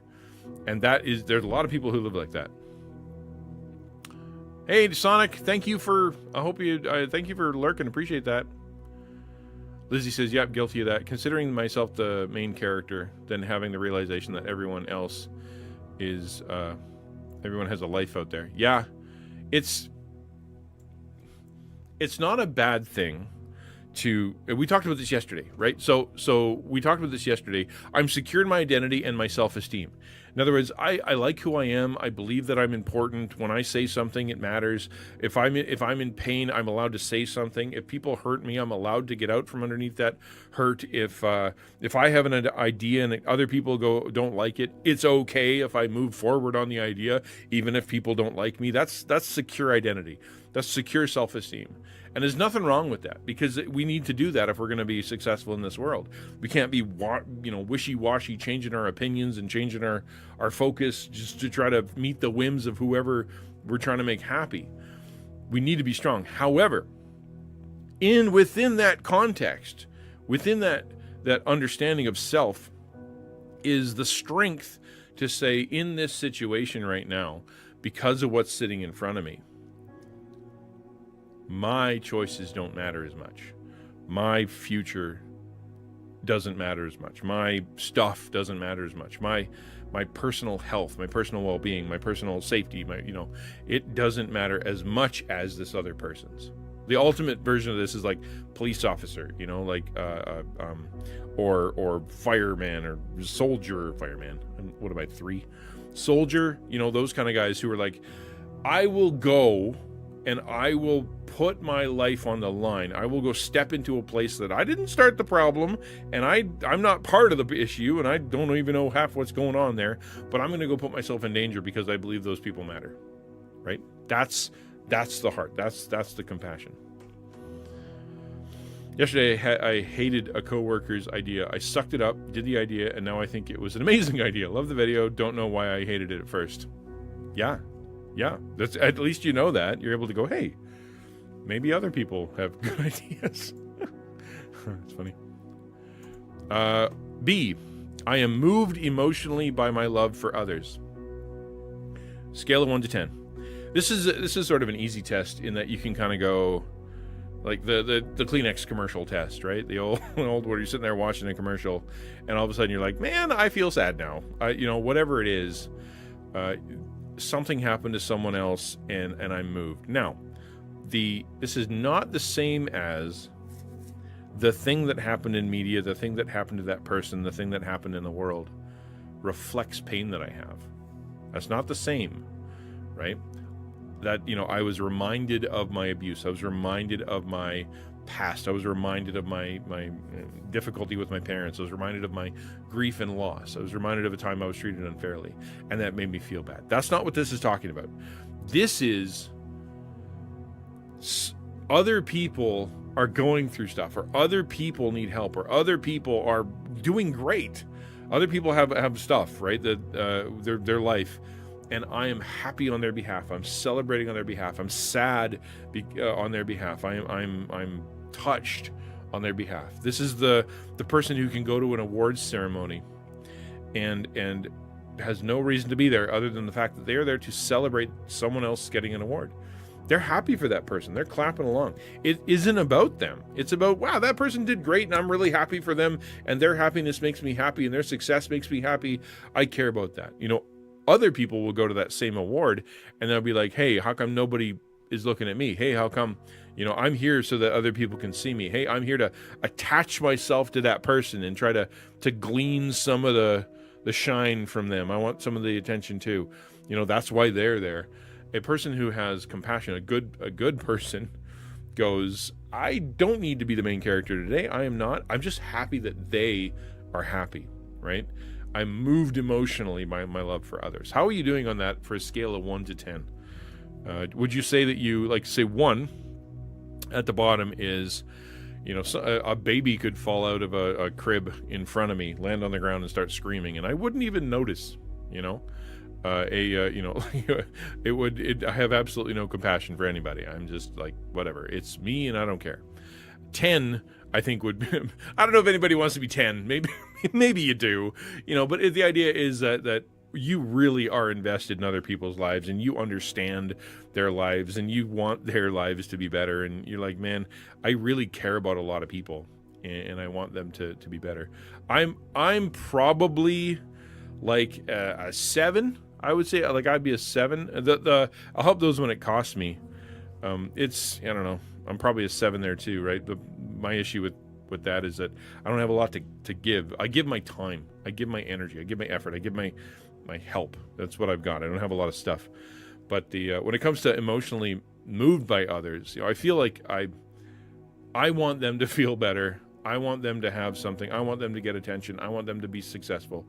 And I want that for them regardless of what happens to me, right? But at the same time, there are definitely times out there where something will happen and I'll be like, I just don't care, right? Well, they got themselves in that situation, or they were too stupid to not get out of it, or they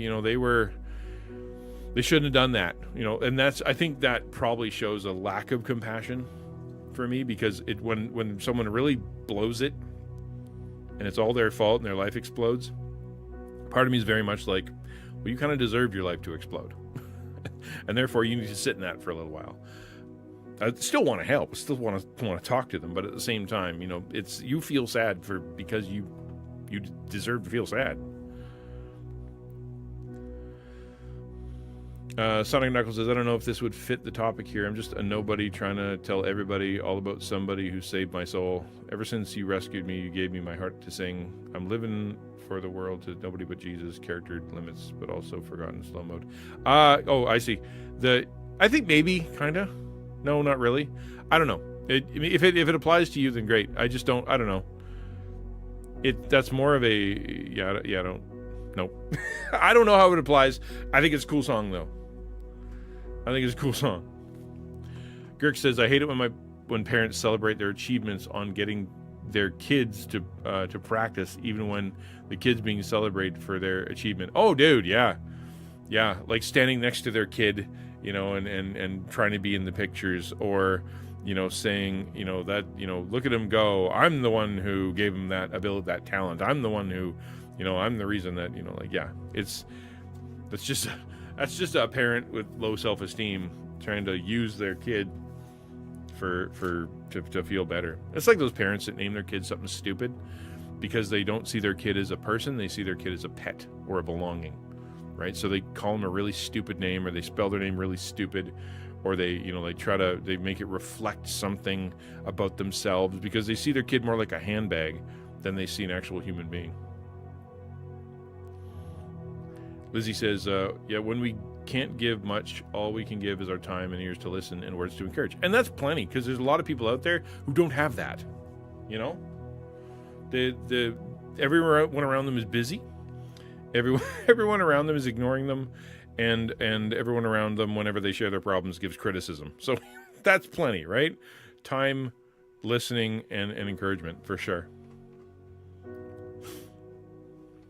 Okay, let's keep going. Number C is, I am fulfilled when I serve and meet others' needs.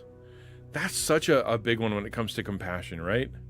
When it comes to you being compassionate, can you feel really good when someone else is better because you did something, right?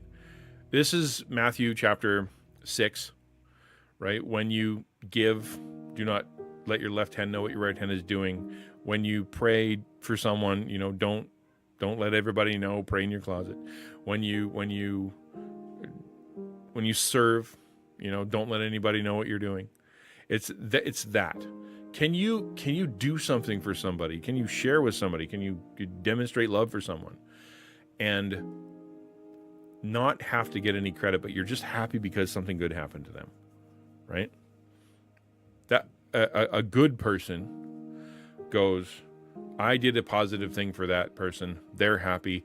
And even if nobody ever knows, I'm perfectly content, because I didn't do it for me, and I didn't do it for my own attention, and I didn't do it for me to look better, and I didn't do it for me to, convince myself I'm a good person so someone else has to affirm me. I just did it because their happiness makes me happy. Them being more comfortable makes me happy. Them being safe makes me happy, and I don't need to get an award for it. I don't need to be even seen for it. Do you do that? Can you do that? A good person, good human being, is compassionate. They're compassionate. This is something sorely lacking in the world today. We see so many sides. People taking sides, man. It's I am on this side. I'm a conservative. I'm a liberal. I'm on the side of this country. I'm on the side of that country. And it's like anything that happens to the other side that's bad, I'm happy about, right? Oh, that abortion clinic got exploded and 3 doctors were killed. There are Christians who will be happy about that. And it's a complete lack of compassion, thinking that those doctors, those people, whoever was in there and got hurt, they had lives. Their lives are over. If they weren't believers, they spend eternity in hell. And they now have no chance for reconciliation. The pain of their families, the pain of their communities, the pain of, it's all. This is good exploding abortion clinic music. But you know what I'm saying? Like, we have to look at the other side, right? The liberals, the president so-and-so who I disagree with is sick. Yay. That's not compassion. It's if you're so staunchly on whatever side that the pain of the other side causes you pleasure, you're wrong. Right? This Israel-Palestine thing, right? We shouldn't be like, oh, anything that happens to Israel is bad and everything happens on the other side is good. I don't care about those families. We should have compassion for both sides. There are plenty of people that are being hurt on both sides that are in great pain, right? They're in pain. We should care, right? We should care. Do you have compassion? Deleted. That's funny. Just like the current situation with Israel, people are happy saying Jesus is coming instead of stopping and praying for. Yeah, dude. Yeah. Is that true?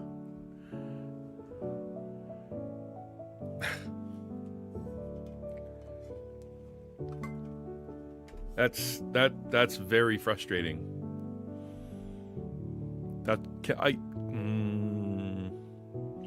Yeah, okay. I'm not going to sit here and cry on stream, but that is very frustrating to celebrate that kind of thing and put it on the back of Jesus' return. That's, yeah, I don't like that.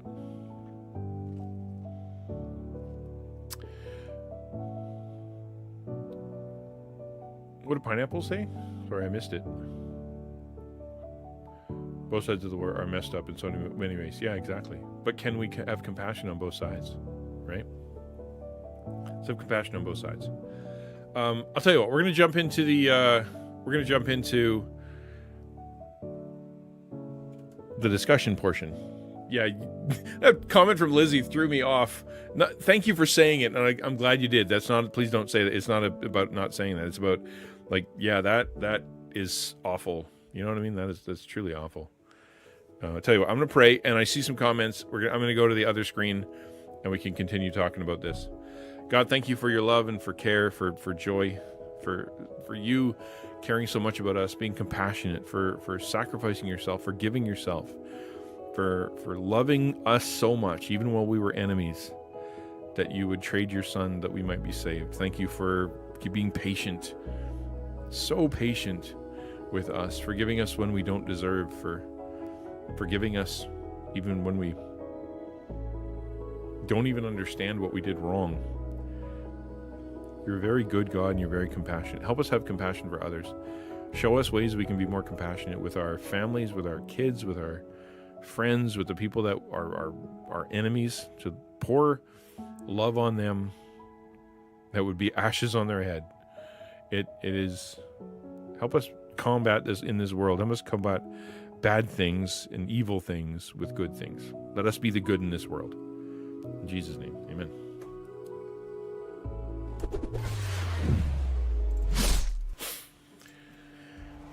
Okay. Is Empress Chronicle here? Hello. Hi, Empress Chronicle. Glad you're here. Ukulele Worship says, 2 Peter 3:9, the Lord is not slow to fulfill his promises, as some count slowness, but he is patient. I was just thinking about that. Patient towards you, not wishing that anyone should perish, but that each should reach repentance. Yeah. Yep. That's how we should be thinking, people. Really. Girk says, how do you feel about the glorification of mutilation and abuse towards those who preyed and abused children? People get so happy when rapists are hurt and don't know how to show compassion there. I would say there's two distinct sides to that.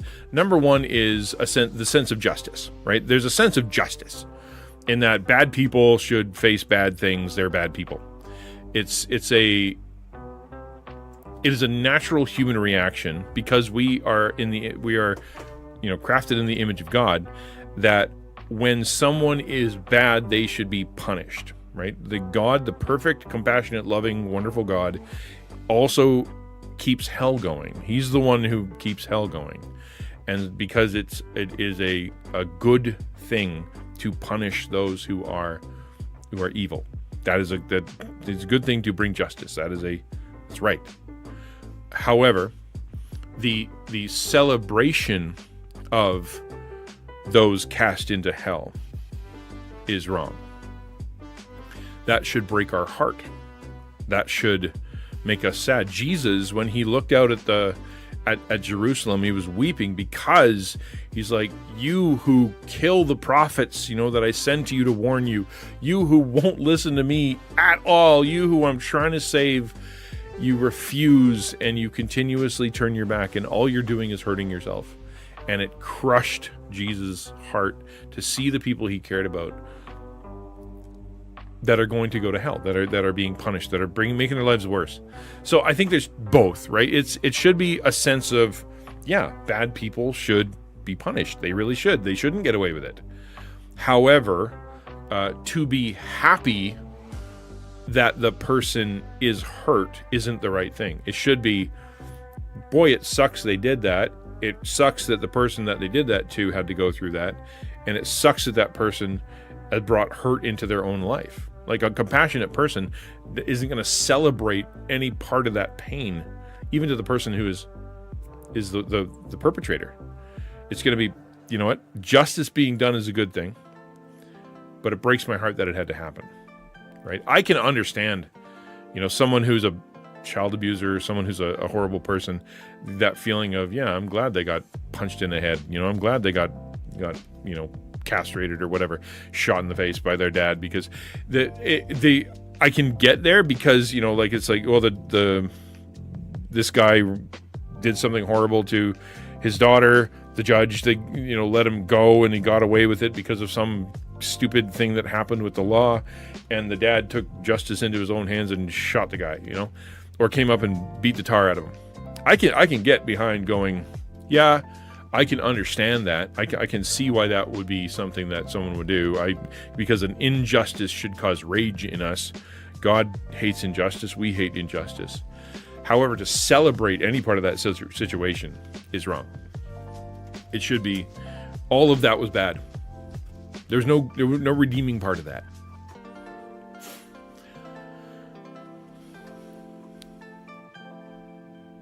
I'm gonna catch up on stream. I apologize.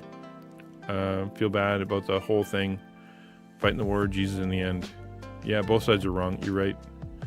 If this Jesus is coming, then that's scary. Hope, little time we have left to show others the hope of the gospel. And that's the biblical, mindset. That's what Ukulele just said, right? It's like God's being patient so more people can be saved.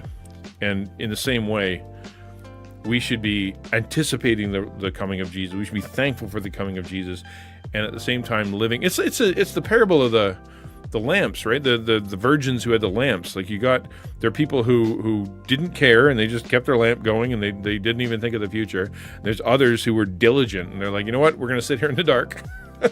And we're not going to have good things for us, because at some point someone needs us. At some point we have a responsibility. At some point we got to step out there. So we're going to sit here in the dark and not use what we have. Whereas the other ones were like, well, no, this world is for pleasure, and I have a lamp and I'm going to light it, and I don't care about anybody else. I don't care about the person I'm supposed to be serving. I don't care about the wedding. I just care about myself. That message of preparing and caring about others and caring about the future and caring about this event in the future at your own, to sacrifice yourself. That's the message. Sonic says, we might not like that blank is in power or that blank is taking place, but God is allowing these things to happen for blank and should be shed delight for blank reasons. I mean, yeah, kind of. I don't subscribe necessarily to the everything bad happens, for a good reason. That's not what Scripture says. It's everything that bad happens, God has the power to redeem, right? It's different. Hold the applause.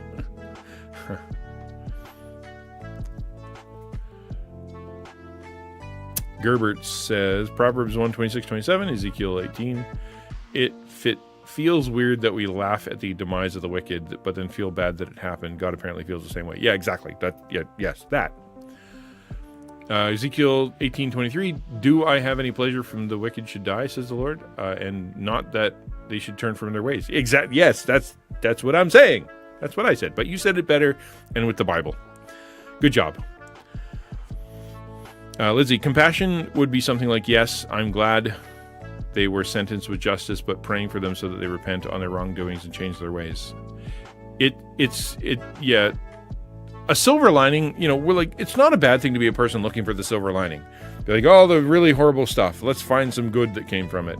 I don't think that's bad. Kind of be like, okay, because that's sort of the God can reconcile this, or when, this can be used for good because of miracles. Good things can happen through bad stuff. It's not impossible.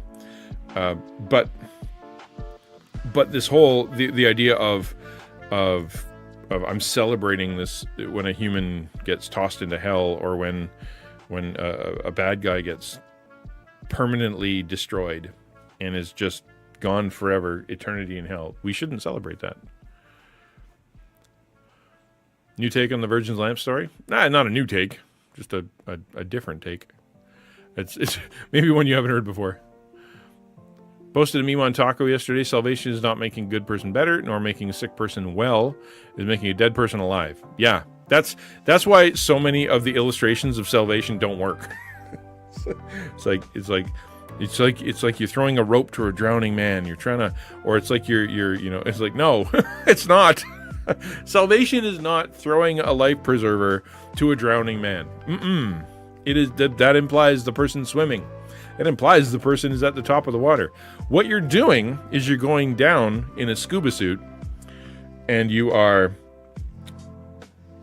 taking a dead body that is rotting and gross on the ground and is like one of those zombies from Pirates of the Caribbean who's like going to stab you because it's nighttime and they're also gross and horrible, and you are taking off your scuba suit and you are giving it to that scary monster so that they can float to the top, so that they can be reconciled. It's very not what you said it was.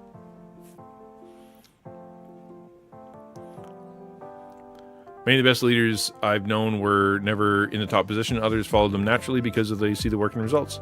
And that's true too, right? Like those who can let their actions speak for themselves as opposed to having to always be the one talking.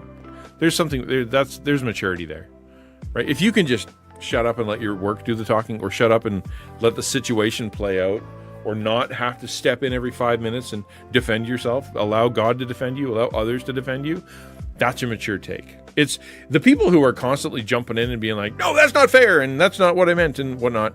Just back off and let the situation and let others defend you. Let God defend you, let others defend you, so that eventually when it comes around, people are like, oh, we were wrong. Because if you stand there and scream about how innocent you are, nobody's going to listen. And it actually can make the situation far worse.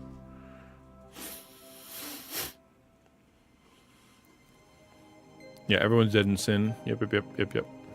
Thing to think about. What was in the cup? Of what? What cup? What cup? Of what? What? Are you talking about your tweet? I think I missed something. What cup of what?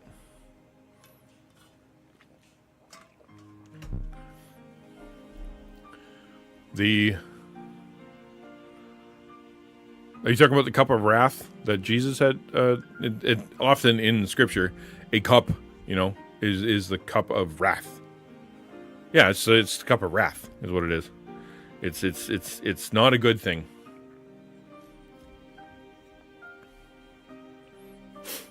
And what you said in your tweet was right. It literally is the cup of the consequences of taking the wrath of God upon himself for the sake of others. He didn't deserve it. He did it anyway. That's what that is. The cup of destiny, the cup of the future, the cup of things that's going to happen that's bad, having to adjust that. Yeah. Well, tell you what, it's time for an AMA, Ask Me Anything. I would love it if you guys would feel free to ask anything about anything, Bible stuff, life stuff, counseling stuff, personal development stuff about me, anything. It's an AMA, ask whatever you want. I always stream from 12 to 2, and then I'm going to jump over to Twitch, and we're going to go play that Sonar game again. I really liked that. That was fun yesterday. I didn't think I would at first, but I did. I really did. Thank you to whoever helped me on coffee just now. Speaking of which, ! Coffee, KOFI. And if you like what I'm doing and you appreciate what's happening here and you like the teaching and you like where we're going in Taco, then I could use your support over on Coffee. I am completely funded by donations. I don't have a job other than this. This is what I do. And so if you could help me out, that'd be great. Plus, that's where I put all my updates for what I do. And you can, that's free. You can go there and see that.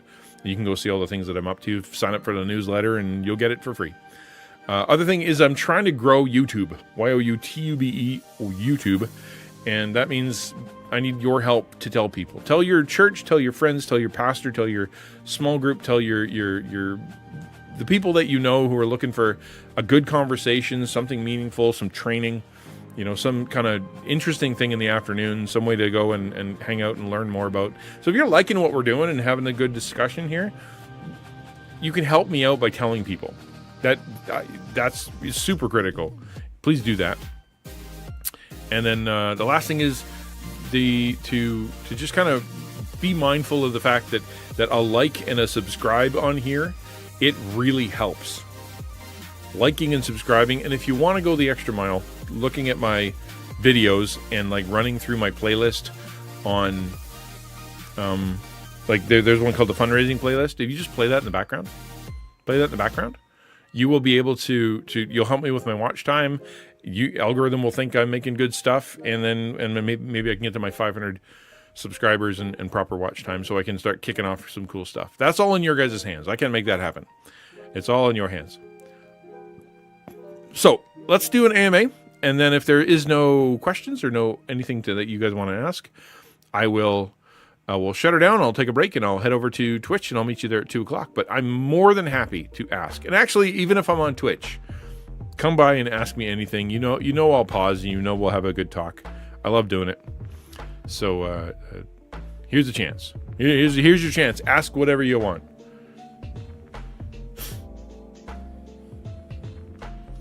It's rare for a church to turn down offers of help. I disagree. I know plenty of churches that often say no to help because of where it comes from. And that's a good thing.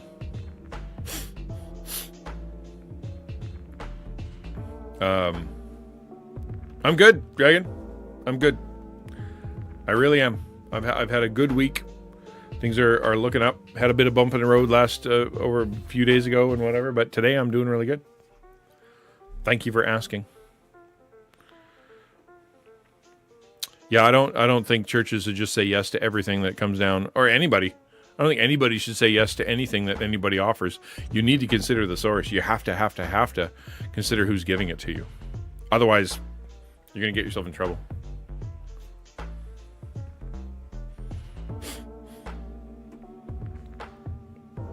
And exactly, DJ. Like they said, you know what? No, not now, not yet, or whatever.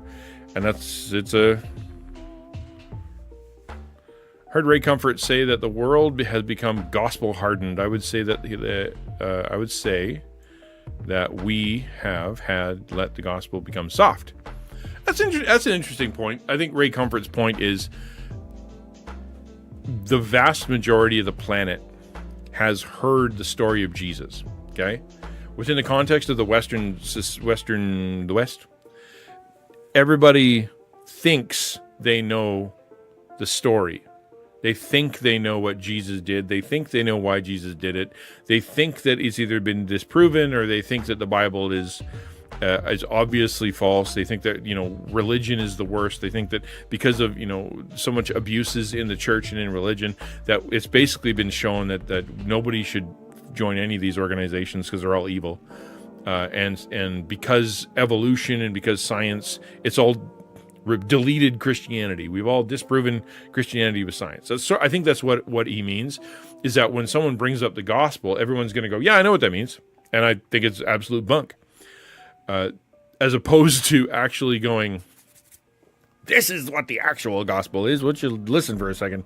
I think that is probably what he means by gospel hardened, is that people think they already know, and so it's really hard to tell them, right? It's really hard to tell them. It's like someone who has learned, say, Word 2002, or that's what they've learned, or they're hardcore into whatever their software is, and it's from 35 years ago, but that's what they know. And you're like, dude, if you just get the new software, it's 1,000 times faster and it'll make everything in your life better.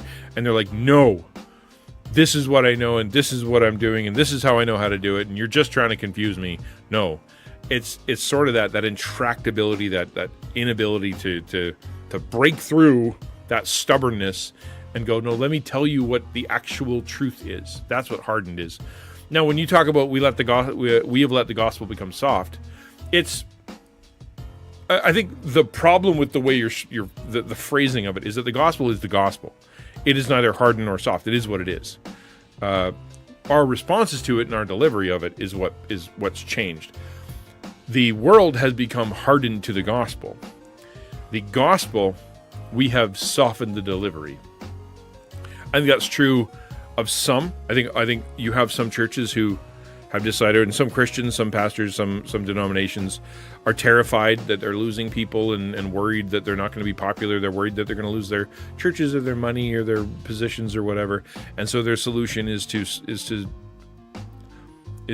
stop talking about sin, stop talking about hell, stop talking about discipline, stop having membership, anything that's like a barrier. They're removing all the barriers. And that's softening everything about Christianity or everything about what it means to be part of a church, and it not working. All it does is just shows that they've watered down and they don't care about what they were saying either. And so why should I?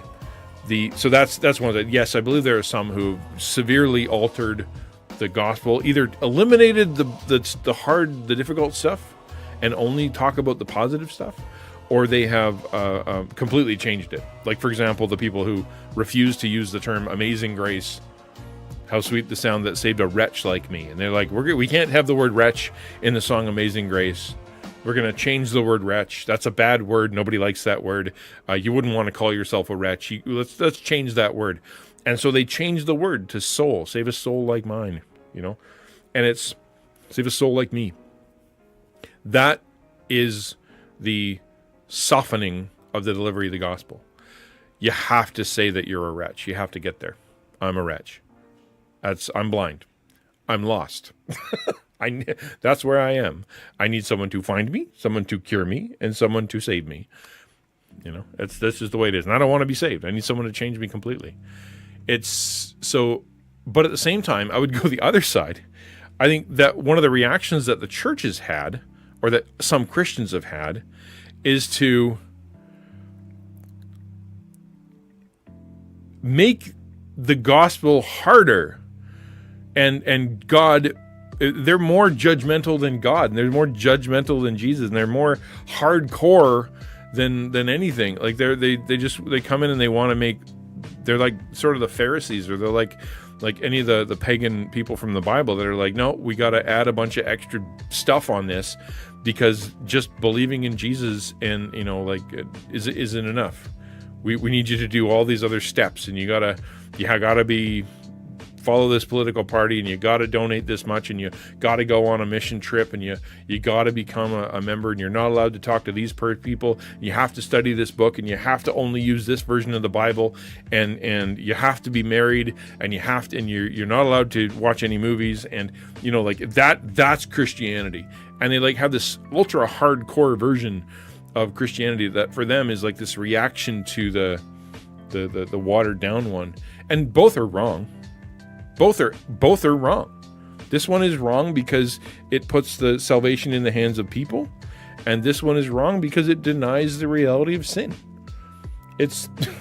They're both wrong, right? Salvation still is free, and you can still do nothing and get saved and go to heaven, right? The Bible says that there are people who will get into heaven by the skin of their teeth, and it's like the picture that it has is that like your life is like built of.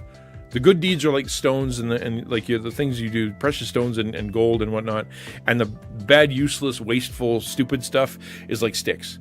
At the end of your life, the flame goes whoosh, and whatever's left over, everything that you thought was important that wasn't, it disappears. It's ash. It's gone.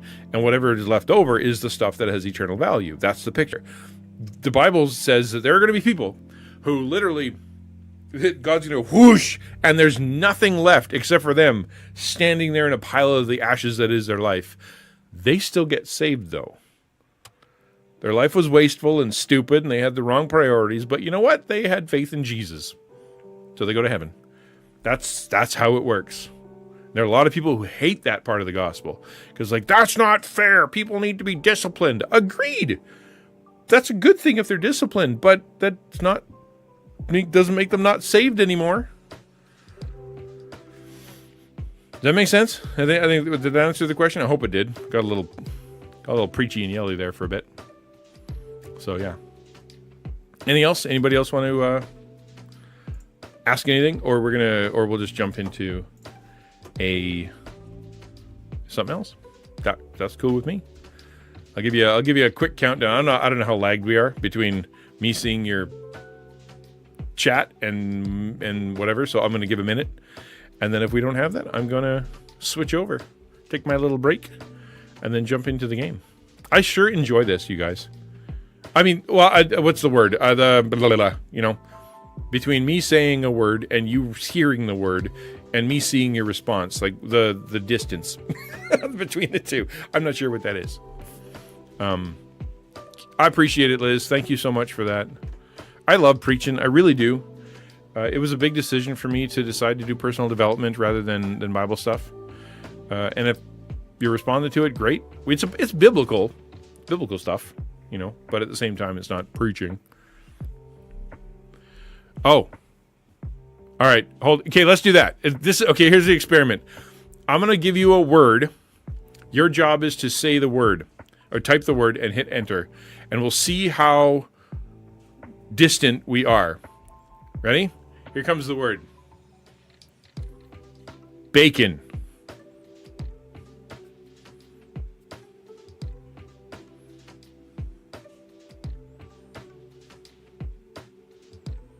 Eight.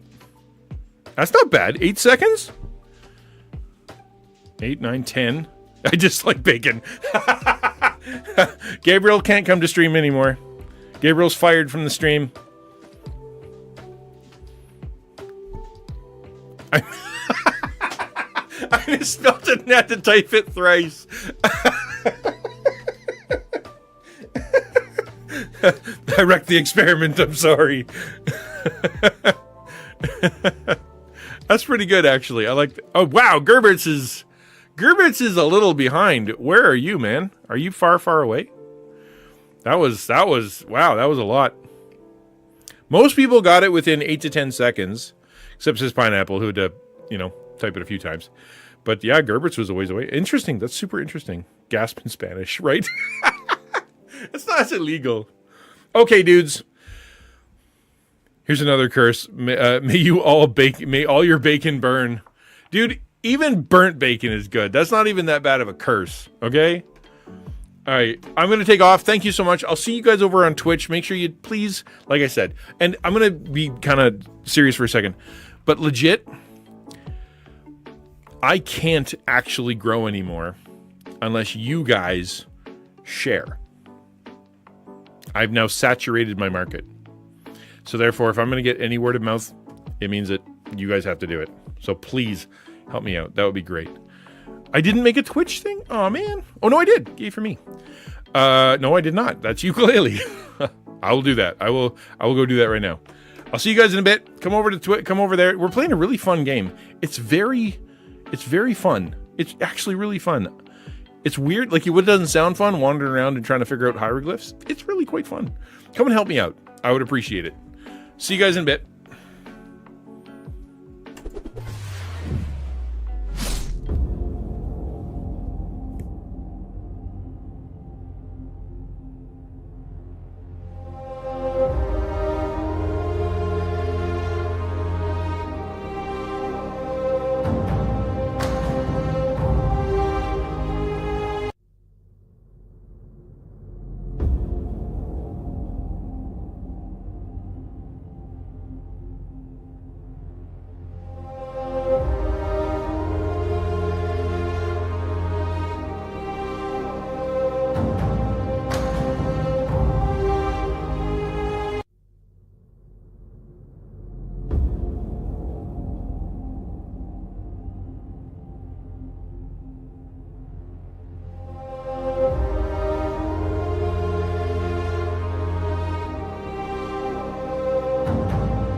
It's, boop, there we go. Today's going to be fun. I get to play Minecraft. I haven't played Minecraft in 1,000 billion, zillion, billion years. And so I get to play Minecraft today. I'm excited. I hope you are. Combine. Right here. The word combine. To the top. But if you have things, that's no fun. Because see how CoffeeBot goes heart, New coffee donation from Killian for $300! Exclamation point! Exclamation point! Exclamation point! If that was the command that was built into the Minecraft system, then it would work fine. But my instinct is that whatever coffee, any coffee thing, would be one special thing. This donation in particular, no. No, I don't want to confuse it too much. If we can get the coffee thing automatically set up, yes, thumbs up. That sounds like a great idea, that it does it by itself and it's an incentive and I could put it in the list. By the way, if you look down, nope, that's on Twitch. When you're on Twitch, look down, you'll see all the things you can do on Minecraft. But no, we're not going to do that now. We're just going to, hopefully we can figure out how to put coffee on there. That was super kind, man. What a great way to start stream. And I don't need super chat if that happens.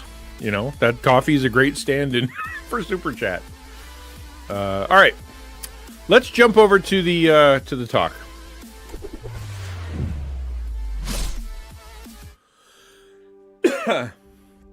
Okay, let's jump into the talk. We've got a really interesting thing happening right now, and it's super fun. I'm having fun anyway. We're talking about courage. Or no, we're doing a test, a kind of personality test for the different things you need to be an effective human being. How did they phrase it? Measuring your leadership growth and evaluation for growing leaders. This is just it's just universal characteristics for anybody who wants to be a good person. We talked about character, obviously important, being secure in your personal identity, having emotional security, having strong ethics and values and be willing to stand for them. Self-discipline, right? Which is I talked about this morning and that I apparently lack. Then we talked about compassion. That was last time. We talked about the importance of having your heart knit with other people. The importance of allowing yourself to feel for other people. Allow it to be moved emotionally towards wanting other people to feel better, right? A good person has compassion. They feel on behalf of others. Sociopaths are not healthy people. You know what I mean? They have to work on that. It's not a good thing if you are completely closed off or you don't care about other people, or if you do care and do nothing, right? That's pointless, right? That's sort of the what's the point of loving someone if you don't do anything about it? So I'm going to pray, and then we're going to talk about courage. Courage. And then, that's what we're going to do. Let me pray. God, thank you for the day, for your love, and for stream. Thanks for the gift from Killian. That was very kind, and it was because of you. You're the one who motivated him to do it and gave him the opportunity to do it, and that's really cool. Thank you for everybody who gives on coffee and gives on stream and has done so much service to me personally. Taco and this channel and whatnot, they don't exist without your people serving and loving and giving of themselves. You are very kind. I'm very thankful. You know my past, and you know how rough it's been with some Christians, but it's been very cool to meet some amazingly generous people. Thank you for this technology. Thank you for YouTube, and help us help all streamers navigate what this new normal is going to be with multi-streaming. And as we turn to personal and leadership development, God, may it be challenging and encouraging. Teach us how to be more like Jesus. Teach us how to be more like you, because you're perfect, and we want to aspire towards being the kind of human being you were. In Jesus' name, amen. Okay, so today we're talking about courage. There we go. What color should courage be? Not purple. Courage isn't purple. What color is courage? Orange. Orange strikes me as a courage color. Probably red, maybe? I don't know. I don't think red would work, though. If I pick red, will it look bad? That's pinkish, reddish. I don't know. Let's go with that. Is it better for you in orange or red? I feel like orange is easier to see.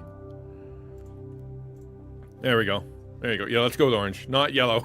Right. All right. Let's read this. It says, once character has been developed to include compassion for others, it takes courage to implement change. Having courage means facing fears and taking stands. It means acting brave when we don't really feel brave. There's your quote, okay? So what is courage? Courage is not Yeah, sorry, the colors don't matter because Dragon's listening to right now. He's not looking at the screen. He's listening. So he's like, yeah, whatever color you want, man. Having courage means facing fears and taking stands, okay? So courage is not throwing yourself into stupid places. Courage is not someone who walks into a problem or walks into a solution and it's easy for them, so they just do it. You know, courage isn't just making everybody mad, or for that matter, running somewhere where you don't belong and you have no idea how to be there and you're putting yourself in danger. Like, that's not courage. Courage is facing fears, as in you have a fear. There's something that's holding you back. You don't want to do it, whatever it is. It's a good thing and you want to do it, but you're afraid. Taking stands means standing in front of, taking the brunt of something, taking the effect of something, taking the punishment of something on behalf of others, right? As in, like, I will defend these people, or I will not allow that to happen anymore to this group. I stand here because I'm going to stop you, right? So facing fears is there's something out there stopping me and I'm going to go. Taking stands is there's something happening and I'm going to stop it, right? This is the key here. It says it means acting brave when we don't really feel brave. That is courage. When you don't feel brave, when you don't feel like you can do it, when you don't feel like it's going to be easy, or it's going to come naturally, or whatever, and there's going to be bad effects, difficult things in your life are going to happen, you do it anyway, right? Because it's the right thing to do. And it says here, once character has been developed, right? In other words, all that stuff we just talked about, you have, well, let's read it. It's a lot easier. Once character has been developed, right? Once you have a personal identity, as in you understand who you are, what your gifts are, what your abilities are, who you are in Christ, that you're a unique, special creation, that you have emotional security, so you're not manipulated, you're not being, you're not led by the storms of your life, and for a season you are absolutely miserable, for a season you're utterly elated. Depending on what's happening in the news, your life changes, your attitude changes. You have emotional security. You take control of your emotions, ethics and values. You know what's right and wrong. You believe in right and wrong. You have a code and you stick to it. And then self-discipline, as in, doing things you don't want to do because you have to do them anyway. Once you have that, right, the next step, and of course it says, to include compassion for others, but the next step is implementing when it's hard. Right? Self-discipline is, I'm going to do things because it's important for me. I'm going to do things because it's important for me. I don't want to do it because it, like exercise sucks, and, depriving myself sucks, and going to bed on time sucks, and having to go talk to people about my feelings, that's no fun, things like that. But this also means, or courage is different. Courage is being willing to act on those character traits when there's active, opposition. Don't have that problem. I'm consistently in a melancholy mood. You and me both, buddy. I am, generally speaking, have been a pretty even-keeled, melancholy guy. And it was because of outside influence, right? If just bad things were happening all the time. And so, therefore, it didn't feel good. It's funny because in the last 3 years, since I started streaming, 2.5 years. It's just up because it's March, right? So October, November, December, January, February, March. So literally, year and a half, 2.5 years. In that time, I have laughed more and like belly laughed more and had like tears from laughter more than I have in probably the 25 years previous. Right? I've experienced more joy and success and loving supports consistently, emergency support, I've had miracles happen and been able to be part of people's lives in a special way I used to be Mr. Melancholy, like just kind of, yeah, okay, whatever, I like this, but I really don't care if it doesn't happen because it's probably going to take it away anyway. And now I feel I'm a lot happier. In fact, just today, so I was on that call with those pastors, and one of them during prayer said, "Thank you that we can see joy in me." Right? It for a long time, a lot of the conversations were kind of heavy. And so today it was a bit more lively, a bit more, less cynical, less big bummery, less scared. It was more encouraging, and it was like they could see a difference in me because of how how good I'm doing lately, and that was really encouraging. It's one thing to be like, yeah, I feel pretty good. It's another thing to have someone actually go, yeah, actually, you know what, you look better, right? That's pretty cool. But I know what it's like to live in that melancholy mood, man. I really, really do. And it comes down to, again, courage, right? Courage isn't just big stuff. It's not just big stuff. It's, for example, going to, for me, for a long time, it was going to church. When I walked through the church, I was consistently anxious, consistently afraid. I didn't sing. I was scared someone would talk to me. I was scared someone wouldn't talk to me. I was worried somebody would see me that would know me and say something mean or like I was just losing my marbles for 2 straight years of trying to go to church. I started talking to some folks and talking to pastors and talking to my mentor and whatnot. And I'm like, so I'm kind of losing my mind, and I'm giving it 2 years. And they said, why don't you take a break? Don't quit church. But if you haven't taken a break and you've gone to church consistently, even through, the abusive churches and difficult stuff, and you got a lot of baggage from that, you can take a break. I still connect with Christians. I still spend time in the Word. I still spend time serving. Like, I'm still doing basically a ton of church stuff here online, that's why we do it, right? But yeah, it freaks me out. So I had courage to go, and it was really hard to do. But it doesn't have to be big things. It can be, having the courage to talk to your mother about being less controlling, right? It can have the courage to go take that class that you think you're going to fail, but you need, and you're going to have to study for, and you're worried, just to be able to go, I have to take it. I'm going to take it. Normally I wouldn't. Normally I'd let the fear take over, and I'd take something less, or I'd give up on my dream, whatever. The courage I have to do this. I'm going to do this. It takes courage, right? It takes courage to go to that small group. It takes courage to share your feelings, to become vulnerable with anybody. Really, just to kind of go, I'm going to be honest today. And when someone says, how you doing? I'm going to tell them, or I'm going to go into this support group, or I'm going to go into this Discord group, and I'm going to share. I'm going to say, this is what I'm going through, and this is how it feels, and this is really hard right now. It's scary because other people have used that for gossip. Sometimes I get a DM from somebody who's like, just doesn't get it. Sometimes people argue with my own feelings. It's risky, but I know that it's better for me to have shared, to get prayer, to get support, than it is for me to not do that. So I'm going to take the risk, face the fear, and stand in front of it. It takes courage to get out of bed, and that's if you've ever faced like legit depression. There are days where you feel like a superhero just because you got in the shower. And it sounds stupid, but really, if you've had legit depression, there are 2-3 days you don't shower, you don't eat, you just feel crappy.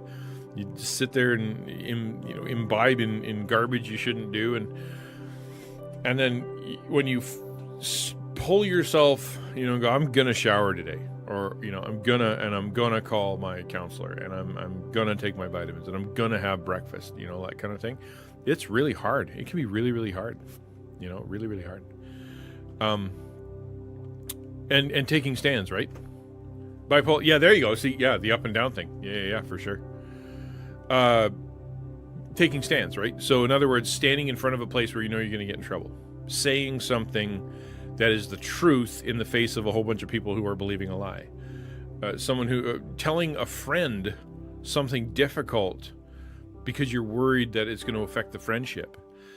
Confronting someone on their sin and going, hey, this is hurting you, right? Or taking a stand in front of a group and going, our group isn't going the right way, this is wrong. Like that, it's hard. But if you have that, all those character traits we just talked about, you'll be compelled to do it because you know who you are. You're not emotionally swayed. You know your ethics, and you know your convictions, and you know this is wrong, and you've had the self-discipline to put yourself through the paces to understand that what you're saying is correct, and so you stand up. Like, you need to have those other things, because really, when will you take a stand if you are you're emotionally all over the place? So you're being manipulated, and so you freak out about this. I can't believe this is happening. I'm upset. And then someone goes, actually, here's the facts. And you're like, oh, okay. And then you go somewhere else, and you're like, you get really mad. I'm mad on behalf of this person over here. And it's like, well, actually, that didn't happen. Like, you're all over the place. How can you take a stand if you are always emotionally all over the place? Or for that matter, if you don't have any ethics and values, right? If you don't stand anywhere, you don't have the foundation of the Word of God. You don't believe the law is important. You don't like authority. Who cares about the velvet rope, right? All that stuff. If you don't care, then you're never going to take a stand. Why would you, right? Another thing you won't take a stand is if you're currently doing that sin. Like, what's the reason why there's so much insane sexual sin out there right now? Is because everybody is insanely sexually sinning. And they don't want to go no to anybody because someone will say no to them. And they don't want to be told no. They want to keep doing it. It's taking a stand requires good character. It requires good character. So let's do a little bit of a test and ask ourselves the question, how well do you exhibit courage? Now, these are going to be, like, do you jump into snake pits and try to wrestle vipers? It's not that. It's far more benign, but equally as scary. Donnie's saying hi to everybody. I like to start new projects even when it's scary. So, in my experience, especially organizationally speaking, stopping a project is 1,000 times harder than starting one. Actually getting to the end of a project or a ministry and realizing that it is not doing what you want it to do, or it's that was for a different time, or doing your stream and doing your content and putting it all together and going, man, that's not working. And I've set everything up for it, and I told everybody that's what I was going to do, and it's not working, and now I want to change. It's hard to stop things, right? Hard to stop things because you look dumb and like, oh, I made a mistake, and I told everybody this, and now I'm not doing it, or you feel like you've already invested, so you have to keep going. And Taco doesn't have a starting problem. Yeah. Well, that's it, right? We're trying to build slow. We're trying to build slow. We made one little bump in the road where we kind of wrong direction, but we course corrected pretty quick.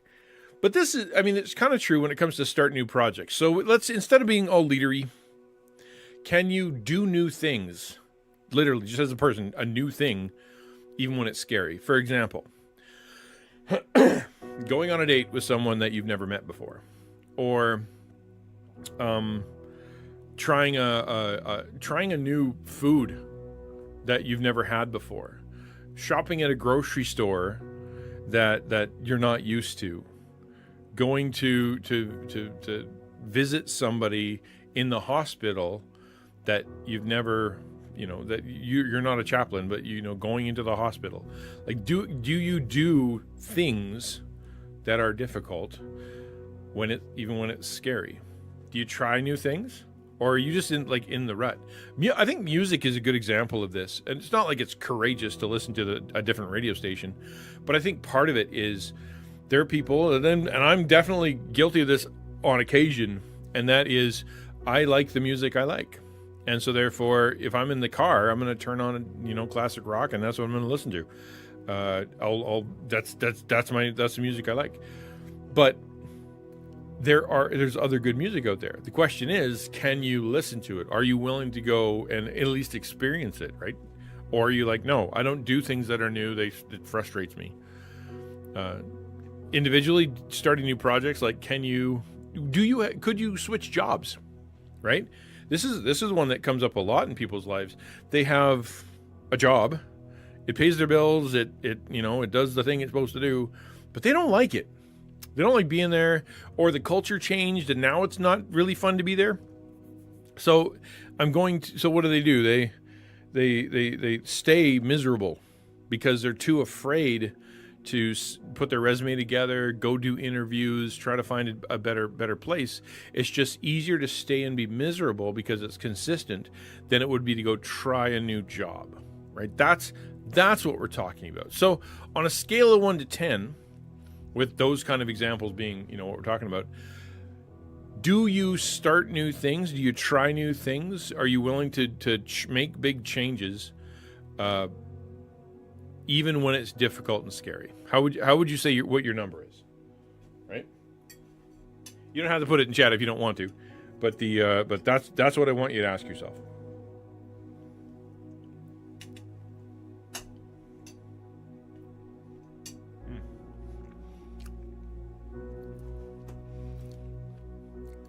Ugh, I do wish I had changed earlier. I wasn't necessarily miserable, but would have been better. Would have been better for my career and family. Yeah. Did you have the instinct? Like, was there something in you that was like, yeah, I should probably change, but you said no to? Kind of pushed down that thought because it wasn't the right time, because you didn't feel like it, because it would have been hard, because you didn't want to move. Like, did you push it down? Or, hey, Loser Gamer, good to see you. Still changing here. Sanctification is a process. Absolutely, dude. Absolutely. And again, this, in order to change, in order to be someone who's willing to get better, you have to be able to stop and ask yourself big questions, right? I was talking to the taco class about this on Saturday. I said, you know what? You might feel intimidated by all the stuff we're covering, because we were covering big topics, big brain stuff, and I could see in their eyes as they were like, man, that's a lot to think about, right? It could reframe, restructure everything that they were doing when it came to content creation, because they hadn't really thought about their own personality, their own personal desires, what their gifts and talents are, what kind of people that they are most attracted to, and that they want to help. Like, they really thought about it. They just started streaming. It's like, that's big, and so I kind of was like, okay, yeah, these are big questions. Yeah, and they're going to take a while to answer. You don't got to answer them tonight, but it's really critical if you want to do something big and you want to do something important and you want to do something godly and you want to change the world, to ask yourself big questions, right? Most people don't. They don't want to have big. That's why they avoid counseling. That's why they avoid their pastor. That's why they avoid their parents. That's why they hide their sin. That's why they because they don't want to be told anything negative. They don't want to be told to change. They don't want to be told that they were wrong. So they avoid all the wise people, and they avoid all the people that are gonna tell them otherwise. But if you want to grow, you gotta evaluate. Dragon Daddy Bear's OG account, too lazy to change it over for the stream. Hey, Dragon Daddy, good to see you, man. November 9th, I'm giving my testimony online, says Donnie, over on a Facebook group I'm part of. Get to relive all the pain I've been through, but if my story can help someone, I want to share. One of the things that happens, sidebar, time for a sidebar, that we got to be careful when it comes to testimonies, is that we don't. How do I put it? I was going to say glorify pain, or that we don't make our suffering the main character. You know what I mean? Because a Christian testimony, Jesus is the main character, right? It's how did Jesus work in your life? How did Jesus work in your life before? How did you meet Jesus? And what's Jesus doing in your life now? And I know plenty of people whose testimony is, 45 minutes of just the worst stuff. I was in a biker gang and I killed these guys and I took drugs and I, had multiple partners and I blew all my money and I stole, and and just story after story after story after story, and everybody just sitting there enraptured listening to this there you go, bragamony, there you go, and then they get the last part, and then I met Jesus and he changed my life forever. He just really did. I'm so glad. The end. Right? It's that story was, look how cool sin is. And now that I've experienced all that awesome stuff, now I'm old enough to, settle down. And that's not a Christian testimony. It's this is what I was going through. This is where how Jesus was in it. Along the way, I saw, looking back, I saw God in this, or God protected me through this, and God guided me through this. Or today, as I look back at this, I can see how God has redeemed it. Like, that's the testimony. It's not the glorying in the pain, right? Not being miserable all the time, and then Jesus happened, right? Yeah, I'm not accusing you of doing that, Don. Don't get me wrong, and I would never accuse you of that. I'm just saying it just came up, right? And the idea that it's going to be rough, and I agree. If I had to share my testimony on right now and really tell everything that happened to me in the last 10 years, right? Because if you listen to exclamation point my story, you'll see a link to my testimony. And that testimony goes from when I was a little kid all the way up to when right before my last church, right before my previous church. I just ended at that church, and it was like literally I was done at that church halfway through when I was giving my testimony episodes. And so I didn't want to talk about anybody that was in the church. I didn't want to slag anybody. I didn't want to be accused of, like speaking about people in a roundabout way, and everybody knows who that is. You just never said it. I didn't want to get any of that stuff, right? So I just stopped. Boop. That was more than enough story. However, I know for a fact if I were to start talking about everything that happened in the last 10 years, everything that happened in the last 5 years especially, because it never got, it just got harder. And I know I'd be in tears, and I know there'd be an absolute mess. But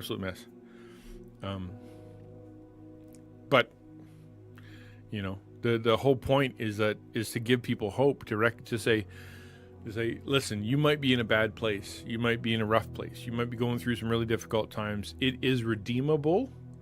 It won't be wasted. You can be rescued. There is hope. God's not done with you because he wasn't done with me. Right? That's the whole point, is to give the testimony of two people who need hope, who need to meet Jesus, or for that matter, need to be reminded who Jesus is. Are there workshops to give a good testimony? I could use something like that. I mean, probably. I mean, you could. Toastmasters would help as much as anybody. But really, when you're given a testimony, it is 3 parts, right? My life before Jesus, how I met Jesus, and my life since I met Jesus. That's his testimony. And you can kind of try to balance the story in 3 parts and 3 links, right? Before I met Jesus, this is kind of what my life was like, and this is the kind of person I grew up as, and this is the kind of situation I was in, and this is what was my personality. And then I met Jesus in this way. And this is sort of the story of how I reframed my life and gave him more permission to change it, and made him my Lord, and really gave my life over to him rather than just kind of keep him on the back burner and whatever. I really I committed myself to Jesus. And then since I did that, I've had these struggles, and I've had this these victories, and I've seen these things happen, and I witnessed this miracle, and I've changed from the person that I was. I could see that God had created me special back in the day. I still have all that special, but God has redeemed it in a special way. And all the scary, horrible, miserable stuff God is still using for his glory today. Like that's a testimony, right? That's your 3-part testimony. And it's going to be different for everybody. If you can look back and see how God worked in it before Jesus' time, and exactly, well, that's the thing, right? Like if you look back, you can kind of see what God was doing through your new eyes.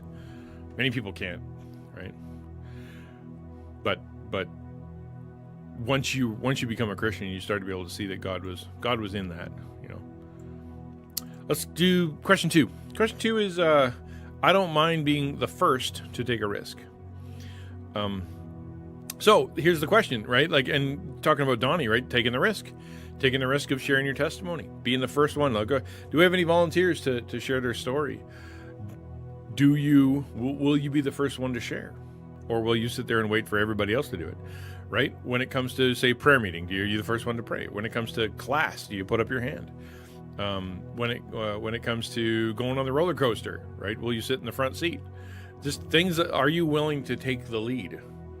Like, this is a leadership thing, obviously, but are you willing in your life to be first to do it? Or are you always hanging back, waiting for to see whether or not it will collapse under someone else, waiting to see if it's gonna hurt, waiting to see how to do it so that you can, you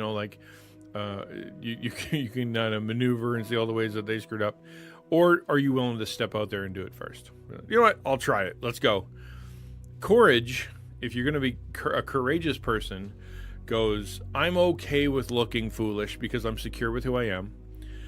I'm okay with stepping out there and blowing it all up because I have compassion on the people who are behind me and who also don't want to go first and and I know are also nervous. I'll take the bullet for them, right? I'll go out there and completely mess it all up so that they don't have to. It's to do with your character. It's to do with your love for others. The teacher's standing up there, or whoever's standing up there, and like, can we get a volunteer? And they're like, man, I just want to move on with the class. I just want to move on with what I'm doing, and I just need someone to come stand here for a second because I need an illustration, right?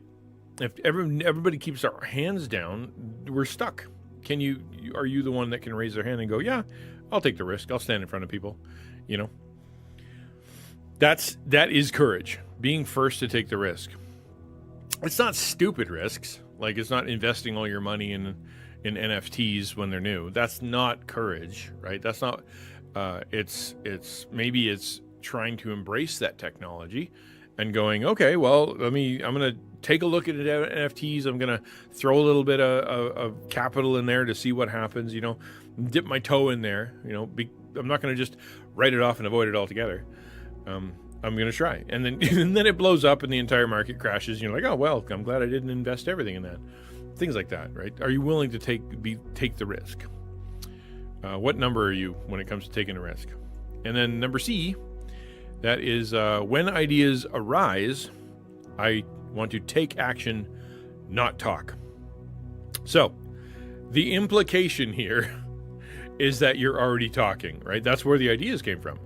Is that you're talking to people, or you're in a meeting, or you're in among your group, or you're among your friends, or you're with your family, and you come up with an idea, and it's like, actually, you know what? That might work.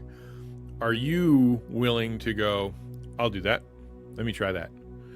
Or do you get enough of your back scratched? Do you get enough feeling of momentum simply by talking? We've talked about that before in previous, chats about people that talk about helping people and then have meetings about helping people and then have websites about helping people and then strike committees about helping people, but never actually get around to helping people, but they still feel like they're doing things, right? They still feel like they're helping because they're having meetings about helping, but they're actually not. Are you willing to be the person who looks at that idea and goes, I'll try that. I'll take that on. I'll step out in that direction. Let me try. Or do you wait for other people to volunteer? Do you sit there and you want to, we need to get every single detail hashed out before I'm willing to even consider saying anything. I want to be devil's advocate. Gotta love those guys who want to actually work for the devil in every meeting. Hi, I'm here and I represent Satan. I'm going to tell you all the reasons this won't work and ask you bizarre and amazing questions about situations that will never happen. But it'll discourage everyone. And that's my job. And then you throw all that out there. Like there are people, and that's a way to avoid, that's a cowardly way to avoid doing things, right? Yeah, every now and again, we got to kind of expand and look out and go like, how could this go wrong? For sure. But some people, that's just how they deal. They poop on every idea that they possibly can because they don't want to do anything. It for them, and they pat themselves on the back, man. Good job. I stopped them from doing anything. I'm such a good person. I'm so helpful. That nobody in that place moved. It's how can you? What's safer? Nobody moves. Nobody gets hurt. Like, actually, that's cowardly, right? That's cowardly. So when ideas arise, do you take action? There's 3 questions. I'm sure there's lots and lots more, but I think these are good ones. Do you start new things? Do you try new things, even when it's scary? Do you stand up first, right? Will you take the risk to be the one to stand up first? And when ideas arise, are you willing to take the risk of starting, to trying the new, to do it, or are you the person that just likes to talk? Those are all courageous things, and they're not, firefighting and, being a soldier and police and all the rest of that stuff. It's very normal, everyday courage, that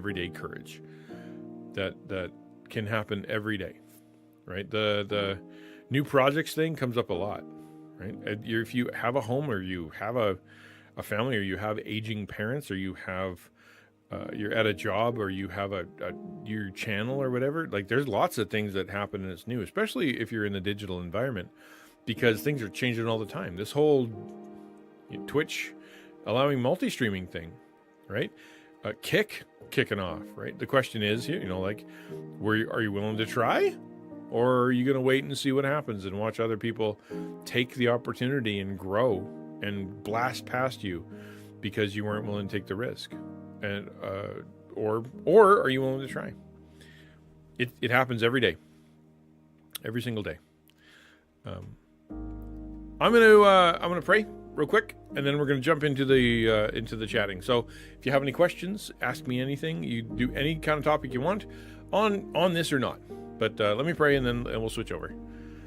God, thank you for the day. Thank you for your love, and thank you so much for walking with us. Thank you for being the one who gives us courage. We stand on a firm foundation, and we can fight because you are the foundation at our feet. You are the anchor, so therefore we can have a battle in the storm because we're anchored in you. You are the one who is keeping us steady. You're the one who keeps us strong. You're the one who allows us to be able to enter into the battle because you're the one who gives us the armor. We're very thankful for you, your protection, and your motivation. So we want to live as courageous people. Show us what ways that we are being weak or cowardly. Show us what ways we are being foolish and foolhardy, and help us live wise and courageous. In Jesus' name, amen.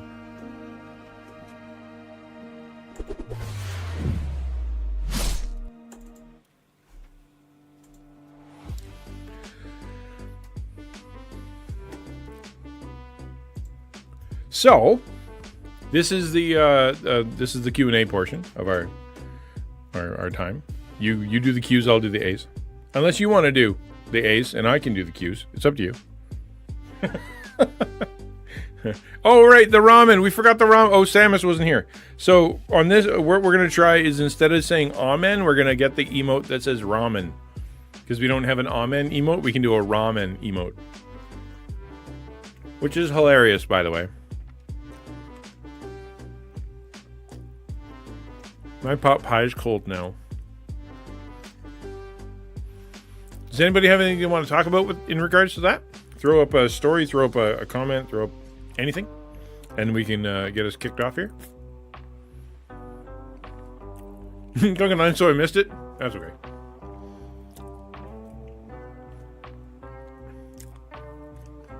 At least you're having lunch, and at least you're cooking. I don't think I'd be a very good single person. I need my family, or I would either starve myself to death or eat garbage.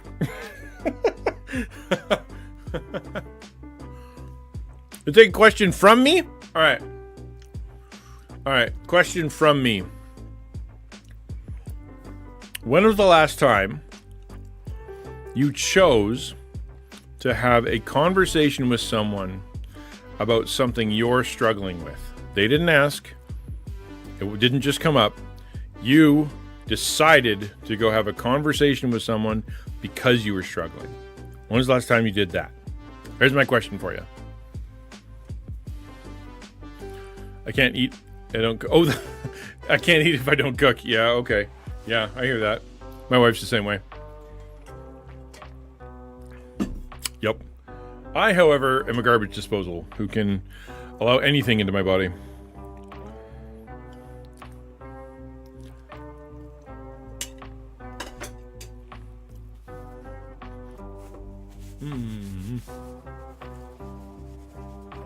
So that's my question. Because that takes courage, right?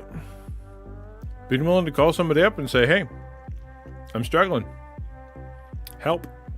Or I am ignorant. Inform me. Or I lack self-control. Help me. You know? That's hard to do. Hard to do. Hey, XtianNinja in chat, says DJ. Well, I talked to my pastor again about the Bible study. Unfortunately, she said it would be too much for them. They would start, what does that say? They would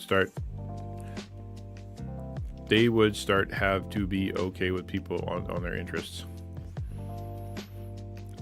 Well, it can start there, though. It's not a bad idea, right? Instead of being a Bible study, what if it was an affinity group? And by affinity group, I mean people who gather together because they're interested in the same thing. Doesn't have to be a Bible study. Doesn't have to be Christian at all.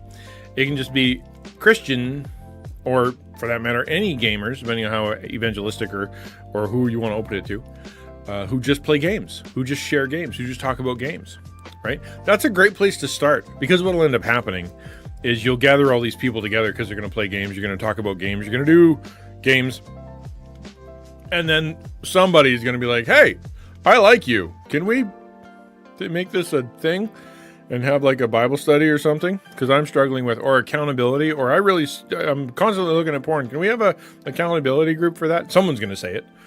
But it starts with an affinity group. And you don't need authorization to start an affinity group.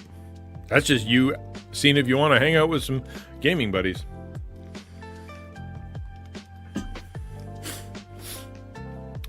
Does having a budget discussion with your spouse count? It did include my personal feelings struggle. It depends on the intentionality, right? Were you avoiding the conversation and then you decided to have it, or were you trepidatious about it and you would prefer not to have it, but you did it anyway? Or was it scheduled and you were going to do it anyway, but it got personal feelings, you know? Not stomping off sometimes, right? Not stomping off takes hard work. Being willing to hash out that really difficult thing that you both seem intractable on, but both the immovable, and then working through that and figuring it out. Because sometimes people are very used to just stomping off. If you want to ruin all TV shows for you, watch for the end of a scene where the end of scenes and someone leaving the room as the end of a scene, right? If this is how 90% of scenes went in television, it's talkity, someone stomps off, someone leaves the room, someone closes the door, someone, it always ends with someone walking off. And that's just not how life is supposed to be. Not a discussion I like having, but with changes in circumstances, some things have to be spelled out. Yeah, that makes sense. Yeah, well, good. I mean, yeah. If it's something that it was tough to do, you did it anyway, you stuck through it, and you got to the end and you were able to find a conclusion, then great. Local church talked about giving the joy that comes from it. It's scary and can sometimes be painful. Courage is needed. From what? Local church talked about giving. Oh, giving. I'm like, giving? Giving the joy? Giving and the joy that comes from giving. Yeah. It can be painful. Actually, there's a little bit of wisdom in the idea that if the giving doesn't hurt a little bit, then it probably wasn't very generous. You know what I mean? And the more it hurt, the more joy you have access to. It's a big deal when you give something up and then you go without. Many of us don't, we give out of our excess, which is good. That's good. It's not a criticism. But giving out of our lack, that's a big deal. That's what Paul was talking about when he talked to the Galatians, right? He's like, everybody wants to help, and a lot of people are trying to help. You guys were helping in a famine. You guys were helping when you didn't have food, and you were still sending help. That's amazing, right? That's a little different. That's a little different. So you definitely have access to more joy when you're like, you know what? Let's give this thing up. It's going to cause a pinch, or it's going to, it was going to be inconvenient for a bit, but I'm going to give it to this person who needs it more. And you see them enjoying it, and you're like, man, I'm so glad I did that. Or they go and they crash it, and they blow it up, and you're like, ah, dang. That could happen too.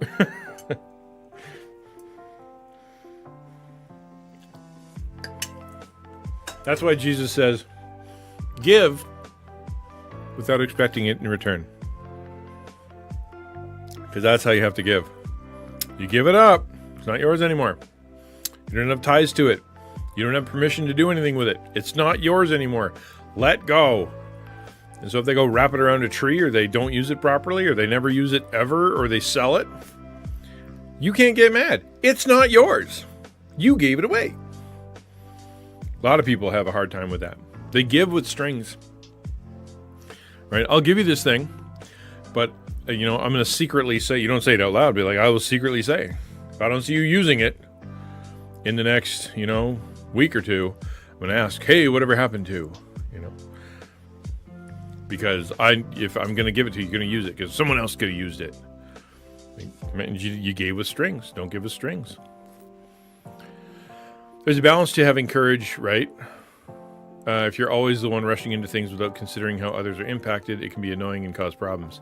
I don't think that's courageous, right? That's not courage. Running in and wanting to be the center of attention, running in and thinking you are far more intelligent or experienced than you are, running in and needing to be the messiah of the day, or because you only live on drama and you want to be the center of the drama, you need to be part of the gossip. If you aren't part of the gossip, you lose your mind, right? All those are reasons why people rush into things. It's because it's about them. I want to help not for the group. I want to help because I want to seem helpful and be cool. I want to help because I want to be part of the group because I want to know what's going on. I don't like not knowing things. I want to have my input in there, or I at least want to know what's happening. I rush in because I think I'm super smart and intelligent, and everybody needs to listen to what I have to say because I'm so smart. So they go and they jump into everything, and they just start barfing out dumb stuff without even listening first. None of that's courageous, right? None of that's courage. That's just self stuff. So selfish and prideful, arrogant, stupid. But you're right. They can be confused. They definitely can be confused. Especially the ones with the Messiah complex, right? Because they are probably taking a risk. I'm trying to find gamers in my church and started hanging out on that. Yep. Maybe get a Discord together. Get it from there. I don't know one gamer in my church. Maybe taking your offer with Taco. Hey, man. If you can't start a thing and you can't kick off a thing and you can't find things, then let it go, DJ. Let it go. That's not working. I'm going to let it go. It didn't work out. And go join something. Go support someone else, right? Because your heart is like, well, I want gamers to get together and I want us to read the Bible, or I want it to study, or I want gamers to get together to support each other. Instead of starting something, go be a very active part of someone else's thing, right? Go join Wolfler, right? Go hang out with Wolfler. He's got lots of group. Go hang out with probably Deuce. I don't know if Deuce has groups, but he's probably got lots going on in the Discord. But go be a very active part of someone else's thing. That's the way to have a friend is be a friend. Yeah. It's a lot of people in the world. I'm not going to say the church because the world.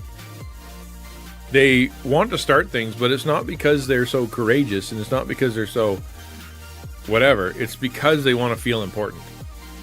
One of the things that happens in now we'll talk about church. One of the things that happens in church is that you'll have people that'll come in and they'll finally be part of a group that's listening to them. Sounds crappy, but it's true. They're finally part of a group that's listening to them, that shows them some respect, that makes them feel important. They're a member, and maybe they've been a member for a little while, but outside the church, they're not very important. Right? They don't have a big job. They don't make a lot of money. They don't have a lot of stuff. They aren't in government. They're outside the church. They feel just super normal or even oppressed, right? They feel like they're being taken advantage of. And so when they come into the church, they have this complex. And so any chance to be able to lead or start something or be on a committee or whatever, they'll take it. Not because they're good at it, not because they prayed about it, not because they thought they could help even. They wanted it because they wanted to have, they don't have influence outside, they want influence. They're not allowed to be a leader outside, they want to be a leader on the inside. They don't have the chance for getting, a raise. They want to be able to come in here and feel important. Those are not good reasons to join anything. So, DJ, I say that because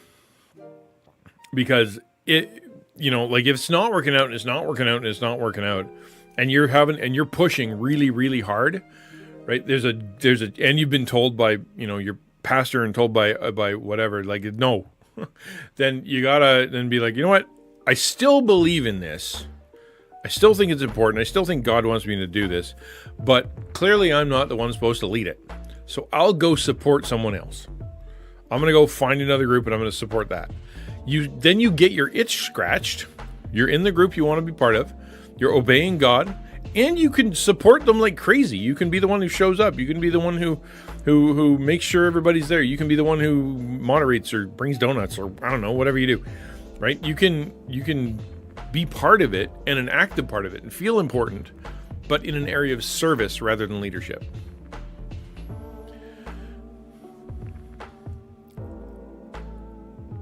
Sam says, I was told that as a ton as a kid, Uke, but was never told how to be a friend.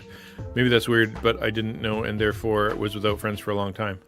Yeah, some people think it comes naturally, and it doesn't necessarily, not for everybody, right? Especially if you're a high energy person, right? If you're really like bouncing off the walls and you find some folks that are also bouncing off the walls, then great. You guys can go bounce together. But if you're around a bunch of normies, or you're around a bunch of that don't do that, then you're going to seem aggressive. You're going to seem like you're pressuring, or you're going to seem like you're all over the place. If you talk really fast and they don't want to listen or what, it's hard. It's hard to do something. Making friends isn't easy. It's not easy, especially for kids. Especially I would say not for kids, especially for teens. 13 to 18. Kind of thing. Hard to do. It's really hard to do. Before that, you can throw them into a room, hand them a toy, and then they'll figure it out. But yeah, it's hard to do. Suppose that phrase should be part of a larger conversation. Oh yeah, it's like, don't have sex. What? I think that needs more details. It's don't do drugs.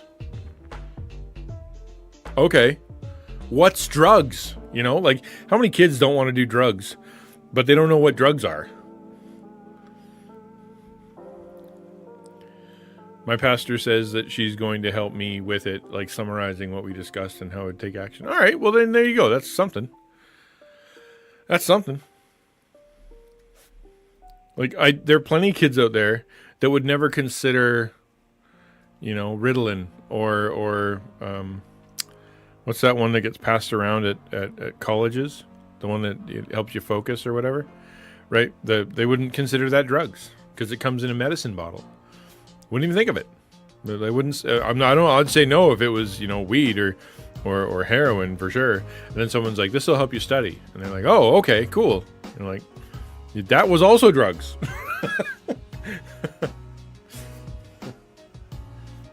Adderall, that's what it's called. Yeah.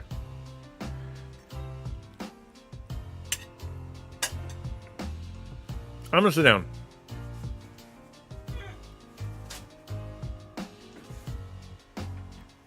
I'm excited to play Minecraft today.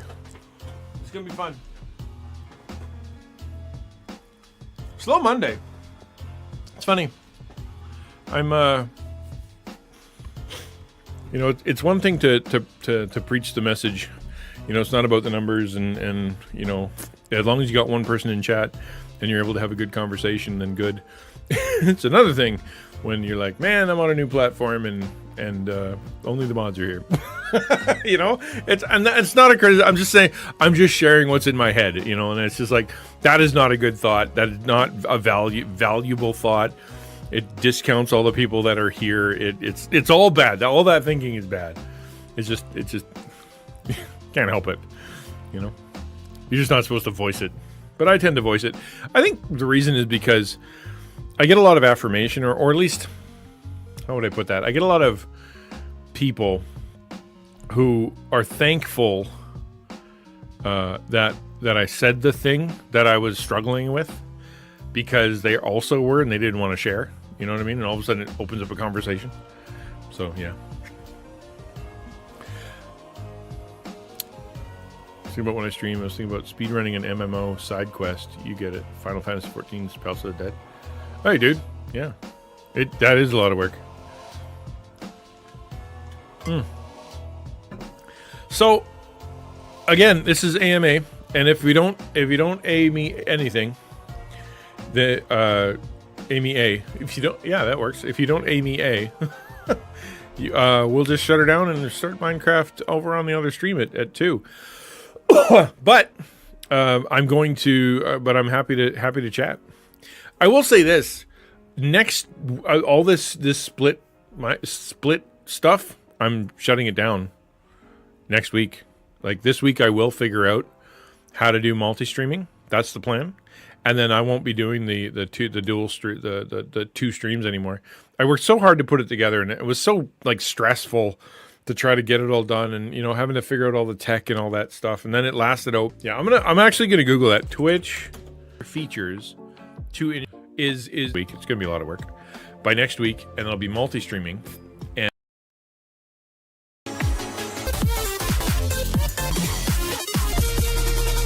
so. Webly, but let's get it. You're amazing in your gift to be able to do that for us. We exist to serve you and to serve others. Help us to learn how to do that better through this material. We're going to talk about competencies, and we know that not everybody can do everything, but you've given us a purpose. If we exist in this world, we have a reason to be here. Help us to understand what that is and to maximize it for your glory. In Jesus' name, amen. Yeah. So today what we're going to be talking about is competency. We're going to be talking about competency. And again, it's funny because they try to do alliteration, right? Like that's what they're shooting for, is to be clever through alliteration.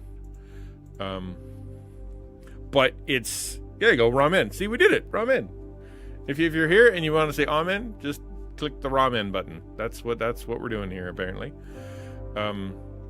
It's competency is essentially the ability to get something done, right? They're trying to be alliterative, so if because it's like character, competency, courage, they're trying to do that. So you have to reach for a word that starts with C, which it's a good enough word, but it really comes down to not necessarily being great at something. It comes down to being, can you give something? Can you contribute to what is happening? And especially leadership development, as a leader, can you make things happen? Or are you just a talker? You just someone who speaks? Hi, Sarah Sleepy. I know plenty of people who really like to be the idea people. I've had, this is a temptation for so many, and that is that they're like, I'm full of ideas. I have so many ideas, and all my ideas are really great ideas, but I don't have any resources, and I don't have any real good talents, and I don't have any time, and I don't have any connections or whatever, but I've got these great ideas. So my wish is that I would be the idea person, and then everyone else can pay for it and do the work and sell it and connect to people and utilize it and make it perfect, and I'll just get credit for being the idea person who's in charge. So I want the glory but not the work. And well, there are think tanks. Most of the time, the people at the think tank are people who are competent. They know what they're doing. They've done the work. They've put in the study. They've, blood, sweat, and tears their way into being someone who's worthy of sitting there and hearing their opinion. More often than not, the people that I hear wanting to be the idea people are not people that necessarily have the greatest ideas, or have not spent time in that field, or have not spent a lot of time around people, so it's tend to be pie in the sky stuff that would never work anyway. It's a way out. So the way this one is phrased here is, a leader of character must be capable of convincing followers that he or she is competent enough to get the job done. And I don't know, I wouldn't say the job, but a job, right? You want whatever you're trying to do, you can't do everything. And your job as a leader is not to be the best at everything. That is definitely a misnomer when it comes to leadership. It's not you're the best person there. It's you have leadership qualities, right? You can actually be the least talented person there, which is good because you're surrounded by very talented people, but because you have leadership capacities and you can organize, you can administrate, you can confront when there's problems, you can make sure that people are showing up on time, you have a vision for the future, you can cast that vision so people can understand it, you can unite people on that common vision, you can help people communicate between each other, you can stop personality problems from happening, like your leadership stuff. That way, the people who are talented, the whatever you're doing, programmers or artists or people who are flying the airplane or delivery, whatever it is, drivers, doesn't matter. But they're better than you at it. And that's perfectly fine. But they will not follow you, and they will not come find you, and they will not be wanting to be under you if they don't think you're good at anything, right? If they don't see a level of competency. A competent leader has the ingenuity and creativity to figure out what to do and how to do it in order to get results. That's